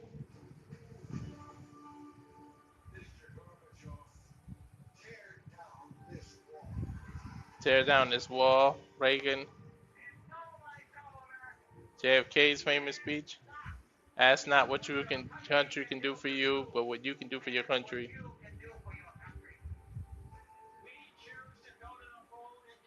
The moon landing. UFC did well with these video packages. I give them that. Or TKO, or whoever the protection company is.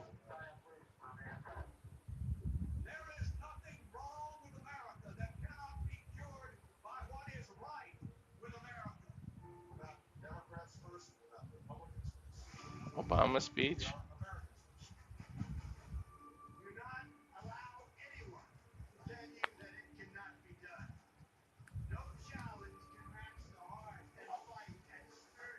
No challenge can match the fight and spirit. There it is, final fact. And yes, for those of you wondering, he has stayed awake the entire event. Damn it, Walter.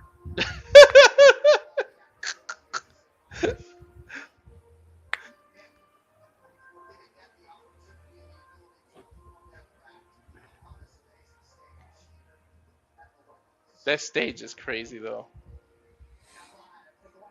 Something you would never see again, probably. Here we go, main event, UFC light heavyweight champion, or lightweight championship, Ilia Topuria, Justin Gaethje. This is, I'm going to say it again, JJ, this is how you determine an undisputed. You see, Ilia Topuria is the champ, Justin is the interim champ, winner becomes undisputed champ.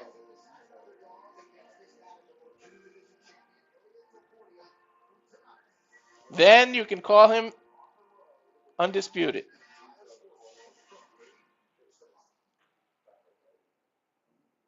Mount Rushmore. Which is what? Where the hell is Mount? South Dakota, is it? Hope I got that right before people start making fun of me. I don't even know where America's landmarks are. Justin Gaethje's in front of it now. Running on these tracks, saying it's such an honor to fight here at the White House.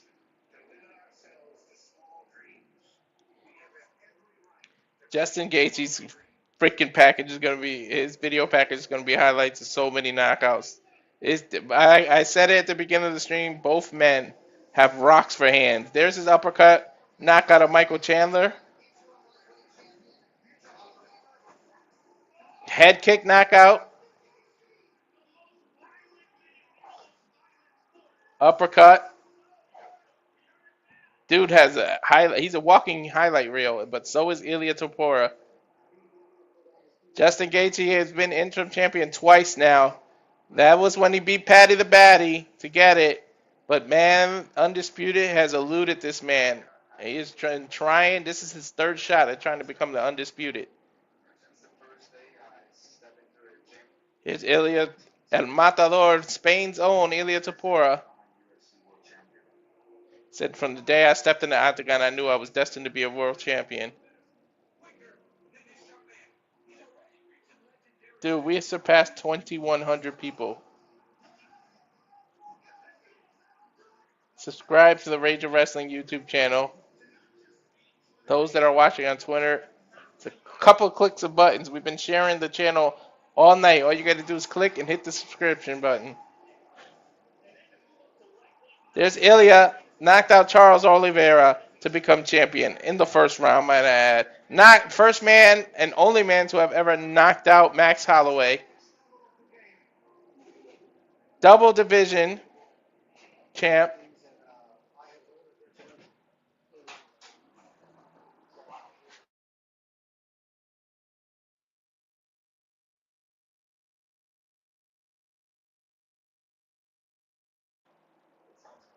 The dog always interrupts and comes and tries to be in the middle of the video. La Casa Blanca. Tengo una rosa para él. The White House, I have a special rose for Justin Gaethje.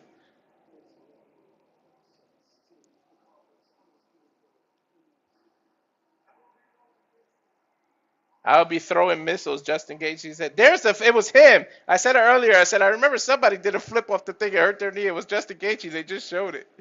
Do not flip off the octagon.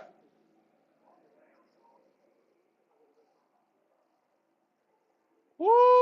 Oh, now that they stand face to face, Justin has the height advantage, but man, Ilia could throw down. Will an American become champion at the White House? Because nobody has been able to stop Ilia.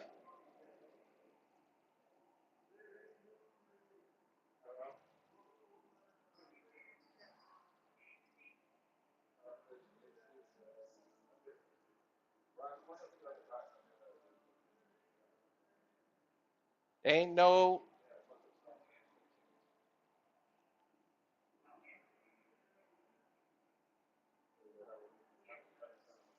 Trying to hear what the song is.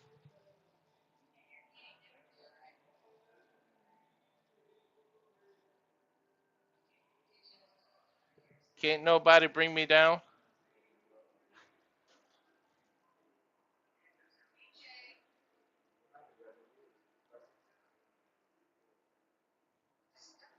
Justin Gaethje, the interim champ, coming out first. Safford, Arizona, oldest UFC fighter in history to win the lightweight title. Well, he's interim. He's not the actual champ, so they shouldn't put that.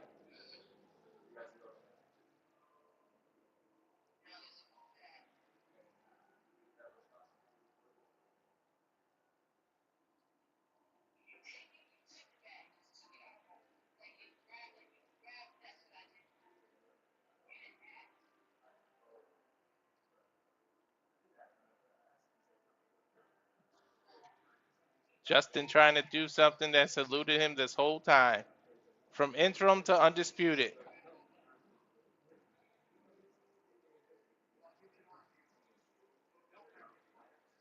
That's one proud American there. 2,161 of you. Please subscribe.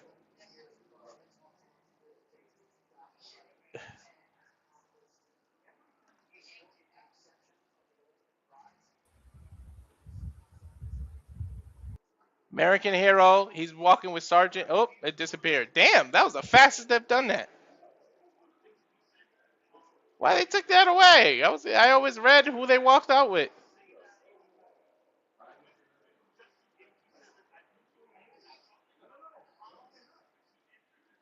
Justin Gaethje. From interim to undisputed. I love this band and how they doing this live though. Each song.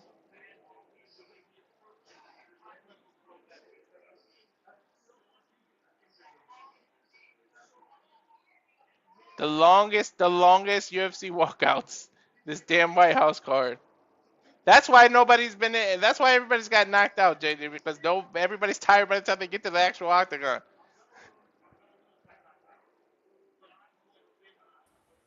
I believe that. Dude, could you imagine Undertaker doing a WrestleMania entrance here?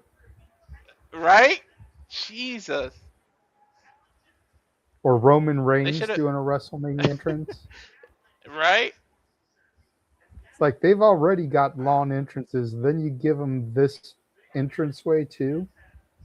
I'm nervous somebody's going to bust their ass walking down the steps. Dude's got flip-flops on.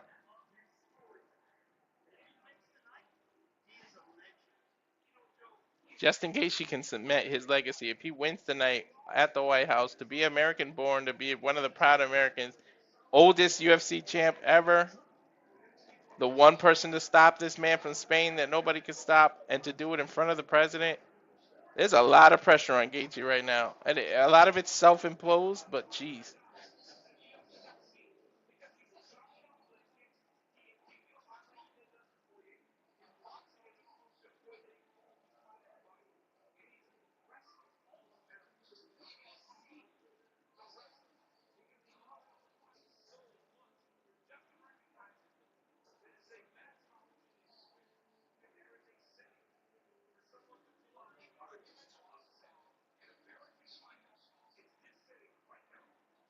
Just got to the fighter pit. That whole time he's been walking. He just got to the fighter pit. Taking his chain off. Shirt should come front. Put your mouthpiece in. What the hell are you doing? Yeah, even the corner person said, yo, his mouthpiece ain't in.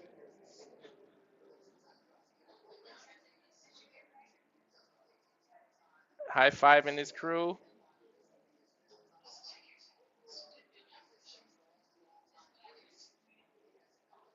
Here we go. High five. He has yet to turn around to get the inspect. There's the mouthpiece. There's the shirt.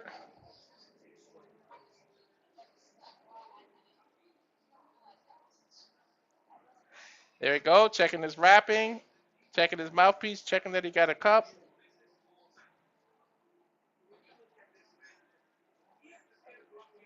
Two-time interim UFC lightweight champion. Former UFC bad motherfucker champion, the BMF. The most performance awards in UFC lightweight history with 15. And remember, that's 50,000 each one. Third highest significant strike accuracy in UFC lightweight history, 58.5, so 59%. That's his strike accuracy.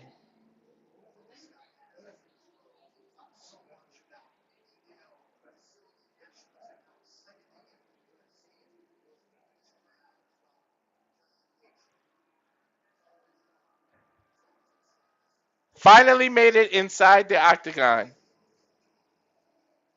Since JJ came on and said something, we just got to Gaethje getting inside. That's how long it takes to get through the White House into the octagon.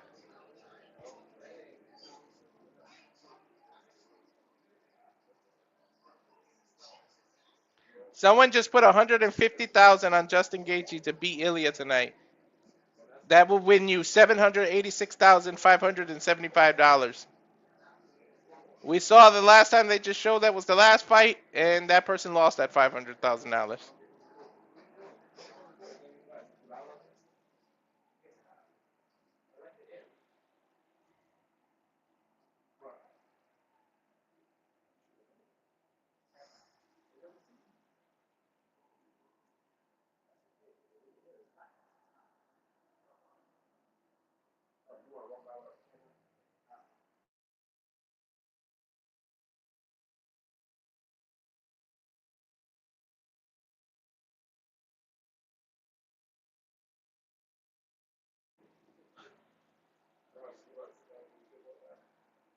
Here's Ilia, El Matador. Oh, now it just clicked why he does the rose thing, because he's a matador, and they do that after they beat the bull or whatever.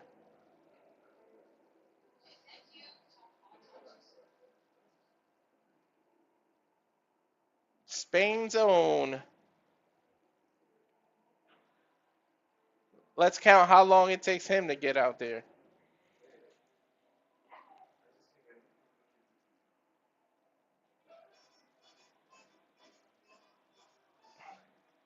All right, there he is. He's running.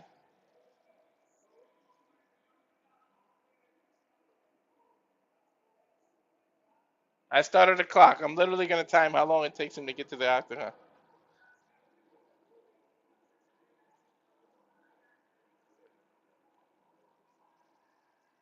Wow, they playing the song in Spanish out here live. This is crazy. Now, could y'all not put up and take down who he's walking with so quick so I can read it?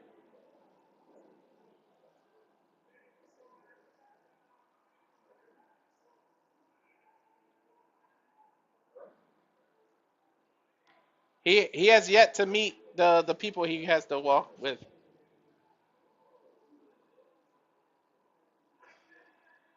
Ay, ay, ay, ay. There he goes. Who's the American heroes? Let's go. Say it. Show it. American heroes. Sergeant Major Thomas Pat Payne, Medal of Honor recipient. Second grade detective Paul DiGiamano, New York Police Department. I started the timer. It is 1 minute, 7 seconds, and this dude is nowhere near the octagon.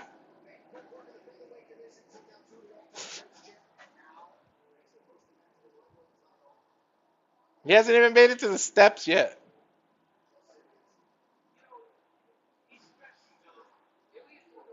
Lieutenant Colonel Ryan Nolan, United States Marine Corps Director and Commanding Officer, the President-owned U.S. Marine.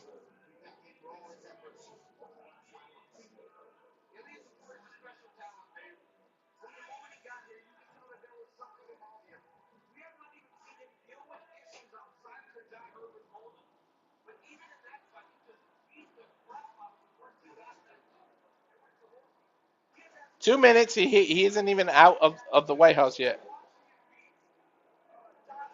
Now he's at the steps.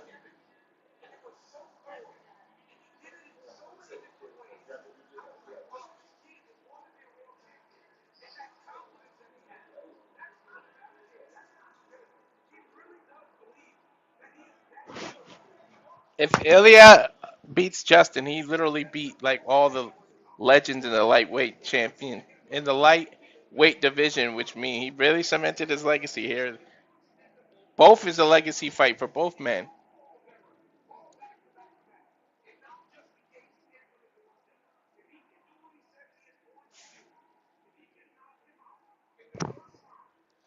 Ilia put out there that he's gonna knock Gaethje in the first round, so I want to see how he starts this fight. Is he gonna aggressively finish it, make mistakes, or aggressively look for it?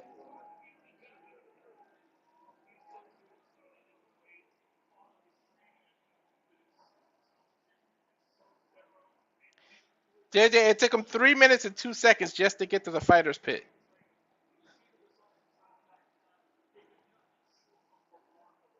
.302.40. Damn it.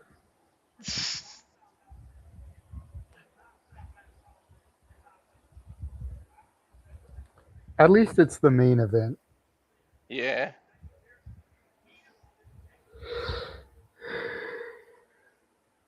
Starting to feel like an AEW card. What are we doing here? 9:30. This shit's been going for 4 hours. 30-minute rain delay. Like, what the hell are we doing? I know Triple H and Roman Reigns is there. Is Tony Khan booking this shit? Right?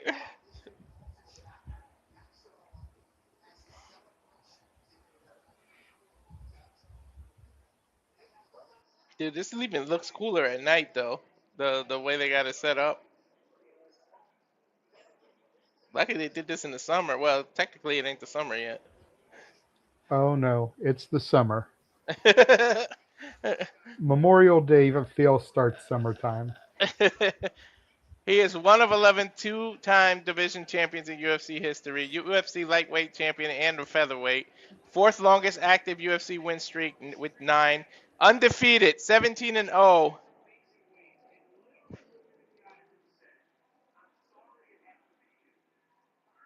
Last night, he looked Gaethje in the eye and said, "I'm sorry I had to be you." That's how much he believes in himself. I want to see. He said he's going to knock him on the first round, and most of the stuff he predicts actually ends up happening. Everything he said, he ends up doing. So we'll see if he backs it up this time, or does the American make American history?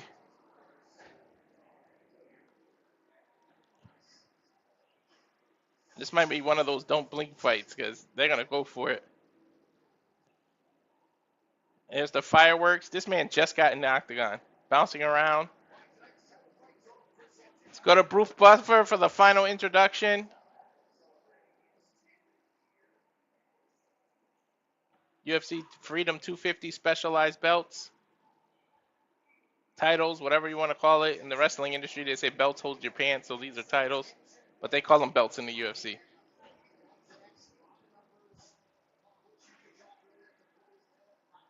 Five fighters have had streaks of 7 fights. Jackson, Liddell, Emmett, Jackson, Garbon, and Ilia Topuria. That's crazy. 29 years old, 5'7", 155, 69-inch reach. Gaethje with a slight inch reach advantage of 70. They came in at the weight limit of 155, 5'11" for Gaethje, so he has the height advantage.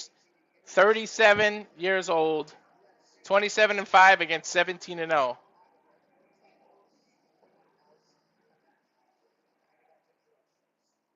Here's Bruce Buffer with the introductions.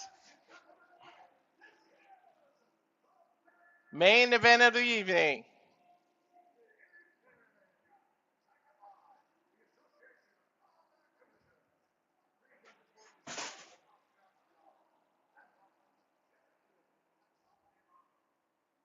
Judges are Ben Cartledge.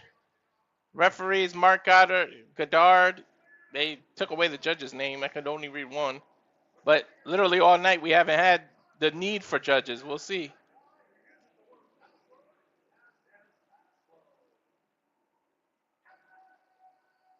And now, I'm going to assume they introduced Gaethje first since he's just interim champ.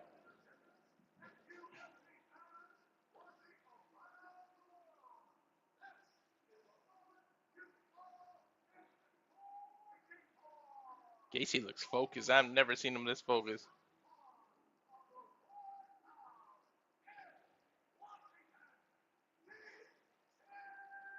Washington, D.C., first main event. It's time. Big ass mosquito. 5 rounds. Undisputed. Damn, the fireworks way back there.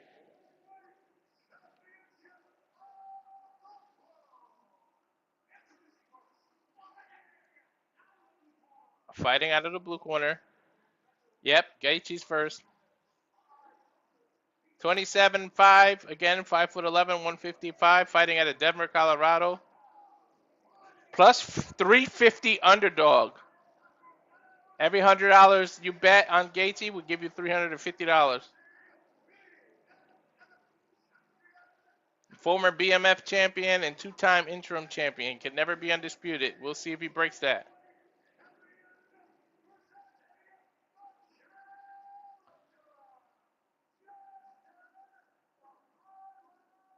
Justin the Highlight Gaethje. Oh, nickname's the Highlight. Let's see if he creates one.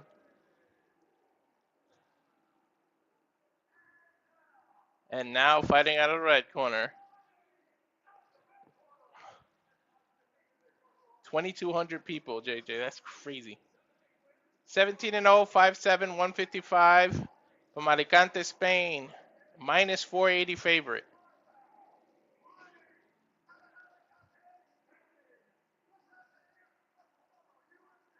Former UFC Featherweight, so he went from 145 to 155 and is now dominated both divisions.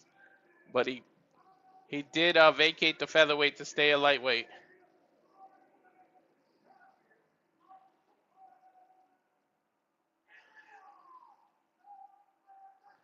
Ilia El Matador Topuria. Let's go! Start the damn bell already. Or ring the bell, I should say.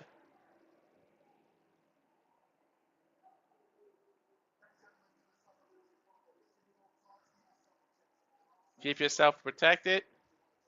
Touch gloves. Yep, they touched it. So if you bet that they touched it, there you go. Cash in those tickets. Ilia focus on that side. He does that weird side stance when he comes out.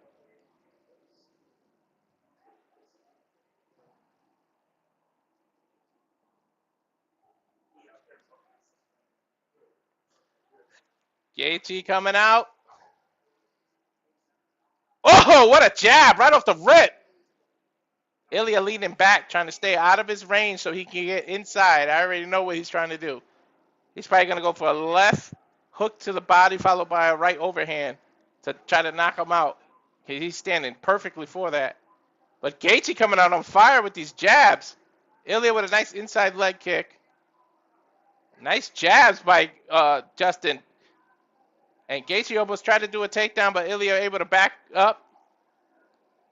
Another jab. Gaethje is trying to box the hell out of Ilia. Ilia has barely thrown anything. Maybe the rope and dope strategy is what Ilia is trying to do. Nice leg kick. Missed the jab by Topuria. Gaethje with a nice overhand right. Topuria catches him with a left right. Gaethje landed a good right hand. Another good right hand. Backs Ilia up. Another good left hand. Jab. And then Topuria with an overhand right. Gaethje with a right cross. Nice uppercut. Yeah, this ain't going to decision. Nice head kick, but partially blocked by Ilia. Ilia backs up, fires a right hand. Gaethje goes for the takedown, but then clinches. Another takedown followed by an uppercut by Gaethje. 3 minutes and 20 seconds left in the first round. Gaethje goes for the takedown and then lets it go to swing a wild uppercut, but doesn't hit. Oh my God, Ilia's eye is crazy right now. I don't know if that was a finger or a punch, but Gaethje got backed up by 2 overhand rights. Ilia is just so quick, but he might be blinded. The man's eye is bloodied and red as hell. I don't know if it was a finger poke or an actual jab. I can't wait to see the replay if this round ends. Nice leg kick by Ilia. And then an overhand left by Gaethje. Gaethje is countering everything Ilia's doing. Ilia with a nice body shot. Nice uppercut by Gaethje. Backed Ilia back out. Ilia with an overhand. This dude's got rocks. Gaethje has hit Ilia with about 4 or 5 punches in a row, but when Ilia hits him back with 1, it's almost like a sledgehammer hit him.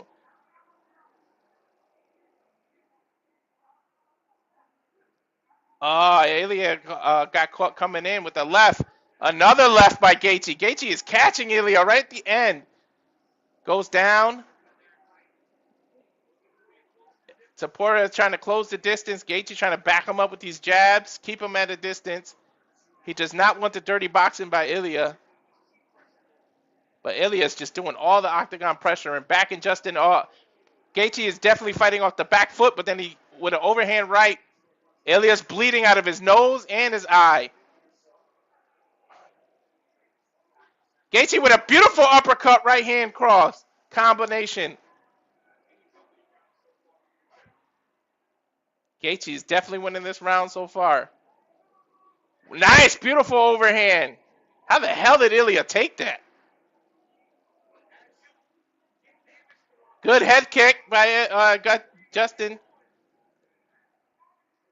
Ilia overhand right, caught Justin Gaethje in the left, backed him up. You see, Ilia hasn't thrown a lot, but when he catches Gaethje, Gaethje's already wobbly. Ilia's power is ridiculous. Nice uppercut on Gaethje by Ilia. Ilia's catching Gaethje now. 50 seconds left. Oh, he caught Ilia coming in, and then Ilia's just going crazy. We got a brawl now. How is Ilia even taking these punches that Gaethje's hitting him with? This is a crazy battle right now. Again, Ilia gets caught walking in, but then he hits Gaethje at the end of the punch. Nice head kick by Justin. Nice right hand, Ilia. Nice kick. 16 seconds left. Uppercuts. Good body shot by Ilia. 10 seconds left. Nice brawl. Ilia's trying to steal the round at the end, but they are brawling. 2 seconds. 1 second. That's the end of the round. Holy shit. Ilia's battered, though. He kept getting caught. I want to see if what did that to his eye. Was it a finger poke or a jab? They got to show that replay. Ilia at the end tried to steal the round. That was a crazy brawl at the end. Gaethje kind of getting tired. All right, here's the punch. No, uppercut and a hook. It was not an eye poke. It was definitely a punch. And then that jab right in the nose. I don't know how Ilia's taking this. Look at that. Every time he came in, he got caught with a jab at the end of the punch. Gaethje with a beautiful right overhand. How does they not go down? I would have went down by just the wind blowing on me. Imagine these two getting hit like this. Gaethje has blood on his stomach, but that's obviously Ilia's blood. Round 2 has been the magic number. Only one fight ended in the first round. Everything else has ended in the second. Ilia looks beat up. I've never seen his face look like that. Gaethje still look fresh. He's just tired. Round 2, they give hands.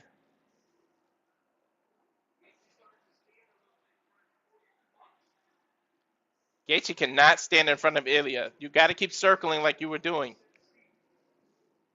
Nice jab. Keep working at your jab and just don't stay still. That's what almost cost you the end of the round.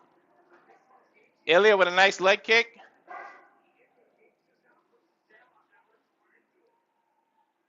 Gaethje faking. Gaethje looks like he's scared to engage right now because he's tired. Now you're fighting Ilia's fight. Nice jab to the stomach by Ilia. Ilia has no senses that Gaethje is tired and he's going for all body shots. Smart strategy by Ilia. Keep going to the body and tire him out.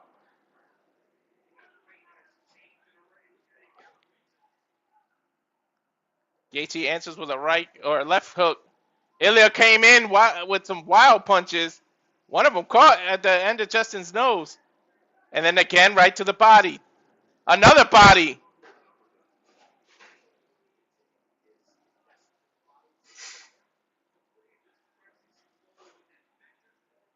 Another, oh, nice jab. Ilia rocked Justin.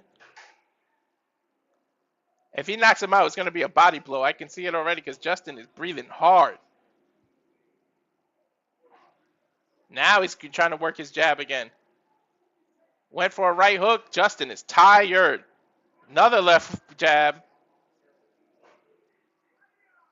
Gaethje with a left punch. Nice left-right combination by Ilia. Justin faked a knee and then came with an overhand right that Ilia didn't see coming. Right to the temple. Nice left hook. Gaethje is catching Ilia coming in. Nice body shot by Ilia. Overhand right, left combo. Justin answers. I'm telling you, he's tired. He's going for these body shots. Nice head kick by Justin. There's the jab. Here's Ilia. It's going to be all body. It might end right here. Another left hook back to the body. Justin with an overhand right. Ilia again to the body. Brawling here, and it's all body shots. Justin with an uppercut. Justin with a body shot of his own now. Ilia again with an uppercut to the body. He is digging this body. I told you that's what he was going for. Another body shot. Another body shot. A left, a right, a right, a left, a right. Oh my God, these body shots are devastating. A left hook to the kidney. It's over. He's down. He got him.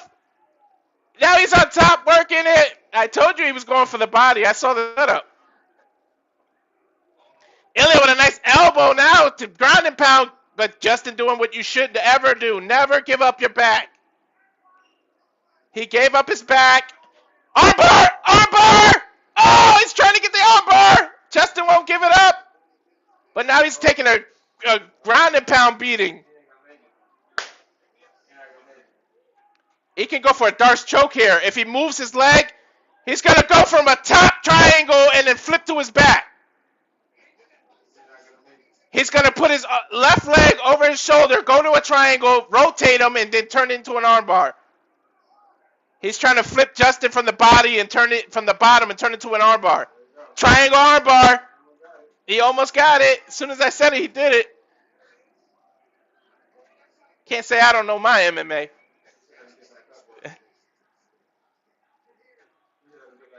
No, he's going to go for a Darce choke. Gaethje's giving up his arm. That. Don't give up your arm.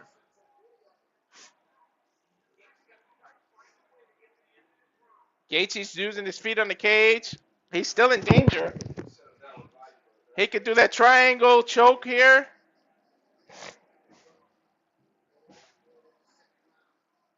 Just let him get up and take his body out again. Why are you trying to get up, Ilia? Let him get up. I would have let him get up and did a roundhouse kick right to the rib. They're just riding it out. 10 seconds left. First matchup to get out of the second round. Gaethje is kneeing his ribs from the bottom. 4, 3, 2, 1. First round to get up. Out of the second round. I saw it. Justin was breathing super hard, and I knew he was going to go to the body, and that's exactly what he did.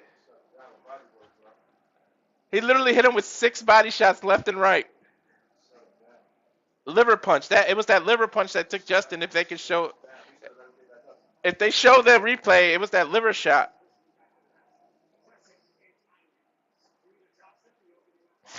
I don't want to see what they're doing in the corner. Show the replay. That was here we go. Here we go. It was this liver shot with the left. Watch. Boom! Dug right in the liver. Oh, and then he just kept left, right. Bow! Bow! He was digging those body shots. Oh, that left to the liver. That's what took him out. Gaethje couldn't take that.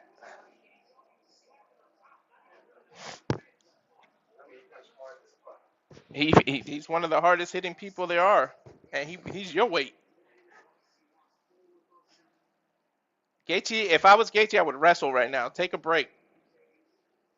Do not let him mess up your body. Come right out and tackle him. Come right out and wrestle.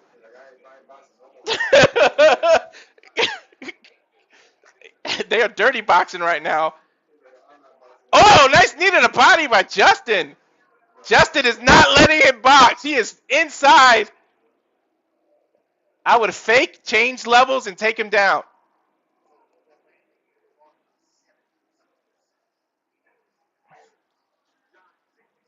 Justin needs to lower that right hand and block that freaking body.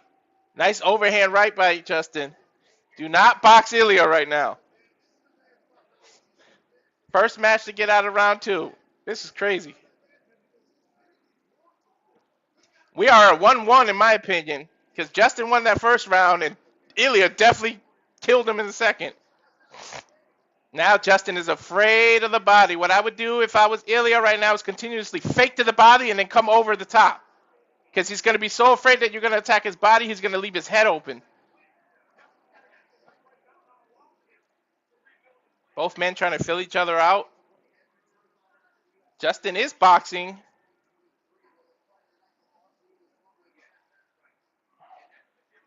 Justin with a beautiful jab that rocked Ilia back. Another one. He is snapping Ilia's head back with these jabs. Overhead right by Ilia. Justin with another left.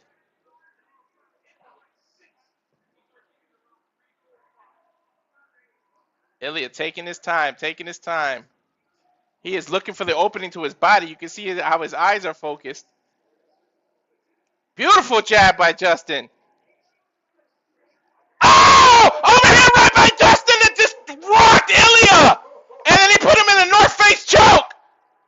Oh my god! Ilia might be out! Get it under, you got a north face choke! A north-south choke, I meant. He is bleeding bad with that overhand. Gaethje, huge moment. Do not get into the guillotine. The USA chants are screaming. Justin just came out of nowhere with that. Nice elbow. He let Ilia up. But Ilia is never out. Justin, do not get overzealous. Damn, his eye is gone. He can't see.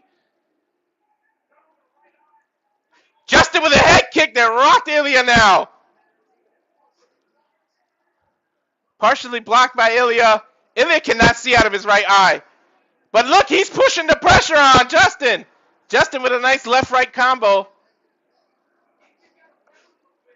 Gaethje should go to his body now. He had the north-south choke and he let it go. Both men on their feet again. Nice kick by Justin. Don't get sloppy. You got your body wide open again. Gaethje is tired. He is breathing hard. And he's from Colorado. He fights in that. He's used to the atmosphere. Oh, nice combination by Justin. Followed by that uppercut. Both men hit nice inside rib punch by Ilia. That's what Justin doesn't want. Back up. Nice overhand right. Ilia's hurt right now, but his pride just won't let him go. Nice uppercut by Justin. Caught him walking in. Knee him. Nice dirty boxing by both men. Gaethje, nice knee to the body by Ilia. Oh, nice body shot by Ilia. Just when you think he's just too hurt, he keeps coming back. Nice overhead. Now Ilia has Justin hurt. Oh, overhead by Justin. Ilia is hurt. He is backing up. Left-right combo. He is running. He's literally running and cannot stand on his feet. Justin can knock him out right now. 39 seconds to work with. Fake the takedown and go up. I've never seen Ilia this hurt. Oh, he came in with a running knee. Back to Topuria up. 20 seconds. Topuria hurts Ilia, but then he takes it off. He lets him go. Pour the pressure on. 10 seconds left. That was a massive comeback by Justin. Nice high knees. Oh, head kick to Ilia right at the end. Justin definitely won that round. It is 2 rounds to 1 now. Ilia, I've never seen that hurt before. Holy hell.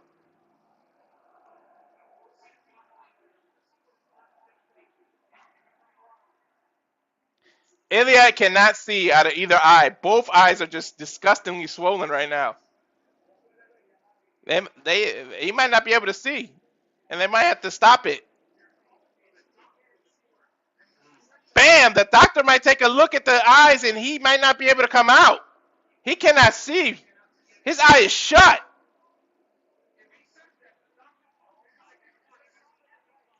They're going to stop it, I think. They might stop it. I don't think he can see. Doctor is looking. Doctor is looking.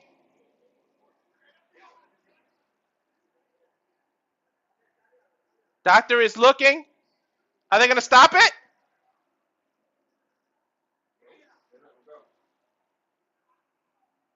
He can't see. This is dangerous. Don't let him out this corner.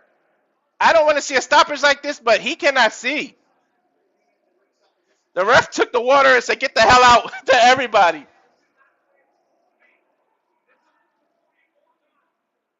The doctor said no. The doctor said no.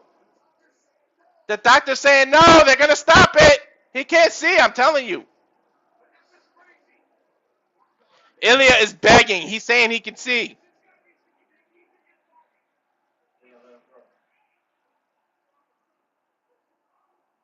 The doctor doing the eye test one more time.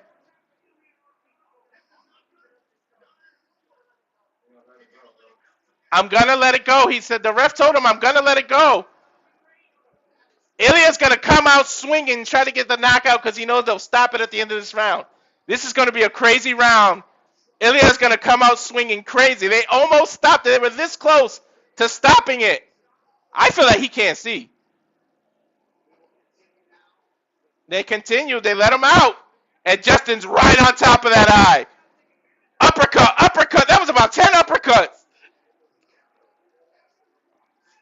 Gaethje might be able to do it. Nice leg kick. I don't want to see it stop like that, but for a fighter's safety, I don't think he can see. Gaethje has 88 head strikes. Oh, overhand right, but Ilia answers. Ilia's going to go for the knockout right now. He does not want it to go back to that corner. Justin with an overhand right. Oh, Justin takes him down. And then he's got the guillotine choke. And then he knees him on top of the head. Gaethje's wrestling now. This is what he should have done in the last round. Oh, he poked his head out. Ilia got up. Ilia got off. Now he reverses it. Dig to the body. Oh, Gaethje came out with the left and right. Ilia went right back to that body, though. Ilia with a leg kick now. Ilia is always dangerous no matter what. But that jab, he is walking right into that jab. And that's what shut his eye down in the first place. Nice left right by Justin. Ilia looks like he's been in a war. Justin still looks fresh. I have never seen Ilia's face look like this. Justin Gaethje, do not let him recover. Go, go. Ilia went for the body again. Justin with an uppercut to stop it. Gaethje making a mistake. He's got his hand super low, trying to load his glove. grabs his own glove to kind of move it. He's trying to load up. And another right hand by Justin. Stop trying to look for the one-punch knockout. That is going to be your mistake. Tries to go for a leg sweep. Every time Ilia ducks to go for the body, Justin ducks with him and delivers an uppercut. He is afraid of getting hit in the body right now. Big right hand by Justin. Ilia is still pushing forward, though.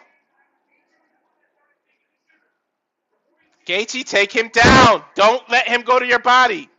Jumping knee! Ilia turned him around. Gaethje circling out. Gaethje caught Ilia at the end there. Oh, nice uppercut response by Justin. Now Justin with his own body shot. That eye is gone. He can't see. Ilia keeps grabbing his eye. Head kick. He cannot see. Justin is telling the ref, yo, he can't see. Stop it. And then Ilia went to the body. If this round ends, they are not going to let him continue. Look how he responded when he got hit with that jab. The eyes squirted. This is crazy. Justin is now the overhand with the uppercut. Justin is tired. Take him down if you're tired. They're battling for position now in the center of the octagon. Ilia just tripped Justin. And now Justin's on the bottom. This is bad. You're tired? That's a Darce choke waiting to happen right there. If Ilia goes over to the side of Justin right now, grabs his arm, he's going to do a Darce choke very easily. As tired as, all he's got to do is bypass. There he goes. He's going for it. But now he ends up on Justin's back, and they're both up on their feet. Nice down combination by Ilia. He went for the head and then to the body. Justin cannot take these body shots. 40 seconds left. Nice uppercut by Ilia. Justin is tired. He is looking at the clock. Another body shot by Ilia. And then Ilia trying to go for the takedown. Nice sprawl by Justin. North-south choke position. If he gets it right, he could guillotine him. 20 seconds left. I think Ilia bailed halfway through that takedown, though. And now body shots. Bad knees by Justin. 10 seconds left. I think this fight's over. I do not think the doctor is going to let him out of the corner this time. Look at these knees. Oh, he folded Ilia. Ilia got folded by that last knee. He's not going to let him out. He's not going to let him out of the corner. It's going to be stopped right here. Gaethje is exhausted, but Ilia can't even sit. He cannot see. I think Ilia looks like he's given up. He's done. It's over. It's over. They stopped it. I knew they wasn't going to let him come back out.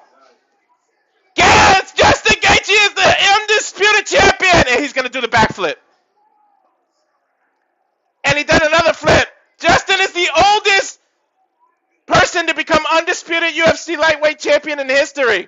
Finally, the title that eluded him. He kept being interim. Always a bridesmaid, never the bride. Finally, Justin has done it. On the UFC white card, in front of the president, on the White House. How much more American is that going to get? Justin Gaethje just became champ. He shut him down.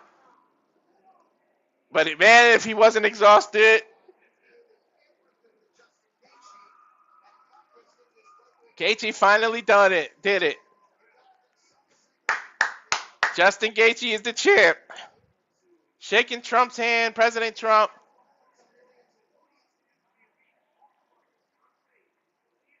Shaking the First Lady hand. There's Dana.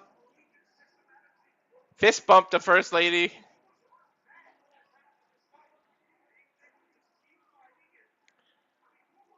I knew he wasn't going to let him out of that corner. That eye was gone. Ilia has yet to come out of that corner. He sat down in that stool, put his head down. He knew it was over. Gaethje did it the first fight that got out. No decision, though. It went 4 rounds, but it's over. A TKO. Justin Gaethje's your undisputed. Again, JJ and I tell you that's what undisputed means. He is now the undisputed champion. There's down to 1 title. They're going to get rid of the interim title. 23-27. Now, number of y'all watching, and you just saw history made. Gaethje got out of the cage again. Hugging his family. Oh, he found his mom, his dad, his brother.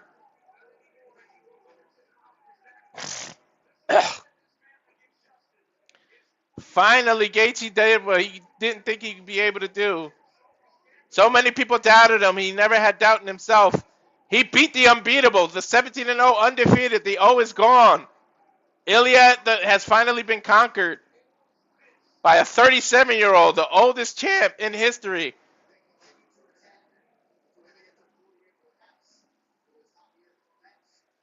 Justin showing good sportsmanship, going to Ilia's corner. That eye is gone. He might need the surgery Tom Aspinall had. That last left hook made Ilia's eye gush. As you take a look at the replay, those jabs were just snapping his head back. Look at that overhand right. Then here's the other jab right in the same eye. That's when it gushed and leaked. And then that overhand right. But you got to give Ilia the credit that he didn't get taken down. That would have knocked anybody else out. Look at this knee. This is what really hurt. That knee, that rib. I saw Ilia fold after that. You see how he put his elbow back to cover it? That was a shot to the liver. It was over after that. Ilia said, no mas. The Spaniard said, no mas. The corner saved him from himself. Justin Gaethje with a backflip, didn't land right, fell on his head, jumped again. Gaethje's so happy right now. They let his dad in the octagon.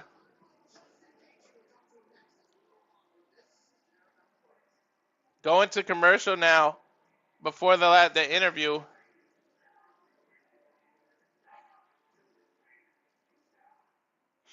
While they're on commercial to the interview, let's produce it, man.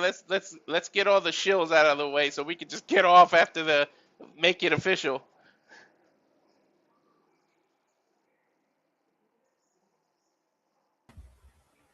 Fair enough. Yeah. Wow, 2,400 people. That's crazy. See if we hit 25 by the end, because I just retweeted it again after that final match. Oh, okay. They came back. There we go. Conor McGregor's coming back against Max Holloway July 12th. Yeah, he is washed out. He does too much drugs. He got too rich too fast, man.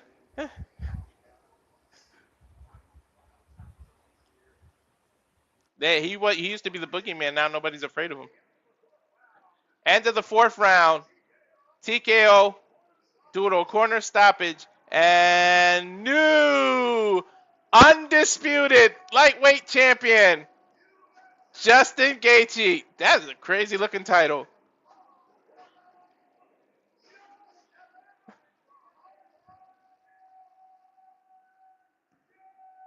That is a beautiful title. Corner lifts them up.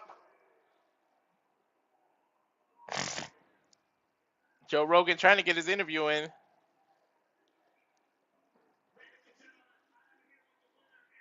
I'm here with the winner and new champ. You couldn't write a better story than this. On the White House lawn. You've been waiting for this moment your entire career. It's such a spectacular fashion. A fight where you were 6-1 underdog. How good does this be? I love America 250 years. And look at us thrive us now. All the courage, future and former military services. Thank you guys for everything you do. police officers, firefighters, EMTs. You don't know how grateful I am. I will make money and support you guys as long as I'm champion. All glory to God. I pray so much for this. To do something legendary. That was absolutely legendary. Wow. One of the biggest upsets in the history of the UFC. You are one of the legendary fighters that this sport has ever seen. It was moments in the fight where you were badly hurt, bruised, and did your damage. He said, I knew I was going to have to get through the first round. My durability, my tenacity will carry me through the first couple of rounds. Especially the championship rounds. He said, take a look at the replay because you caught him with some crazy hammers. This was a big one at the end of the round, that knee to the body. Came back to the corner, tried to get him to continue, but he couldn't. Justin just admitted he hurt my liver so bad. But I got hard-ass thick bones. This sport was made for me. Most consistent and exciting guy. I watched UFC from day one. It's unmatched. You always have been described as the most violent man in the most violent sport.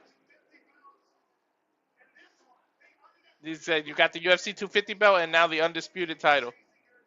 The one you've been chasing your entire career.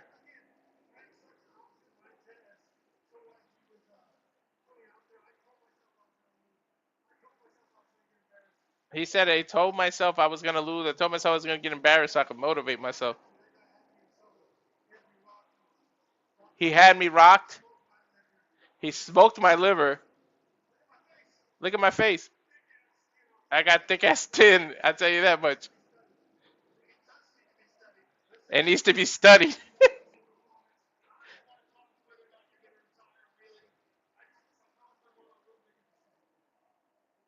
I promised my mom I wouldn't make a decision if I'm going to retire. Joe Rogan said good. One of the greatest fights in the history. Thank you, sir. Thank you for everything. This is going to be sick.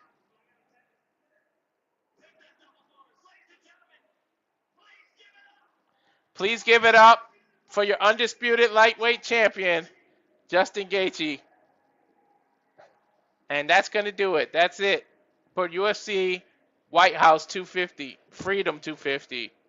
An historic event. What a weekend if you're a sports fan. Damn. The Knicks win the title. Now this. We are 3 away from 2,500. This is crazy. Right. What a weekend. And you pretty much did this all yourself. Like, Nick was here for a little bit. That boy was here for a little bit. But this was pretty much your shindig. Uh-huh. And almost 2,500. All I did was push buttons and tweet.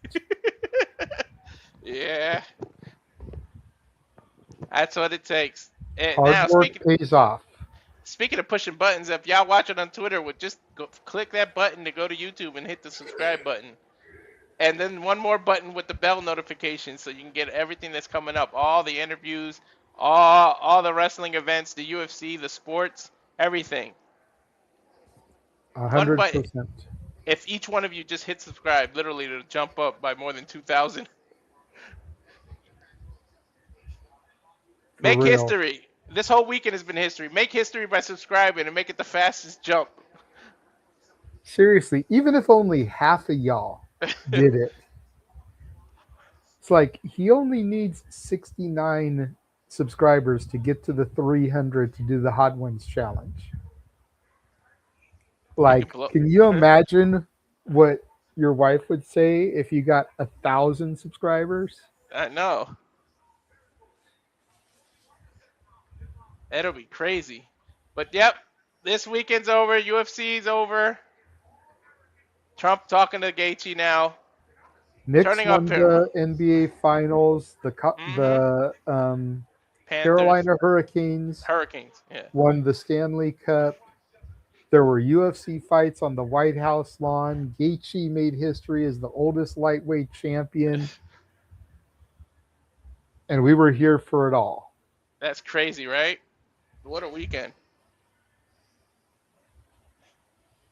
$24.98. Just hit the subscribe on the YouTube.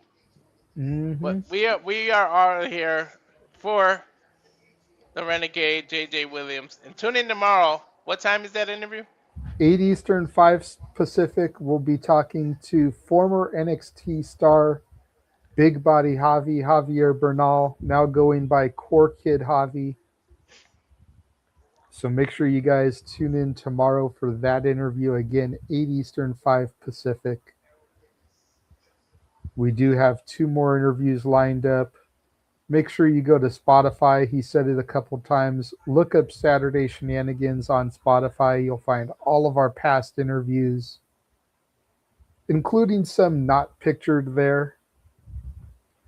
I mean, the graphic is already pretty freaking crowded. I couldn't get everybody on there. You'll see Javier Bernal in there. Obviously, it's not up there yet, but it should be up there. If not late tomorrow, then first thing Tuesday.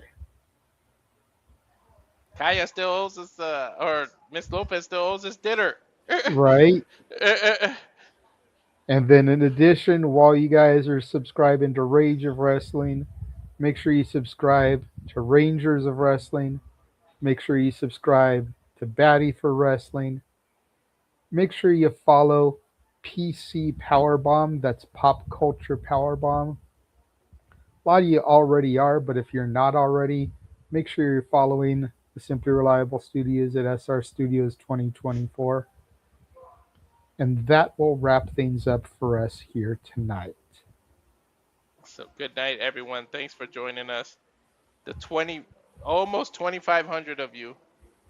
Right? Crazy. Have a good night, everyone. Good night. Cut the feed.